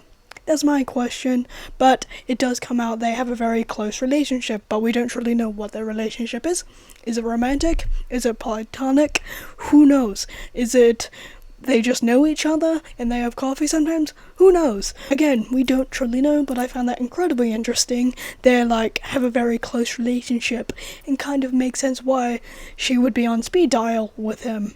Again, I still find that incredibly interesting. Also comes out, basically Officer Hanley calls back the 911 operator in New York about getting more information about the CEO shooter, and basically at this point in time Luigi Mangione is under arrest and in handcuffs. Again, he still has not got any information about the CEO shooter from New York at this moment in time still, but Luigi Mangione is in handcuffs because again, like we already know, they all went in with a unfair bias towards Luigi Mangione because they are the ones who wanted to catch the big bad CEO shooter. They are all going off of what they think the CEO shooter looks like and what they feel. Again, I don't think that's the right way to do detective work or be a police officer. It's like, I feel like this is right. Like, no. So it comes out he was the only officer that inquired to get a search warrant to search Luigi Mangione's backpack and also Luigi Mangione's item of clothing. Again, why is he the only one doing this compared to all the other officers that were there? Again, why? Well, Officer Hanley, he was in the same room as Officer Waza when she was looking through Luigi Mangione's backpack at the police station doing a inventory search like she claimed, but like we already know, that was illegal. She did not write anything down. It's when she found the 3D printed gun. Again, that entire thing is incredibly suspicious. But Officer Hanley was on the phone in that moment in time, so was not 100% paying attention, but he was there. The cross-examination with Officer Hanley by Karen Acafillo. Basically, he was asked, does he have any connections with anyone in New York? And Officer Hanley says no, but like we already know, he was trying to contact people in New York before he even got to the McDonald's, and even once he was at the McDonald's itself, he was trying to contact police in New York about the entire thing. So again, like we already know, he already has close connections with Smith as well. I don't know if it's Miss Smith or Mrs. Smith. It does not come out, it just says Smith.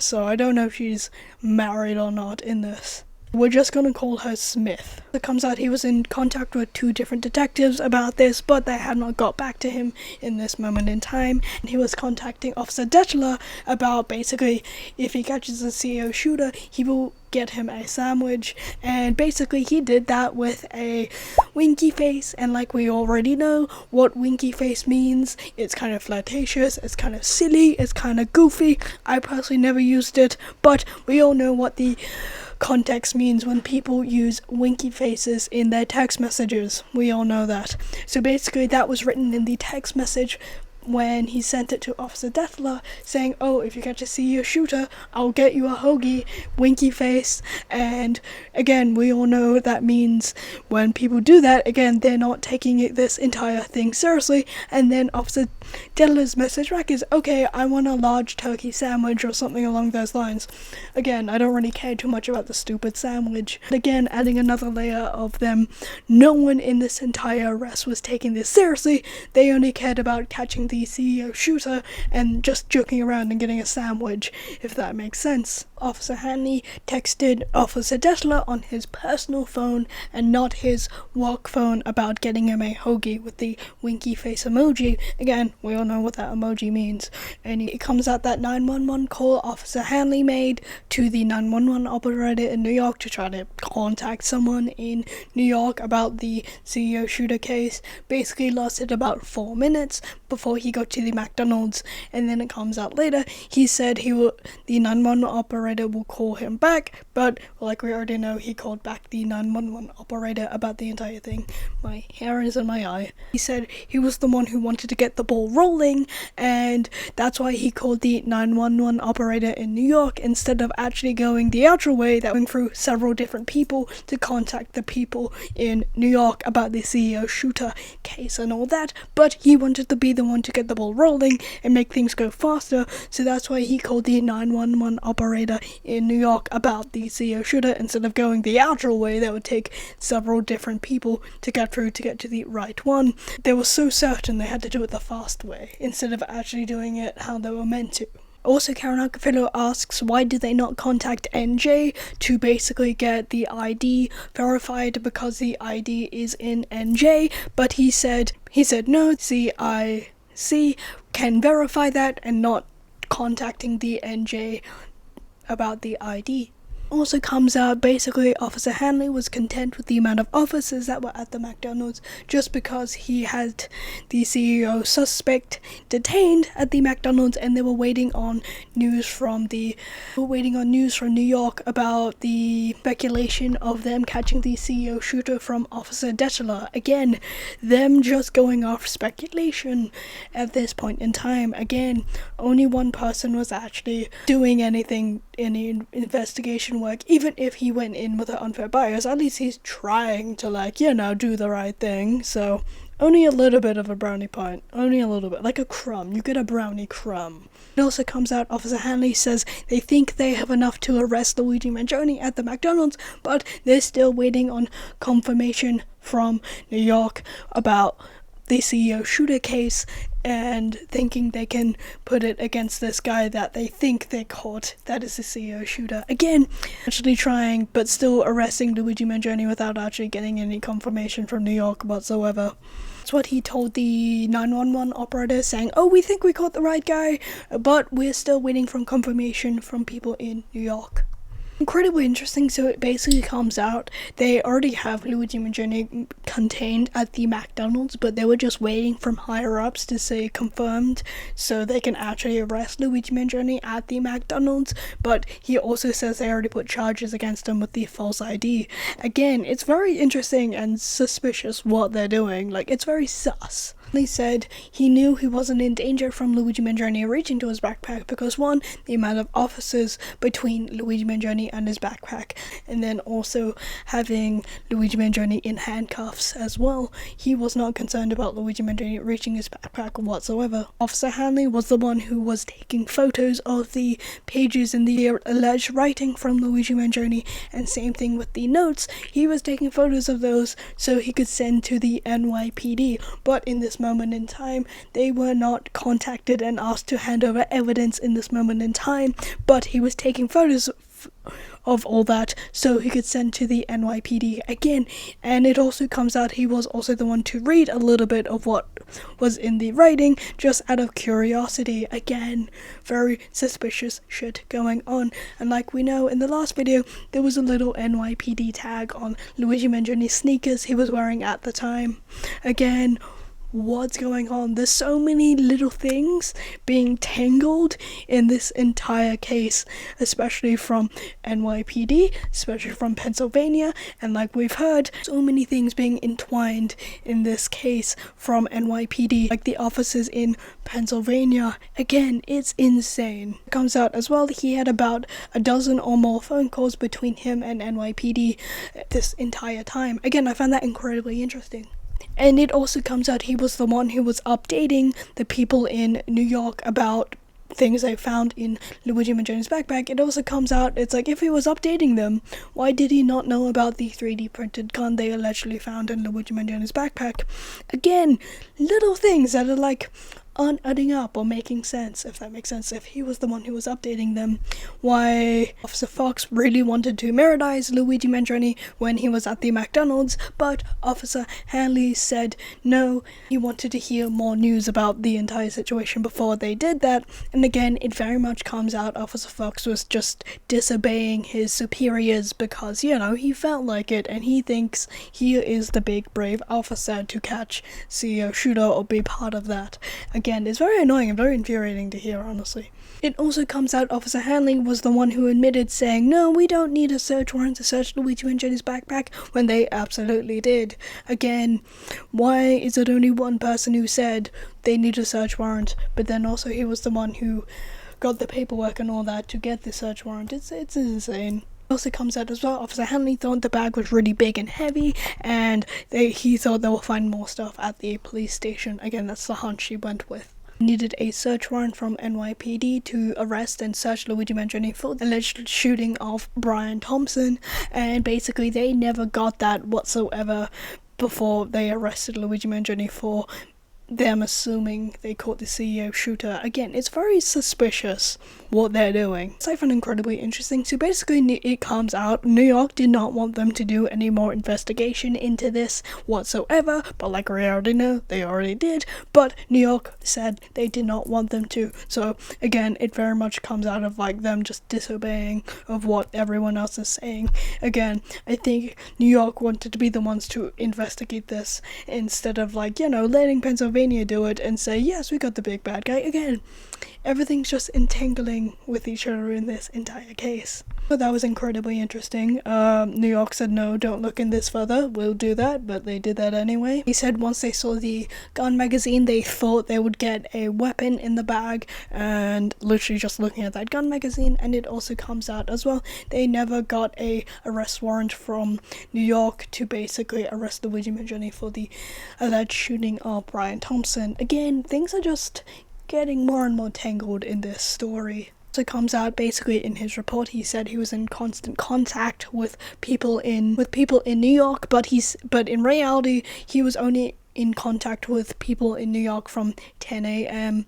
So they also needed a arrest warrant from New York to arrest Luigi Mangione on those charges of the alleged shooting of Brian Thompson, but they never got that whatsoever, and they did a lot more investigation work than they were meant to. Like, he already went and looked for Luigi Mangione's traveling, like if he took public transport, did he drive or anything like that on the behalf of NYPD when they They were not meant to do that whatsoever. Next witness is Officer Burns. He was the officer who told Officer Fox to put Luigi Mangione in handcuffs. The Burns was the officer who directed Officer Fox to put Luigi Mangione in handcuffs. He didn't directly tell him to. He did a little hand signal by pinching his fingers, so like sort of like this, I guess. I don't really know, but that's what it was described in the live tweet. And also, he said they didn't need a search warrant because Luigi Mangione committed a crime in Pennsylvania and it is underneath incident and arrest. So for them, he said it was okay for them to search Luigi Mangione's backpack without a search warrant. That is wrong. I want to add, I said that 50 million times and I'm gonna keep saying it. They need a search warrant to search Luigi Mangione's backpack and also his clothing, but they did not do that whatsoever, and the only time they actually considered getting one is so they could keep the alleged writing and notes in Luigi Mangione's backpack they allegedly found, and instead of it being sent to his family members. And basically he said it doesn't matter if it was a different crime in a different state, it doesn't matter, so they can do it anyway. In reality, no, that's not the case. No. Why does it go on the internet tell you saying, I know you need a search warrant compared to you guys who do their job? Like, why am I telling you guys this? I like I'm saying they watch these videos. It also comes out Officer Burns was also a rank higher than Officer Trent in this. Again, Officer Trent was the only officer to say they need a search warrant twice compared to every other officer that was there. I don't know if that's important or not, but like I wanted to add it here anyway. Officer Burns was the officer that took photos of every single item in Luigi Mangione's backpack they allegedly found, and it also comes out he said he actually slips up and says early on saying no, he did not read any of the alleged writing or even any of the alleged notes they found in Luigi Mangione's backpack, but then it comes out later he actually did. He read some things in the alleged writing from Luigi Mangione, and he read one of the notes that they allegedly found in Luigi Mangione backpack, but then he said earlier he didn't. Again, which one is it, sir? Is it, did you read it or did you not read it? Again, he does slip up a little bit here and there, so which one is it, sir? Like I'm saying this like they watch these videos. God, that would be funny if they did. Hi. He was taking photos of the notebook with the alleged writing from Luigi Mangione. He said there were some pages torn out, but like we already know, very sketchy thing has gone on. So they could have torn out pages in each notebook. Or Luigi Mangione tore out pages. You do that with notebooks if you don't like a page or something. And they probably took out more pages and say it was there before they took photos of it. Again, who truly knows? But again, I thought that was incredibly interesting and something I want to add here. So they could have torn out more pages. They could have not torn out pages. They could have torn out pages before they took photos and then said they did. Again, very interesting and suspicious things. Again, I'm probably nitpicking, but I feel like they're like important, I think. It also comes out he went into the McDonald's with the unfair bias thinking they caught the CEO shooter as well. Again, every single officer. Basically, they did not get a search warrant for several hours, and like we already know, I covered in my last video, they finally got a search warrant at 17:14 p.m. that day on December 9th, 2024.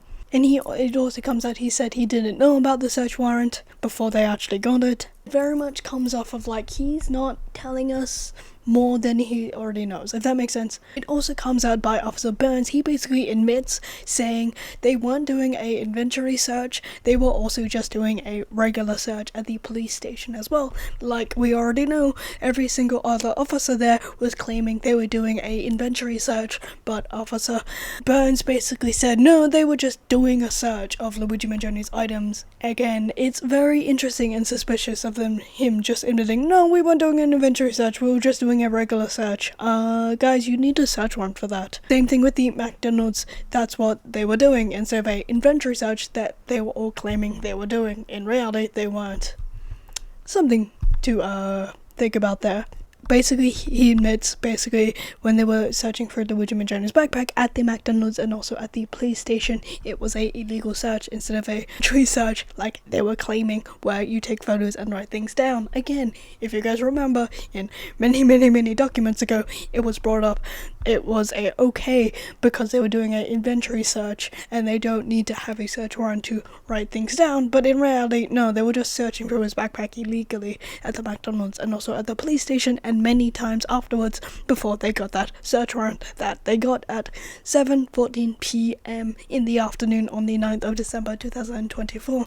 Again, I want to keep saying that because it is very important. Also comes out basically they weren't taking photos for Pennsylvania case and everything on that side of things. They were taking photos for the NYPD case. That's why they were taking photos. Again, it's very interesting and suspicious how much the NYPD is entwined in all this before they even sent Luigi Mangione to New York, and this is literally on December 9th, 2024. This was happening. Again, it's very interesting how much this is entwined with them when they're not meant to be entwined whatsoever at this moment in time, but they are. Very interesting, I thought anyway. And they very much confirmed, saying no, they were not doing this for the false ID charges they had on Luigi Mangione in this moment in time. They were just strictly taking photos and doing this for the NYPD in New York. Again, very interesting and suspicious how much they were getting the NYPD involved and them doing it on their behalf. Again, it's very interesting and suspicious. Again, like I said earlier with Officer Fox helping someone in NYPD about a parking ticket if he handed over CCTV footage if he did it on their behalf. Again, very interesting and suspicious things going on in this entire police station when Luigi Mangione was arrested.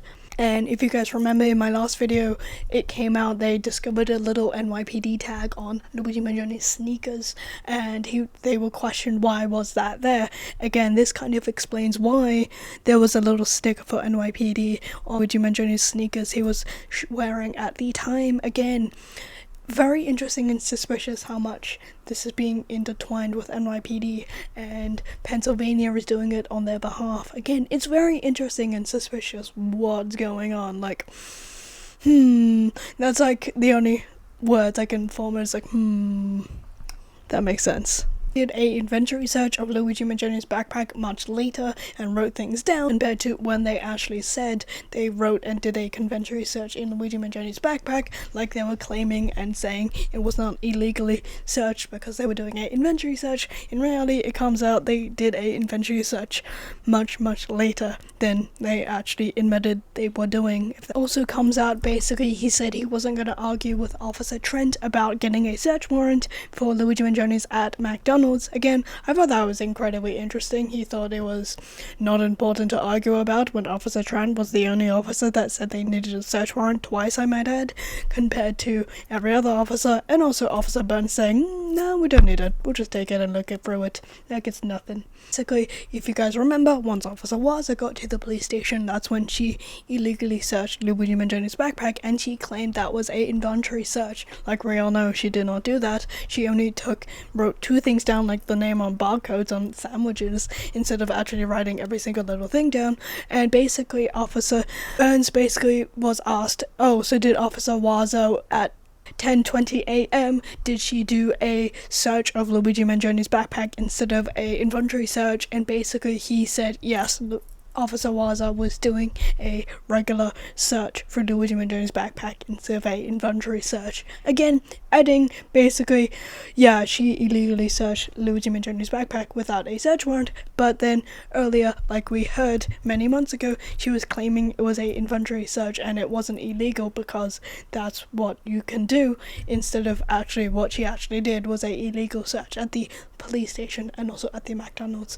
Again, very suspicious shit going on here.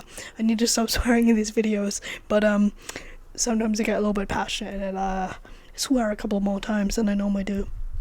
And basically, Officer Waza, when she said she was doing an inventory search from Luigi Mangione's backpack at the police station, like she was claiming she did, but in reality they did a inventory search 3 hours later.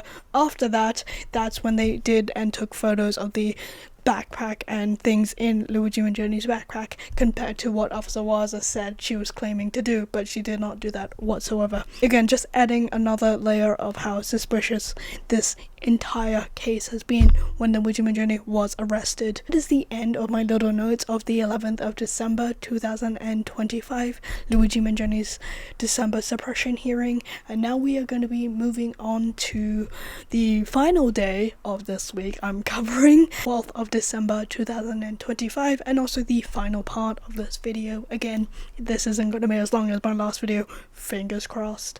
We are now moving on to that.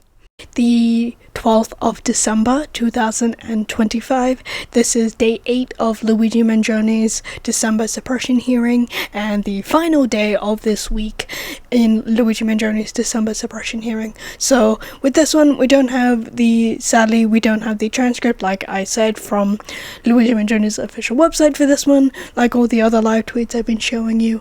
Look at the photos that came out on this day. We could clearly see Luigi Mangione was smiling quite a bit. It was very nice. We haven't seen his smile in a while. And also, if you look closely at the photos, there is a little scratch on his face. I know those are just some things I wanted to note when looking at the photos on this day from Luigi Mangione. I realized in the last 2 videos I've been wearing similar colors what Luigi is wearing.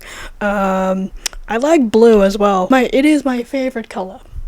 I also realized my dress shows up more as a lighter navy blue on camera than like in real life.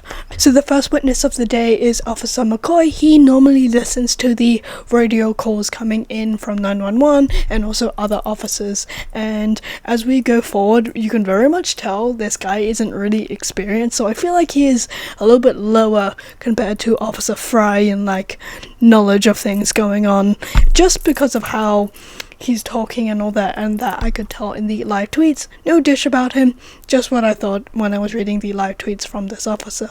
The next witness of the day is Officer Houston of Altoona LD. I will just pop up the live tweets up on screen for you guys. The lawyers approached the bench, but Joel isn't there yet. Joel is here, calling Altoona Officer Samuel McCoy. He states that immediately before this Altoona PD job, I delivered pizza at Papa John's. McCoy was working as a field training officer on December 9th, 2024. McCoy stated he generally monitors the radio when he is working. He did not hear the 911 dispatch, as he was dealing with someone in custody. He says he saw Hanelli exiting the station wearing his vest, and that doesn't normally happen. The vest. That means something serious is happening. Come to order. Justice Caro, call your first witness. ADA, the people call Officer Samuel McCoy. What did you do before that? McCoy, I delivered pizza at a Papa John's. McCoy, I also served in the military. ADA, where? McCoy, base in the UAE. I mean, Qatar. ADA, were you on duty on December 9th, 2024? McCoy, yes. McCoy, I was at the police station with an in custody. I saw LT Hanley in a vest, which was not common, so I knew it was serious. ADA, what do you mean? McCoy, he supervised home search and tactical moves. I asked him, what's going on? He said, H-word suspect. Hanley may have said NYS word. State asked what kind of knowledge McCoy had about the NYS word. Absolutely none. McCoy, with the nature of the incident, the more officers the safer it is. They're watching BWC footage.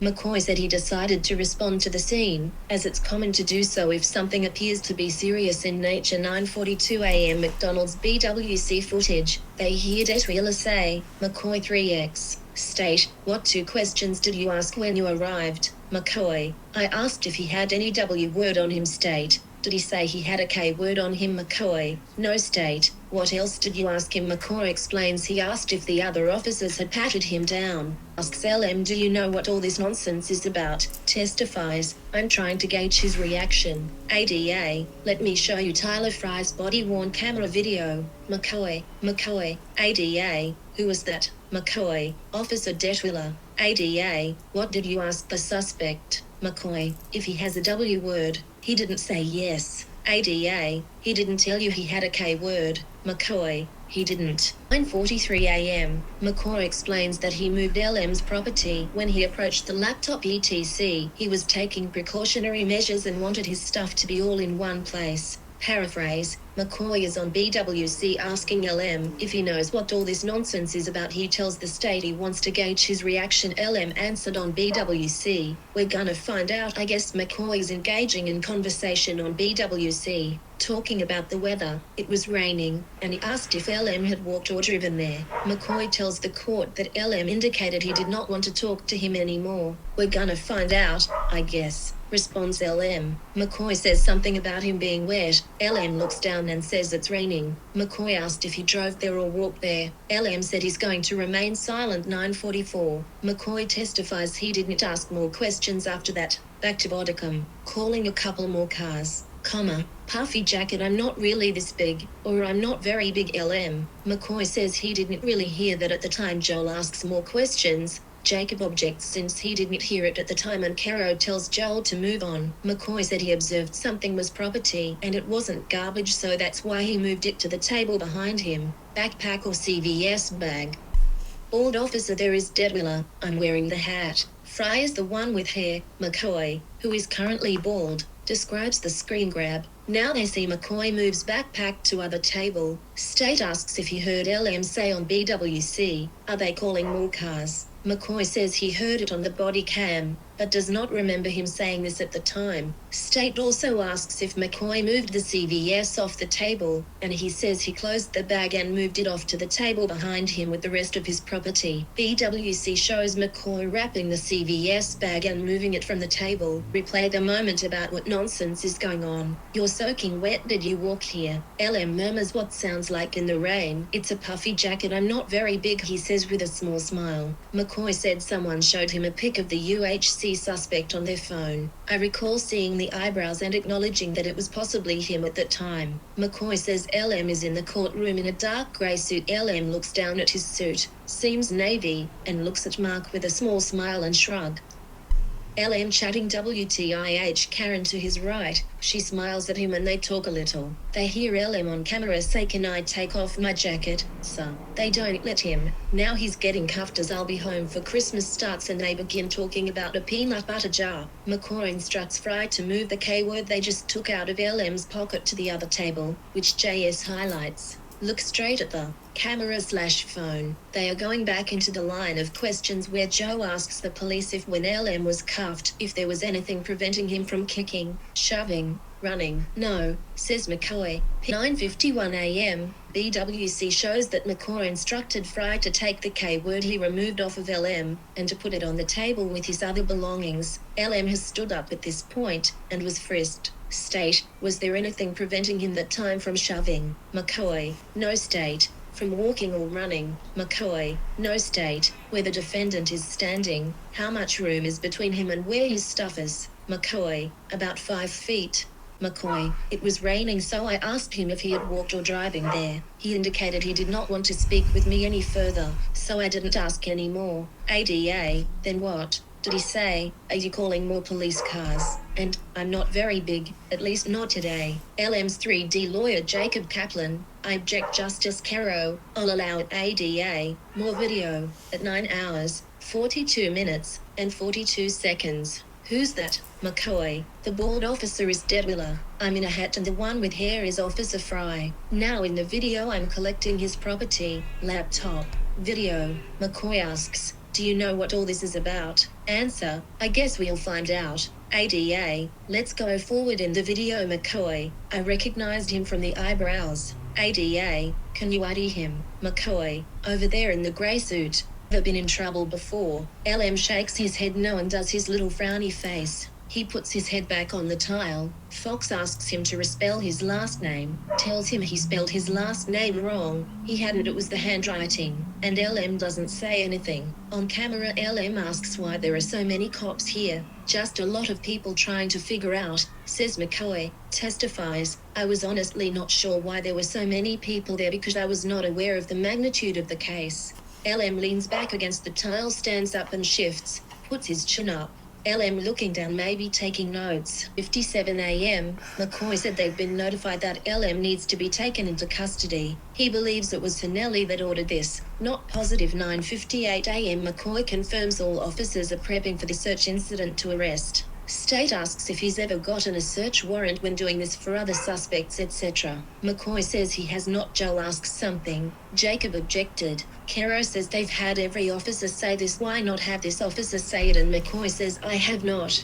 We're going to take him in for violation 4104. McCoy on screen telling Fox, while he cleans up trash on table, which is for the false ID charge. Joel stops and replays this moment and points out this is a PA charge, not NY. McCoy 9 hours, 58 minutes, and 5 seconds. He tells Blair, county dispatcher, to mark that he's in custody. McCoy observes search and then briefly assists search of LM. LM is still head down writing. He's sitting with Mark on his left, KFA on his right. JK is all the way to the left, starting questions about whether there was joint investigation between Altoona and NY. No, you didn't even know about this UHC case anyway. That's correct. I do not watch the news. No further questions. Jacob starts cross and asks how tall you were. 6 feet 1 year ago. How much did you weigh? Joel objects. Overruled. McCoy laughs and blushes and says pushing 300 lbs. Jacob rapid fire crossing.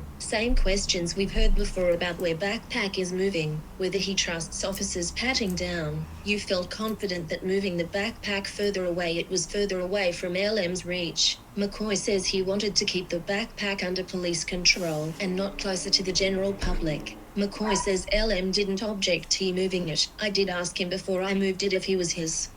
Police started showing up over time. Little laugh from McCoy. He seems nervous, saying yes sir to Jacob, and sometimes he nods and Jacob has to remind him to say yes, and he apologizes. Jacob asks if through his questions McCoy was trying to get information from LM. Yes sir. He gets flustered about whether he learned how to interrogate suspects in police training and says it was more through experience. Cross-examination. LM's lawyer Jacob Kaplan. How did you weigh on December 9th? 2024. McCoy, less than 300 pounds. Jacob Kaplan, did you see Corporal Trent in the McDonald's when you got there? McCoy, he might have come later, I'm not sure. Jacob Kaplan, there were a number of officers there in the back of the McDonald's, including Wasser and Fox. McCoy, yes. Jacob Kaplan, was he free to go? ADA, objection. Calls for speculation. Justice Caro, sustained. Jacob Kaplan, you were trying to get info. Yes. Jacob Kaplan, were you concerned LM could jump and open his backpack with his feet? McCoy, he couldn't because we had good body position. Jacob Kaplan, LM was never combative, was he? McCoy, he was not. Jacob going fast. McCoy trying to keep up with his yes, sirs, and then sometimes nodding, then apologizing again for not saying yes. Unless it is a female that is actively pregnant, they are to be cuffed behind their back.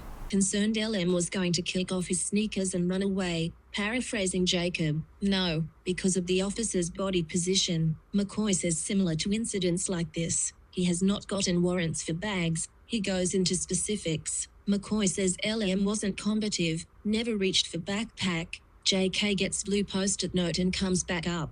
After providing false name, nothing he did was uncooperative. Paraphrasing, and none of the actions he took that day made me fear for my life. McCoy, Joel redirects McCoy. The reason I said nothing he did was frightening at that time is because he was patted down, separated from his property, had enough officers to get safe positioning.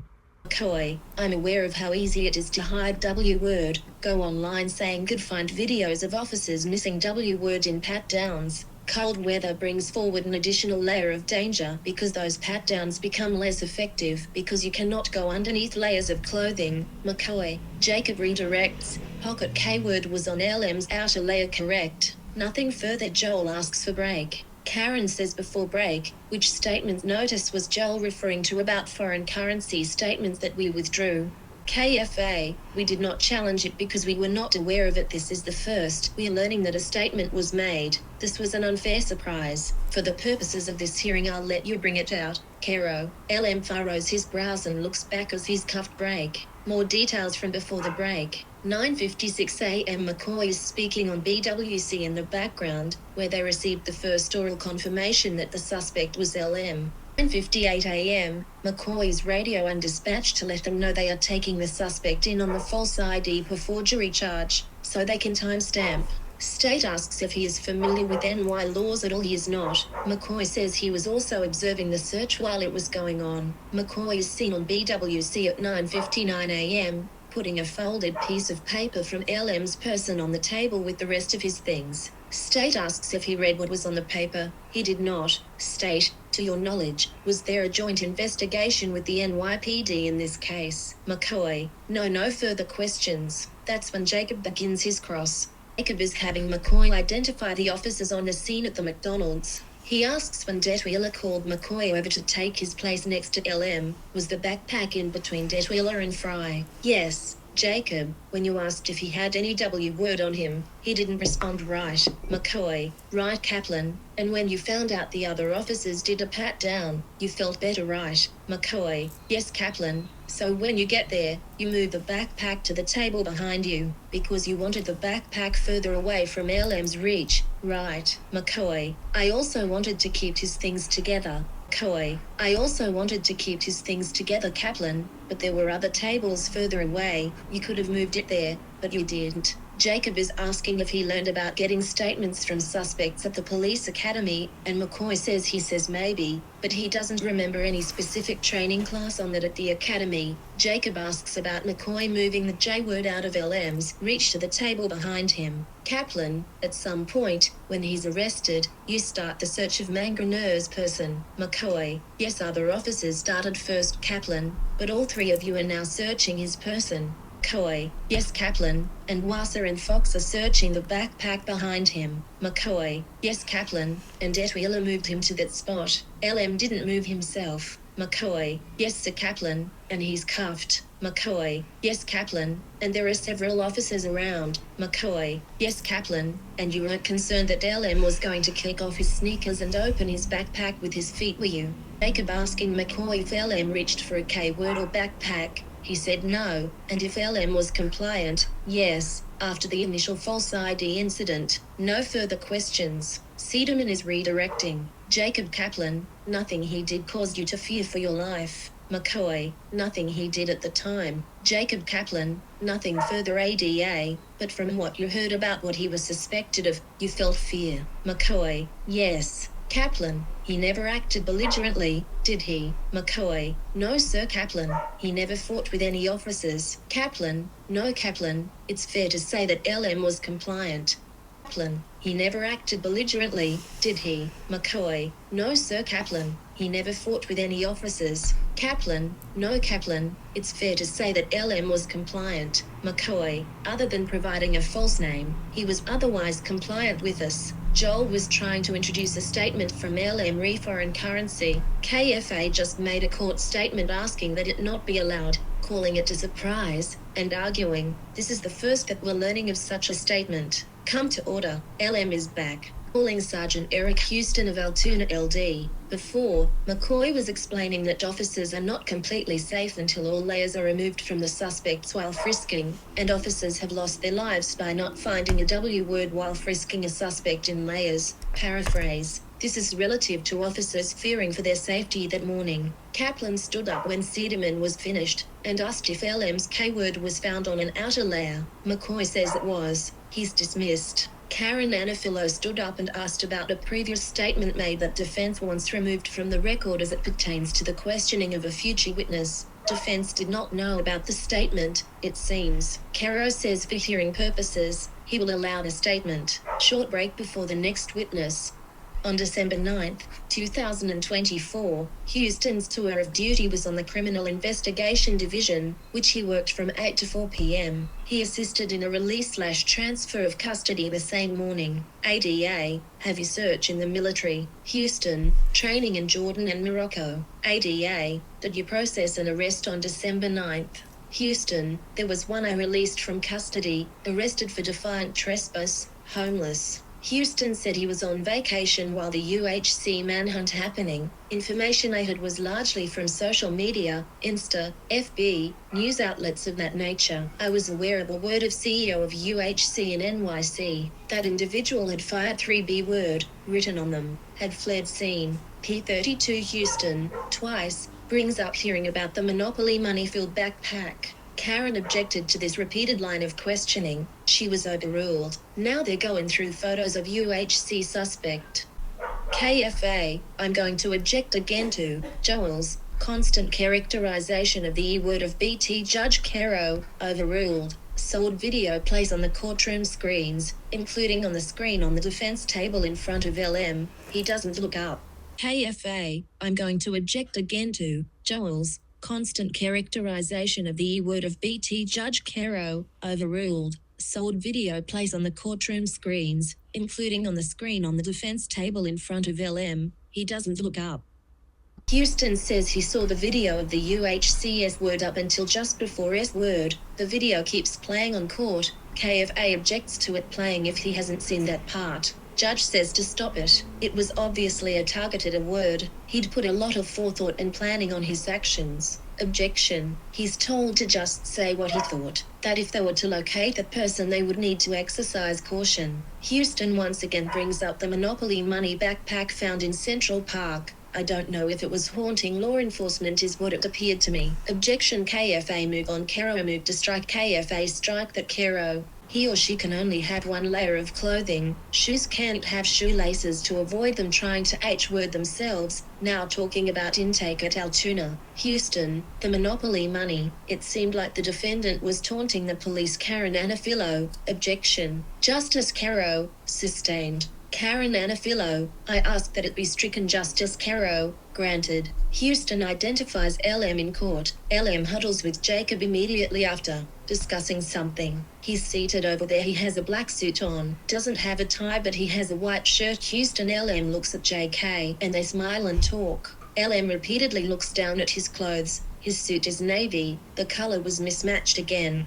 Houston says if there is a lot of property to search and inventory, and it's going to take a while, it's easier to have the defendant go to the holding cell. State, if a W word is found at intake, what is the procedure for the remainder of the search? Houston, you can remove the item from the intake area where he can't reach it. Houston confirms everything pertaining to the search is logged in full form or fashion state. What role do photographs have, be it inventory or evidence? Houston, they show what we have in inventory at the time.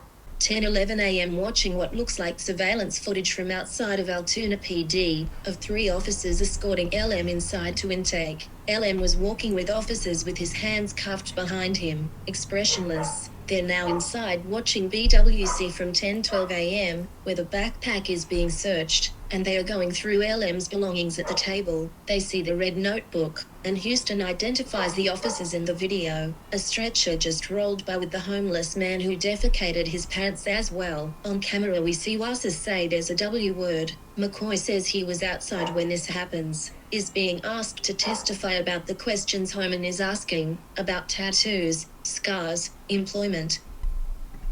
10:16 a.m., Officer Wasser is heard saying on BWC, there's a W word. This is about 4 to 5 minutes after LM arrived inside. Houston states that LM has easy access to the table where his belongings are. He could easily reach, and identifies that his hands are free but his ankles are not. 10:20, BWC is showing LM removing his layers. They're getting to talking about in-depth search, a strip search. Deputy Chief requested Altoona PD do one. Houston says people can hide W word, brings up looking on YouTube and seeing that people can hide things. Talks about D word and K word being held in rectums. They did the search, didn't find anything on LM. Houston says people can hide W word, brings up looking on YouTube and seeing that people can hide things. Talks about D word and K word being held in rectums. They did the search, didn't find anything on LM. At one point, Houston said that LM had been soaking wet and it was clear he'd been walking around outside for a while. We're having person expose themselves. We don't want that on bodycam, but there is an overhead camera in precinct always turned on so there can't be allegations of someone attacking someone else. Video footage of LM saying he's unemployed, last employed by True Car. I'd say a year. LM on how long he's been unemployed. LM taking notes. Now they are hearing Houston say we won't put him in poopy pants cell, and then by the way his poop pants are, in hallway. Joel says was that you talking about person who defecated in his cell? Yes it is. This is when an officer is asking for LM's mom's address. if she lives there, saying, if you were to D-word here today, we need someone to contact. LM says something like, well, I'm not going to D, then cuts himself off and gives his mom's cell phone number. Jacob, now seated at LM's right, Mark on his left, KFA all the way to left, walks up and gives Kaplan, prosecution, a green post-it note. They are seeing Detwiller's body on screen saying something to the bodycam footage of McCoy, but it's muted. Detwiller is exclaiming with his hands. 10:24 a.m. They are watching LM's pockets get flipped out while they search. 10:31 a.m. They are watching them separate the evidence/belongings. Houston confirms when asked that the officers are following their typical protocol. They see the brown paper Lowe's bag, and Houston explains that type of bag is used to submit larger items in evidence, like a laptop. Now Frey's putting LM's dickie into a bag. Why did he announce that's a dickie?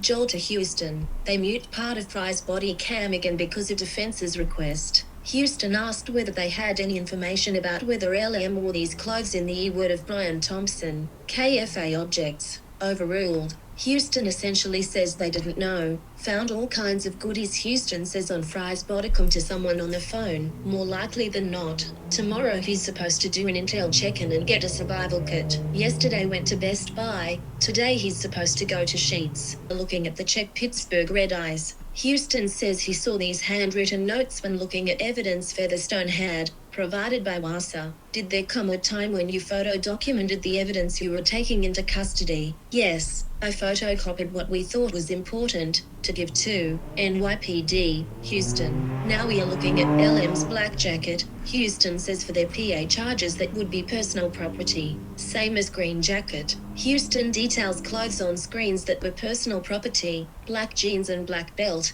They were wet in the front, black sweatpants, look more like athletic pants, neck gaiter neck warming layer. Be a black sneakers. Checklist he had with rudimentary map of Altoona. This was in the beanie, which means it was found on LM's person. This may be what McCoy takes out of his pocket during the third search at MCD. Houston talks about what money/cash found in wallet. What protection, if any, does this give into claims of theft? This goes into reports, so LM can't claim someone stole them. Now looking at a vanilla Visa debit gift card. Now looking at his Maryland driver's license, which would be part of evidence in the forgery case. Fake NJID photo comes up on courtroom monitor. Big poster not put up.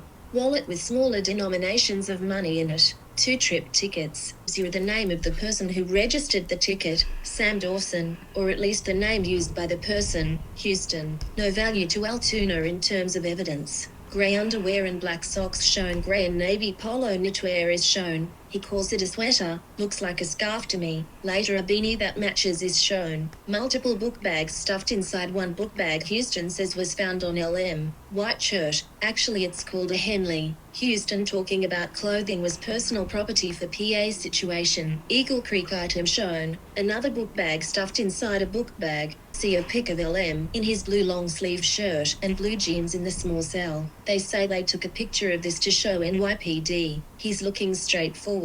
We saw this photo released last dec. 2024. This would have been a little after 11 a.m. The photo documentation, either of LM or items, not clear. Featherstone is evidence custodian. Houston said they don't know what NYPD knows, so they'll leave it to them to determine what to do with the clothing. LM was pointing at the screen in front of him, and briefly whispered to Mark as his black jacket is shown on the larger screen. They were just shown a note that was redacted, and it read something along the lines of, redacted crypto seed phrase. Houston is viewing a partial redacted copy of his incident report at the witness stand. State, does that document fairly reflect the items you logged into evidence? Houston, yes. State, was the inventory process over when you completed, or did it continue in another location? Houston confirms that it did continue. Due to not having enough room where they were in intake, they moved to a conference room upstairs for more space. More photos were taken and logged. Houston testifies about a redacted paper of receipts from a search warrant.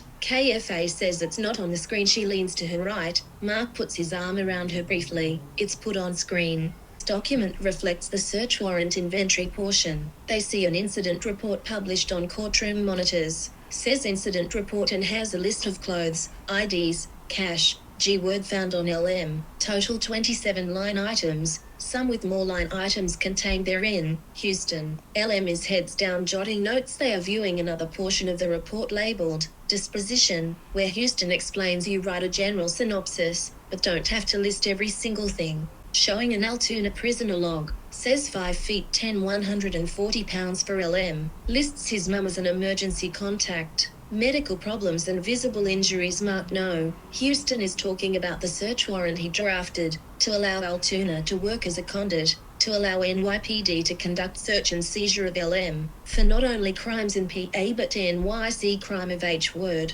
Absent that search warrant or authority, would Altoona have to transfer the evidence to NYPD? None. Houston talking about speaking with someone named Oscar Diaz. Reading from paper about NYBTS word. Thompson declared deceased at 7:12 hours. Houston reading the report about Thompson's word. Joel asking if anything in search warrant paperwork mention Wassa. Houston looks through. Joel asks again if Wassa in the warrant. Houston says he wants to be thorough and search it, but he doesn't think so. Fox not in report. He confirms. Joel, what ultimately happened to all of this clothing in terms of whether it was deemed personal or evidence? Houston, we ultimately turned over the evidence to the custody and care of the NYPD. We don't know what the NYPD knows, so we are preserving it for them. Letter 153D. Officer on phone, with LM's belongings. Tomorrow he's supposed to do an intel check-in and a survival kit.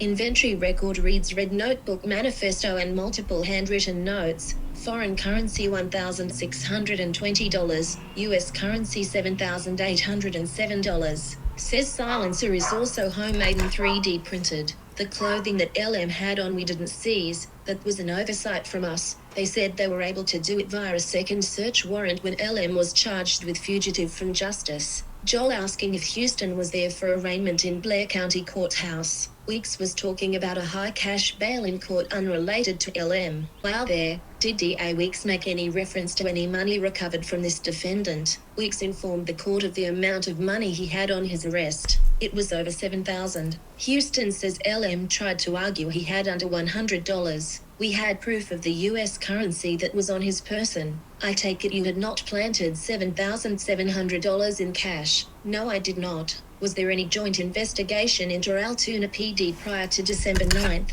Joel, very short break. Or details from before the break. Houston explained they got a secondary warrant to obtain the clothing that he had on at the station. Houston, search warrant was to essentially act as a conduit to allow the NYPD to conduct a search and seizure on the property of LM. The NYPD can use those crimes as well during their proceedings. The crime of H word was the lead charge that we were looking for evidence for. Search warrant was authorized by Houston to release the property to NYPD. It was approved by Blair County DA at 5:14 p.m. Deny, defend, or delay, and depose was written in Sharpie on 3B word cases. Houston states, we didn't have the authority to do anything in NY, including to transfer. Back from break, Karen on cross. KFA asking Houston if he'd heard they'd recovered a backpack by a pond in Central Park. He said yes. Then she asked if he knew where a pergola was. He said he knows Central Park is big, but he's not familiar with location of that specific pergola.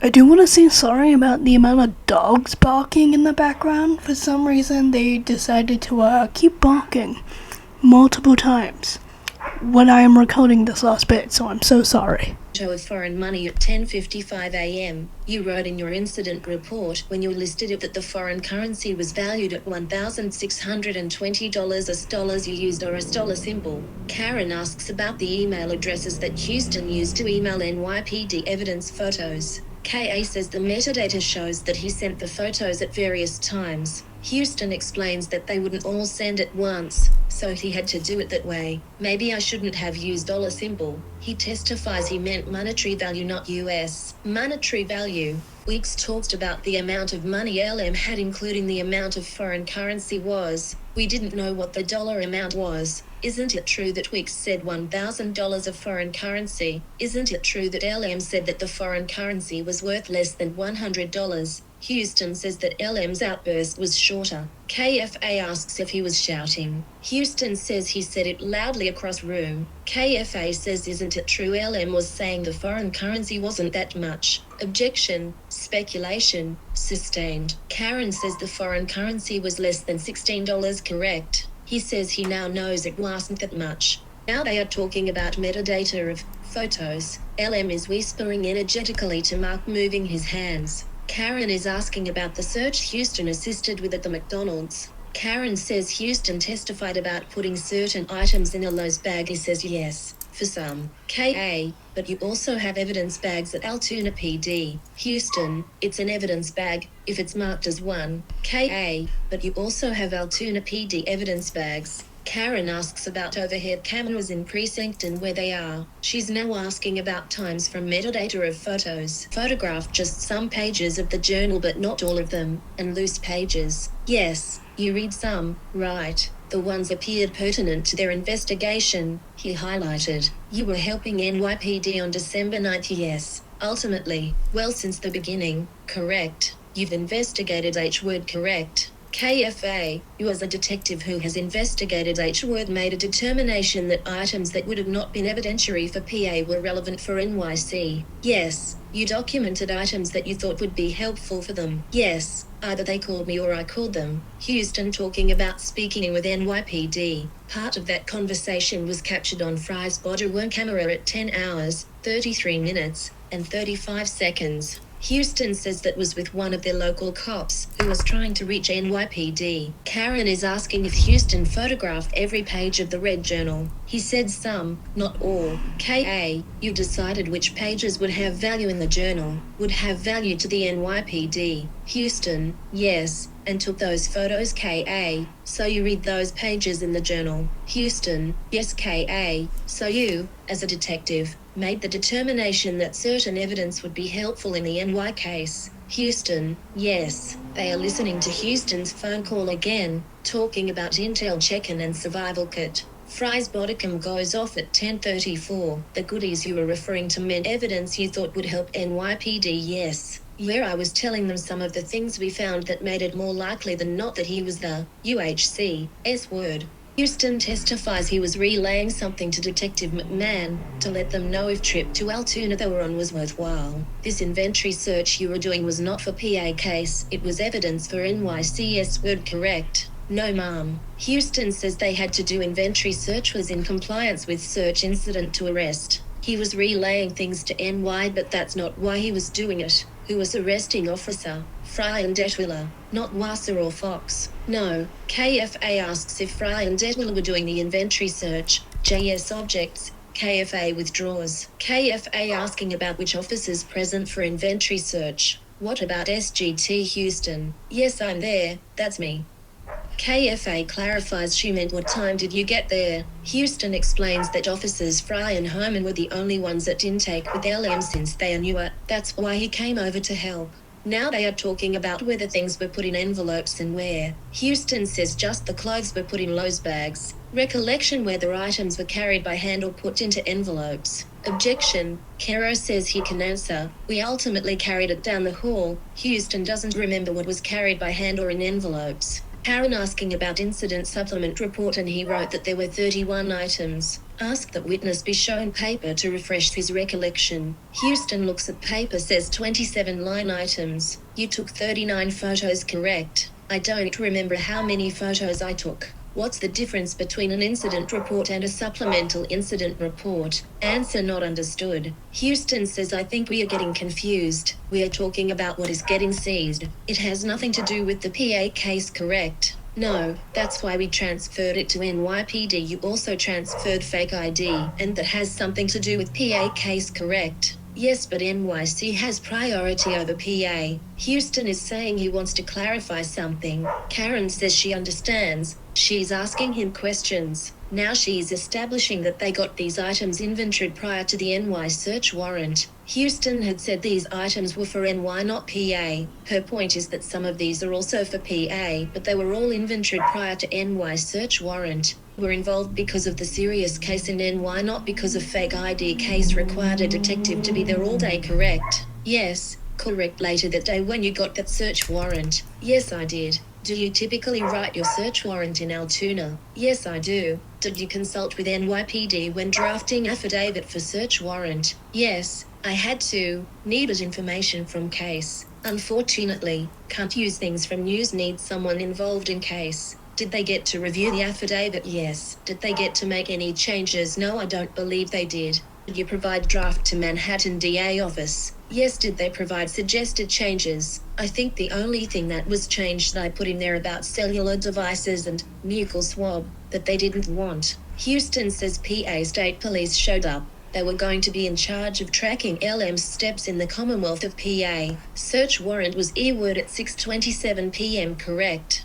Yes. All items. Yes. Backpack. Yes. You attended LM's arraignment? Yes, I did. KFA asking about a general order. They are getting copy for Houston. Jacob stands up with paper, confers with KFA. They are pulling it up on witness screen. KFA asking about a general order. They are getting copy for Houston. Jacob stands up with paper, confers with KFA. They are pulling it up on witness screen. There's no mention here of the bag of detainee, correct? It does not specifically list a bag. Houston. Karen, when asking Houston about placing items in large envelopes, per another officer's report, Houston said yes. Manila envelopes were used to bring to certain items to Featherstone's office. KA, so some items were in the Lowe's bag, and some in envelopes. Do you have any recollection on which items were carried by hand or which were carried in envelopes? General Order 3.1, it's being published on Courtroom Monitors. 3.1.9 required detainee searches. Inventory search of detainees. See, it says special attention shall be permitted to check linings, hat, hidden pockets, etc. Yes. KFA asks for a moment, says something to Mark, now chats with Jacob, who holds up a paper up to his face as he whispers to her. Was Wassa involved in this inventory search? Yes, a search incident to arrest. That was part of inventory search. That was happening simultaneously. Later that day when you went to Featherstone's office to do more in-depth inventory search, was Wassa there? Yes. Fox. No. When a later search happened, he doesn't remember if Wassa was there. When was first list created of items? I believe Featherstone made it. For search warrant, I used photo documentation to make list. Was Houston there for list? I don't recall, but it was not written in hallway. No further questions. Joel asks if the list compiling can be made at a later time. Joel says counsel read from one paragraph. He wants to pull up another paragraph. Now they are pulling up a policy about contraband. Karen once again objects to Joel repeatedly saying manifesto. It is totally gratuitous, prejudicial, and it is not what this witness even called it. Caro says Wassa called it that when she pulled it out of backpack, so he'll allow it. Joel rests. Karen redirects very briefly. She says, same section that Joel is discussing. She asks to pull it up. The 3rd of January 2010 secure storage of detainee property. Says detail of items need to happen prior to entry of LM into cell. KFA points out that didn't happen, that this wasn't detailed before he was put into the cell. Houston is confused by question, then clarifies yes, LM was put in holding cell before inventory search finished. Houston is confused by question, then clarifies yes, LM was put in holding cell before inventory search finished. KFA stops. Joel redirects. Some objects are sustained, some overruled. They are talking about Altoona policy and bags. Joel changes to ask about LM being ankle cuffed. I'm not aware of any policy that says we can't remove him and place him in a cell during search. In this case, he just had so much property, didn't want him to wait in intake. Joel prompts, and you didn't want to keep him ankle cuffed in intake? Yes, although climate controlled, it's December, we don't want to keep him there longer than we have to. He's down to one layer. Get him to holding cell where he has place to sit, access to water.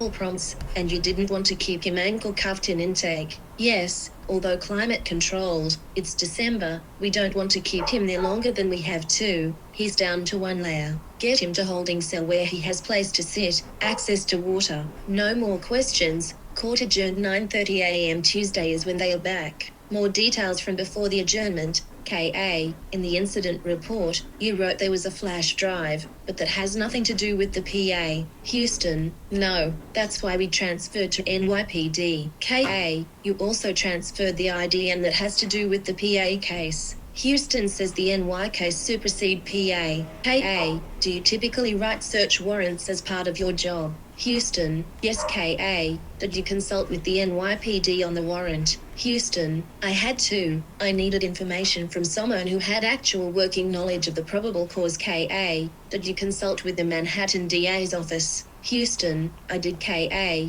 did you make any changes on recommendations of the prosecutors? Houston, I believe they made some changes. Yes. Karen brings up that Houston began communicating with the FBI and other law enforcement about what he read in the red notebook and the handwritten notes. Karen asked if Wasser came back to Featherstone's office for the second search and inventory. He said yes. There was a third, and Houston doesn't know if she was present for that. KA asks if he was present. Featherstone compiled the inventory list. He doesn't believe he was. No further questions. Siedelman stood for redirect. Arraignment court asked the Commonwealth on position of bail. DA Weeks made reference to money on defendant at time of arrest. Houston, it was over $7,000. He made an utterance and protesting the amount of money. I think he was arguing that it was less than $100. We had proof of the US currency on him on his person, meaning the photographed currencies shown earlier.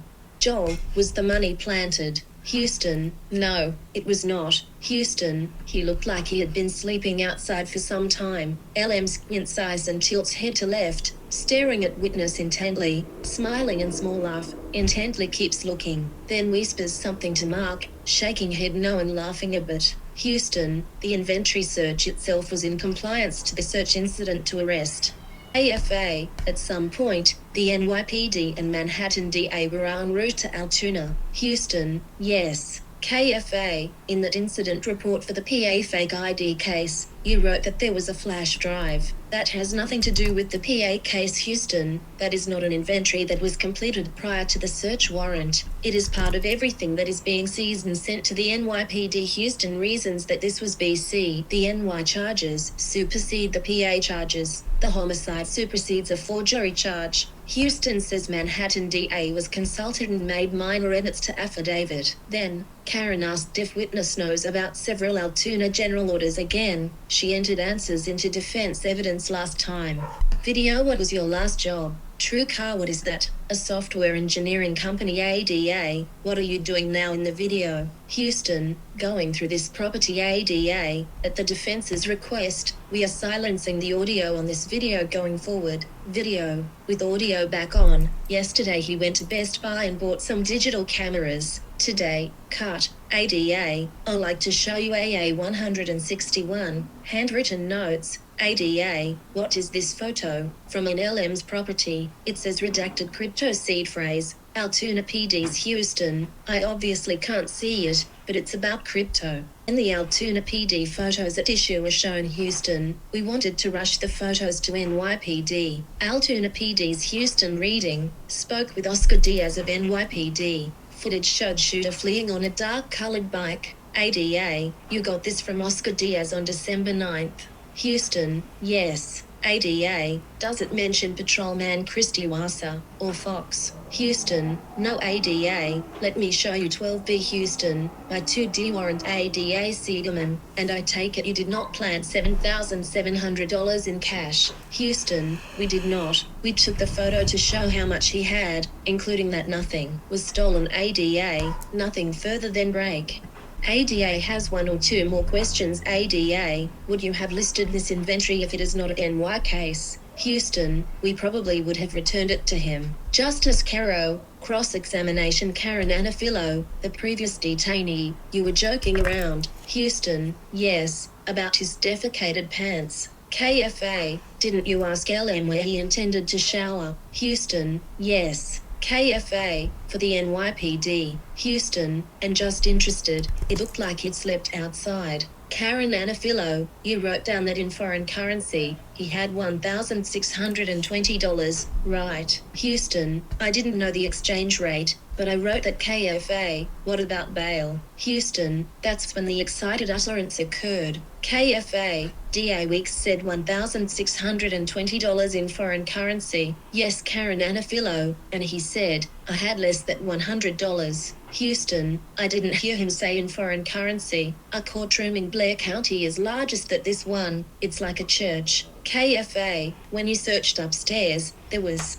a camera. Houston: right. Karen Anafilo: you attended LM's arraignment? Houston: I did. KFA: General Order 3.1, are you aware of it? Houston: I'd have to see it. KFA, you can pull it up on your screen showing redirect examination ADA. Let's look up contraband on page 6. It's 10B Houston. Contraband shall not be returned to the detainee ADA. Did you read the manifesto? KFA, objection, overruled. Apparently Kero has more cases today, hence it finished earlier than usual. So that was the end of the live tweets, and now we are going to be going over my little notes and things I want to bring up and talk about a little bit more on the 12th of December 2025. So I thought this was kind of cute. So basically, Officer McCoy, when he identifies the witness, Luigi Mangione, he points at Luigi Mangione saying the man in the grey suit, and Luigi looks down at his suit and says, "I thought it was navy." There's a small little smile. I thought that was kind of cute, and like we've already seen in photos, the suit was navy, not grey, and I thought that was cute.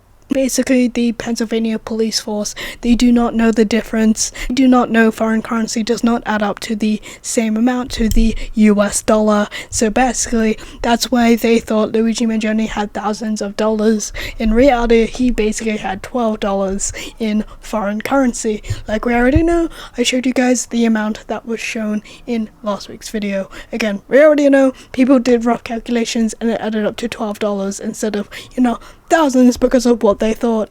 It's very infuriating, honestly. It's like, everyone knows that. I know that. It's insane, honestly. So McCoy did not know anything about the shooting of Brian Thompson whatsoever. Again, comes out, it very much seems like he didn't really know what was going on at the time. He was just kind of there. Officer McCoy just went to the McDonald's just because he thought something big was going on and nothing, for no particular reason other than he thought something big was going on and he should go. Again, what's with all these officers just going to the McDonald's because it's like they felt like it and not because they were called for backup or anything like that? Thought that was interesting. Again, majority of these officers that went to the McDonald's that we know of just went there because they thought they should go instead of like, oh, we need backup. They just went. Like I said earlier, Officer McCoy, he mostly listens over the radio comm or the 911 calls for that particular police station, and he said he did not listen to the 911 call for when they were going to go investigate the CEO shooter at that McDonald's because he was busy he was busy with a different call, so he wasn't able to listen over that call on the radio. I found this incredibly interesting. So basically, Officer McCoy said he found it very interesting Officer Hanley was leaving the police station with his police vest on, and he said Officer Hanley never really leaves the police station with his vest on unless it's something incredibly serious. And basically, he said along the lines of Officer Hanley said he was going off to go to the McDonald's because they expected they got the CEO shooter at that McDonald's. Again, he already made that decision before he even got to the McDonald's itself, Officer Hanley. So again, I found that incredibly interesting. He made that decision before he even was in his police car whatsoever, before he was looking up things or anything like that of the CEO shooter. Again, it's very interesting. It also comes out Officer McCoy, when he was at the McDonald's, he moved a bag behind him. He said he wasn't sure if it was evidence or it was just garbage, but he just wanted to keep it in one place. Again, he just moved a bag. Again, it just sounds like he's very inexperienced, this officer, but like, I don't think he truly understood what was going on. I think it was just there. Those people, they're like, I'm just here. I don't know what's going on, but I'm here. I feel like that's what Officer McCoy is in this situation. It also comes out, Officer McCoy thought it was maybe the CEO shooter just because of his eyebrows. Again, I'm probably nitpicking every time I hear someone say maybe, but honestly, when someone says maybe, they're very much unsure and not certain about things. So again, I just find that interesting. He said, maybe it's the CEO shooter, but he's not truly sure. Again, we've heard that a handful of times where we heard from officers were saying, we don't truly know, we're not sure, but we think so because of the eyebrows. But like we already know, Luigi Mangione does not have that uncommon features. A lot of men have thick eyebrows. Again, just want to keep noting that here. But again, I'm probably nitpicking, but I thought that was incredibly interesting. We have heard a couple of times looking over these live tweets of some officers going, maybe. it might be him, we're not sure. So McCoy was instructed to put Luigi Mangione's pocket knife on the table, and also a couple of other items contaminating evidence, I think. Anyway, basically that's probably where Officer Fox got the magical pocket knife that magically appeared on the table. Thought I should add that here, because like we know, like I said earlier in the video, Officer Fox just used a random pocket knife he came across on the table instead of using his personal pocket knife. So that pocket knife he probably used was Luigi Mangione's he used to open the item. Again, adding another layer of incompetence because he just used a random pocket knife. He doesn't care. He just used it. So that's probably where Officer Fox got that random pocket knife he saw on the table. Thought to add this here. I think I'm doing very well remembering all these officers' names since last week. I'm really bad at names, but I'm surprised I'm still remembering them all. Until next week, I will forget them all. It also comes out in body cam footage. Luigi Mangione asks basically why is there so many police officers at the McDonald's, and basically he got a response from Officer McCoy saying it's just a lot of people trying to figure this all out. Again, very interesting.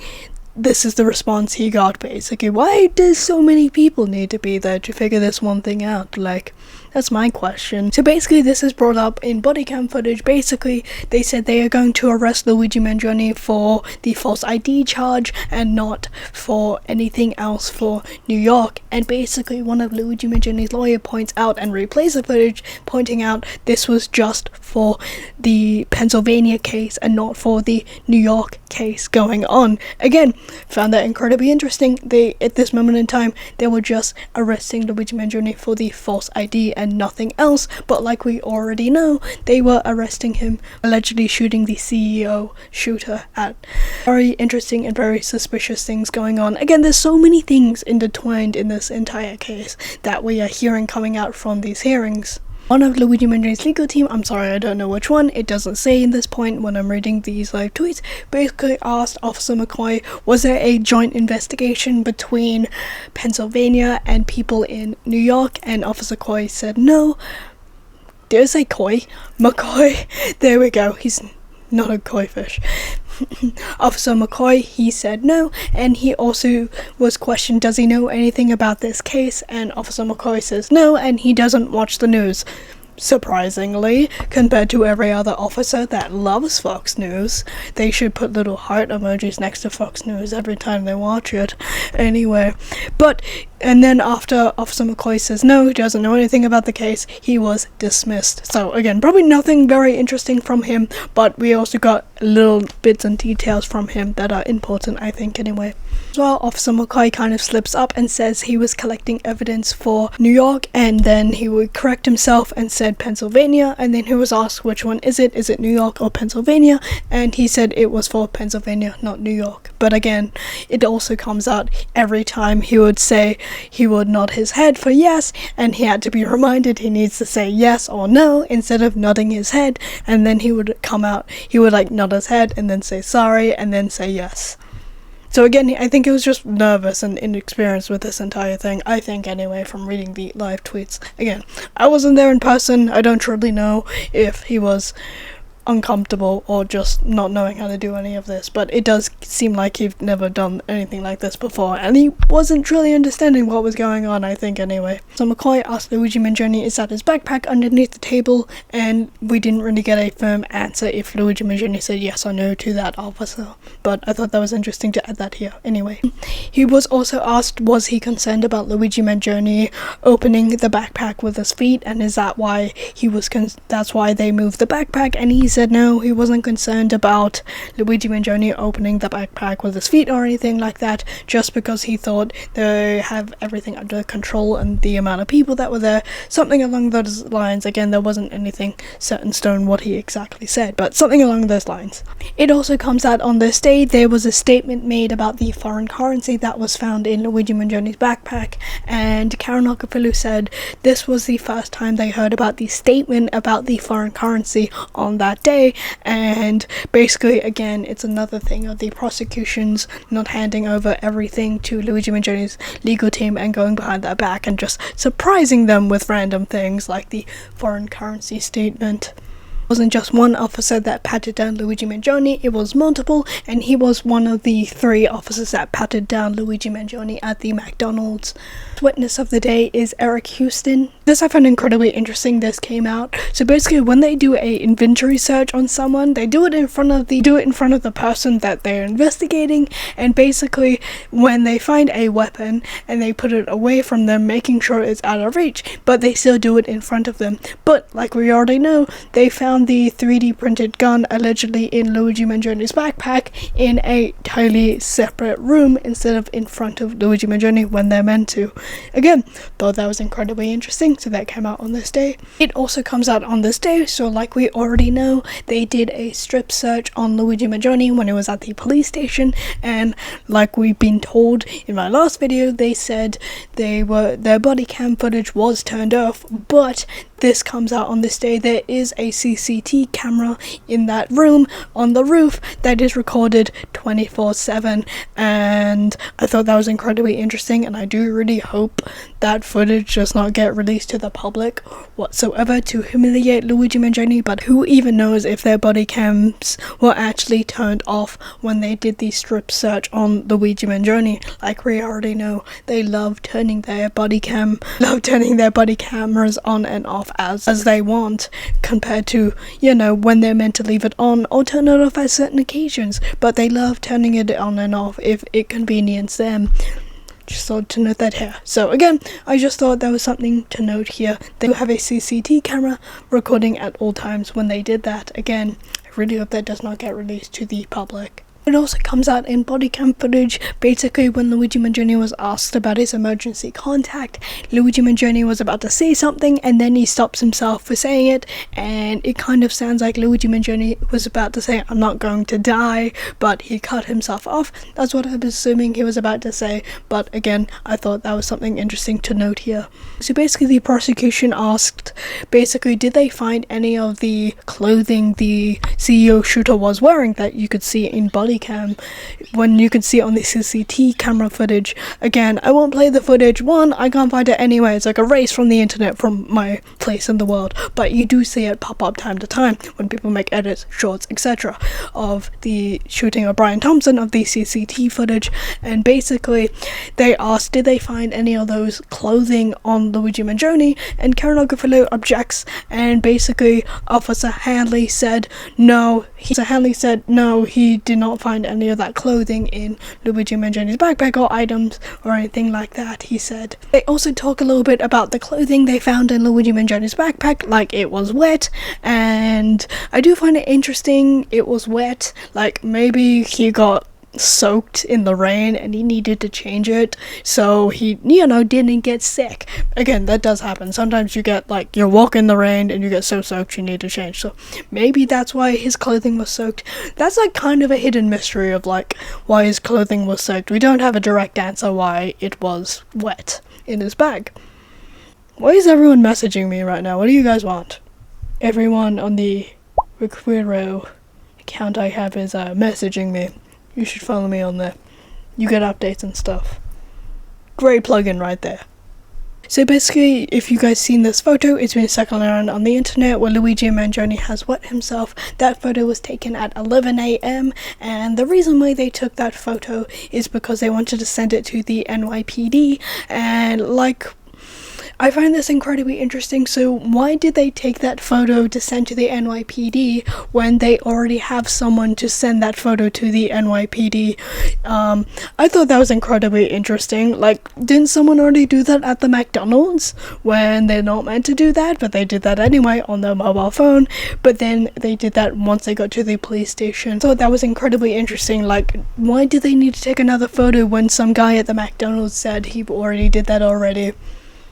I thought that was incredibly interesting. Comes out as well. Basically, they moved Luigi Mangione's backpack again at the police station to a conference room just so they can have more space and so they can do the inventory search in Luigi Mangione's backpack. Like we already know, Officer Waza said that's what she was doing, but it does come out later. They did it 3 hours later, but I thought that was interesting. They had to move Luigi Mangione's backpack to a bigger room, like a conference room, to do the inventory search. Very quiet today, surprisingly.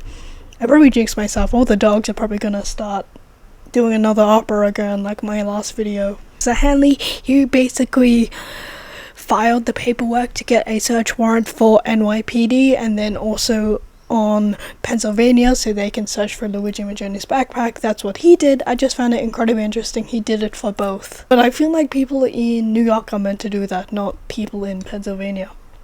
Thought that was interesting. So basically they had to transport all the evidence they allegedly found on Luigi Mangione to New York, but they didn't really want to do that, so they just did that in Pennsylvania. I thought that was incredibly interesting. In the search warrant paperwork, basically it said it sent to NYPD and it said none in the search warrant paperwork, and I thought that was interesting. Basically they did not send the evidence to NYPD for them to do their thing, but it would just stayed in Pennsylvania, and I thought that was incredibly interesting. And it also comes out as well, Officer Waza and also Officer Fox was not mentioned in the search warrant paperwork whatsoever. Again, I thought that was incredibly interesting. Like we already know, Officer Waza was the one who magically found that 3D printed gun. I feel like she would have been put in the paperwork for the one to find that alleged evidence they found on Luigi Mangione, but they weren't there in that paperwork whatsoever. Something I found incredibly interesting and wanted to note here. So Houston was asked, basically did all the clothing and all that went back to Luigi Mangione's family members, and basically he didn't really give a direct answer saying yes or no. He said basically all the evidence was held and given to the NYPD and that's what happened to it, but no exact answer, yes or no, the clothing went back to his family or it was just being held for evidence. He just said the evidence just was sent to NYPD. Thought that was interesting, and they were holding it there for them, and they heard no further news from the NYPD about that. I thought this was interesting. They said they don't know what the NYPD knows and what it's going to do with it. Thought that was interesting. So basically they go over and talk about the foreign currency they found in Luigi Mangione's backpack that was written in reports. So basically, like I said in my last video, they thought the foreign currency they found in Luigi Mangione's backpack equaled up to the American US dollar, but in reality it did not. So they had written down Luigi Mangione had about $1,620 in foreign currency. They thought that's what Luigi Mangione had, and they thought that was the amount he was going to flee the country with. Like we already know, that's why he was denied bail, but in reality we all know that roughly translates up to $12, not $1,620, but they did find about, and basically the amount of American dollars they found in Luigi Mangione's backpack was 7,807. That's what they found in Luigi Mangione's backpack of American currency. So again, they thought Luigi Mangione was going to flee the country. That's why he was denied bail when he was first arrested, but like we all know, the Altoona police force does not understand the foreign currency does not equal up to the American dollar, and like we all know, if you look at different foreign currencies, they use different numbers than compared to us. Like we already know, in Japan they use yen, and that are like 2,000 yen, or compare, and it's like equivalent to like a lower amount in the US, if that makes sense. So again, I think another layer of the to the Pennsylvania police force are kind of stupid and not knowing that, thinking the amount of foreign currency Luigi Mangione had was equal to the American dollar. In reality, it did not. And like we already know, and before I showed you guys in my last video, we went over that of showing what foreign currency Luigi Mangione had in his bag with him. Again, it was just a couple of different currencies again, and it roughly equaled up to $12 instead of the thousands of dollars they thought Luigi Mangione had in foreign currency, because again, the Altoona police force are kind of stupid. That as well, he reported the foreign currency they found on Luigi Mangione to the court, basically saying they found over $7,000 on Luigi Mangione in his backpack of foreign currency, and like we already know, Luigi Mangione said to the court it was under $100 in foreign currency, but again, like we already know, that's what they thought. It was over $100, like they thought it was $7,000. It was not. It was literally like $12, like we already know. Again, this bit's a little bit vague. I literally copied this from the live tweet, so you guys can figure this little bit out. Basically, it said did they plant $7,700? And I did not. Again, I don't truly know who was arguing about that bit, but again, you guys can work that out. I thought that was incredibly interesting to add here about the foreign currency and all that. Again, like we already know, Luigi Mangione was denied bail when he had his first arraignment in Pennsylvania. Again, like we already know, because they thought he was going to flee the country with the amount of foreign currency they found in Luigi Mangione's backpack, that they are a bit stupid and thought it led up to the American dollar when it absolutely didn't. You can't flee the country with $12. Maybe across the road. Officer Houston was asked, was there any joint investigation between Pennsylvania and New York? And then it got cut off in the live tweet, so we don't truly know, but I feel like he would have said no. But like we already know, there's been so many times it's been entangled with the NYPD and also with Pennsylvania. Same thing with New York, with Pennsylvania. Again, so many things are being intertwined in this case. Literally, like everything that's coming out literally over the last 2 weeks that I've been covering of the live tweets, it literally just sounds like they are doing an joint investigation, but they're just pretending they're not and lying about it. Again, we can see through it. We can obviously tell, like, why were they taking photos of all the evidence on the behalf of NYPD when it was only meant to be for Pennsylvania for the false ID? Thought that was interesting. Again, they're not doing an joint investigation, but their actions are saying otherwise. So basically, Officer Houston was the one to sign off for the second search warrant of getting Luigi Mangione's clothing and send it to NYPD, and that was confirmed and signed off at 5:14 p.m. the next day on December 10th, 2025. Again, I thought that was incredibly interesting, and said basically the writing that was found on the alleged bullets was deny, defend, depose, like we already know. That was not true. That is a lie. I made a little short about it. I talked about that months ago. So, like all the news networks said, that was engraved. And now it comes out that was written in Sharpie. So, which one is it? Is it Sharpie? Or was it engraved? Those are two entirely different things. Which one is it? Is it something to think about there? Like we already know, the media likes hearing things and then running with it. Like we already know what Luigi Mangione's mom said, they ran with that and made a little smear campaign when it was absolutely false. We talked about that in my last updated video. Same thing with the writing that was found on the bullets. Again, was not true whatsoever. So it comes out, Officer Houston said they did not have the authority to do anything more in this investigation. Send it to New York. Again, found that also incredibly interesting when they said they were going to do it, and then, like I said in paperwork, it said none earlier in the video. I thought that was incredibly interesting. I need to stop saying that word, but it is. Like, they said they were doing it for them, and then they were going to send it to NYPD, but then they didn't because they didn't have the authority, or is like none written in paperwork and all that. But then they said they weren't working with the NYPD or New York, but then it comes out they are as well, taking photos for them and all that. Again, so many little things just intertwined with each other when Luigi Mangione was arrested. Aaron Argafillo asks Officer Houston, is he aware they found a backpack at Central Park in New York? And he said yes, he was aware about that. And then he was asked, is he aware of the pergola at Central Park? And he says he wasn't really sure. I don't really know what it is. Let me know in the comments below. Is it a flower? Is it a tumor thing? Is it a thingy-majig? Let me know. I don't truly know. I don't know what that is. But he says he's not truly know about the location of Central Park in New York. They used a loads bag. I don't know what that is. I think it's a random store in America. I don't know. We don't have them here. Basically said they used a loads bag as a evidence bag, and basically he was questioned saying, why do they use a loads bag when they are perfectly nice evidence bags back at the station? And basically he said, evidence bag is an evidence bag. It doesn't matter whatever bag it is. That sounds like a Doctor Who's rule, I just said. But basically, that's what he said. And basically, guys, you have like actual nice evidence bags you're meant to use instead of using a random everyday bag. It's not they're meant to be used. Like, you're meant to use an actual evidence bag, not a random everyday bag. It can be cross-contaminated or anything like that. Like, I know that. I'm not even a true crime girly.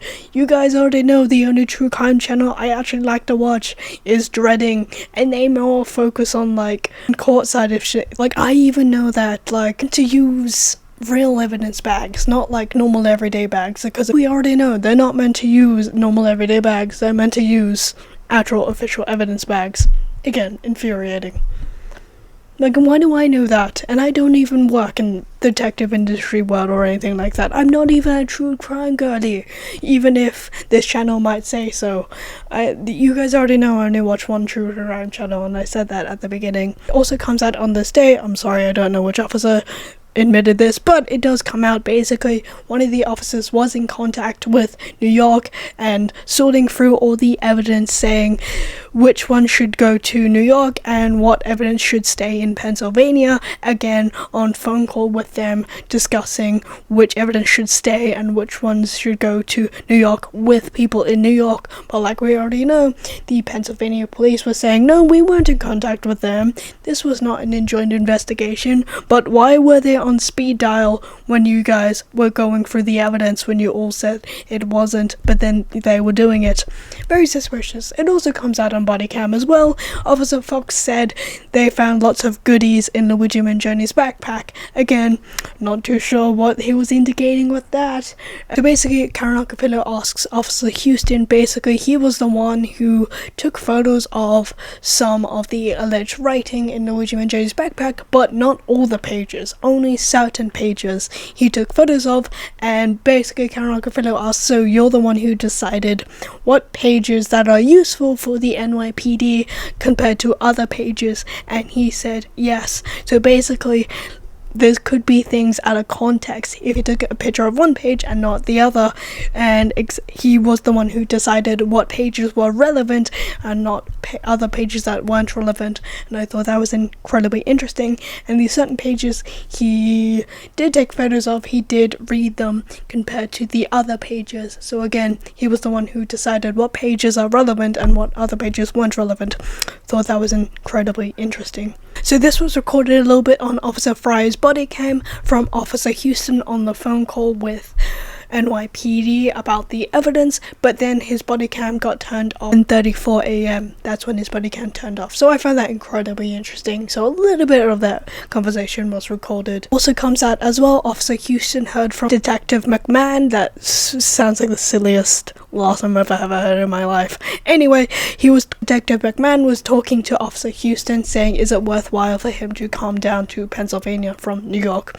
Thought that was incredibly interesting to add here. I need to stop saying that, but it is. Basically, he asks, so basically the inventory search they were doing for Luigi Mangione's backpack, that was just for Pennsylvania, but he was still on the phone call with NYPD talking about the evidence, but he said it was just for Pennsylvania. But again, it doesn't make sense for them to do that when they're doing the inventory search just for Pennsylvania, but then, like we already know, they were sorting it out for New York on their behalf. Again, a lot of things coming out, it is making sound very suspicious from the Pennsylvania side of things. It's like, which one is it?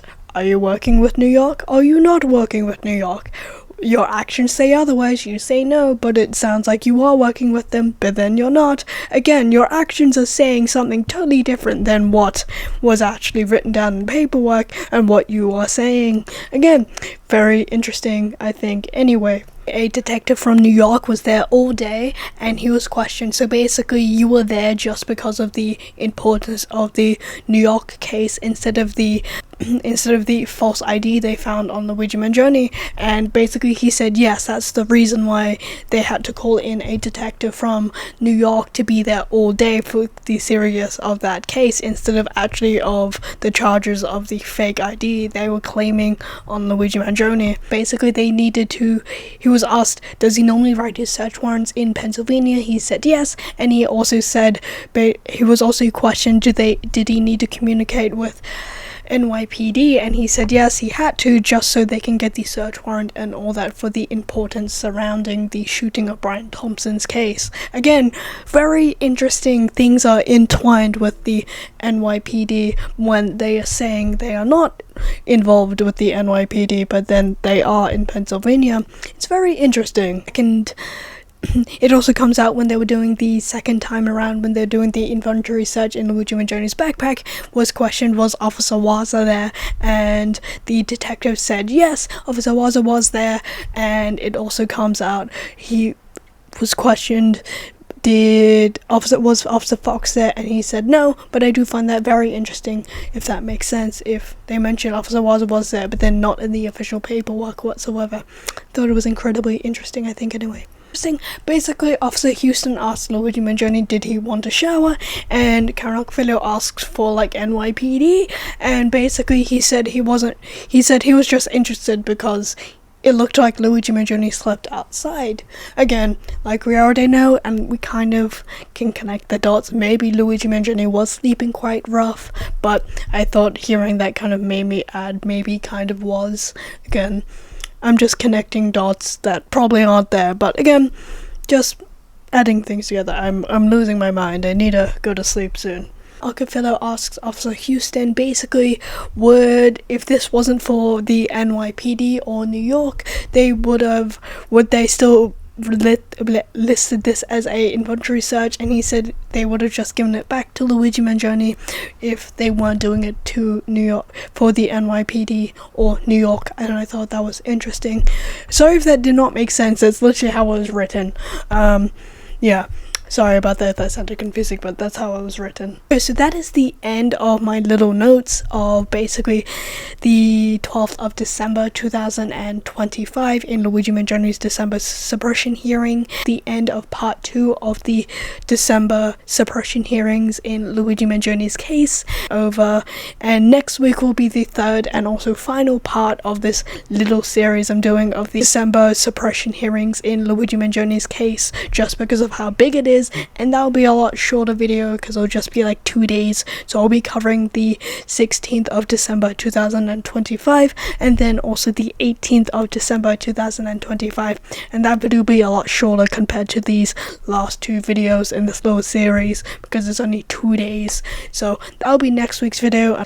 Hopefully I don't sound too dead tired at the end of this one and it makes sense for you guys. Again, this is all we have currently at the moment until we officially get the transcripts. Again, this is what we roughly have in the December suppression hearing. So I find this very interesting. Basically, they were in talks with New York all the way since the beginning, entwined even before they got to the McDonald's with New York about this entire thing, way before they got to the McDonald's, before they arrested Luigi Mangione, all the way through when Luigi Mangione was being arrested and also detained in Pennsylvania. Again, I find it incredibly interesting, all this with they say they weren't, when it's very obvious they were entwined with New York ever since the beginning, literally, so they can say they caught the CEO shooter.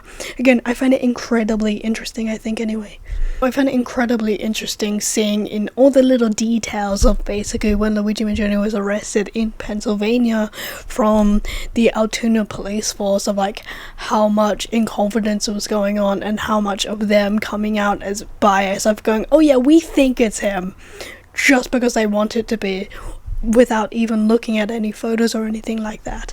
So again, I find it incredibly interesting in all these little details coming out, showing of goddamn how incompetent they are and how much they were just going off, oh, we wanted to be him because we want to be the guys to catch the CEO shooter. Again, with them actually not doing any police investigation work whatsoever. Again, I find this incredibly interesting, and we can see it so much more now than we did before in the past when we were only reading motions, but now we're hearing it from themselves as well. Again, this is just from the live tweets, but it's the best what we're gonna do until we get official transcripts. But I think it's very, very helpful in the long run of things anyway, just showing how much corruption is going on and also the holes forming in these people's stories when they arrested Luigi Mangione in this entire case. I found it incredibly interesting, just seeing everything come out in the little itty-bitty details that I think are incredibly important in things. So there's probably things I've missed already when I've read this once. I've noticed it when I was reading over the live tweets again in my last video. I found things I noticed that I missed when I did it the first time around. So again, there's probably things I missed when I was reading these live tweets around. You guys will probably notice it too if you guys read it over again. Sketchy things that were going on in Luigi Mangione's case when he was arrested ever since the beginning. We already knew that, but more things were coming out, and I find it incredibly interesting and honestly sad for Luigi. It does honestly sound like Luigi Mangione was just at the wrong place at the wrong time. I think I said that 7 months ago at this point in time, but I do feel like Luigi Mangione was just at the wrong place at the wrong time, sadly, and then he has to deal with all this on top of that.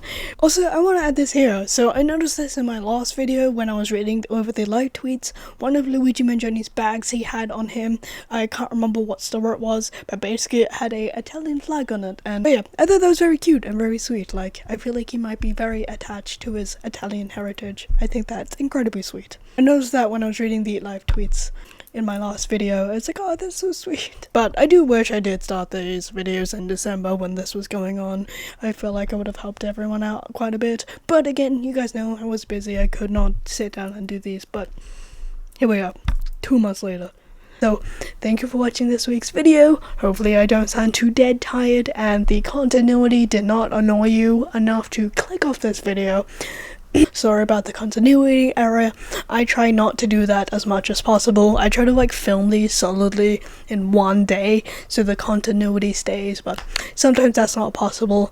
It annoys me more so than anything, me doing this in 2 days instead of one, but it's probably better for me doing this in the span of 2 days instead of 1 day. Anyway, I'm gonna let you guys go. Enjoy the rest of your day. For watching this week's video, you can subscribe if you want to. It's okay if not. I upload every week, sometimes 3 times a month, depends what I'm working on. And if you guys want to keep up to date with the channel, you can follow the channel's social medias. That's where I post all updates and all that. And if you guys want to follow me personally, all of my social medias are down below as well. And yeah. Thank you for watching this week's video. Bye!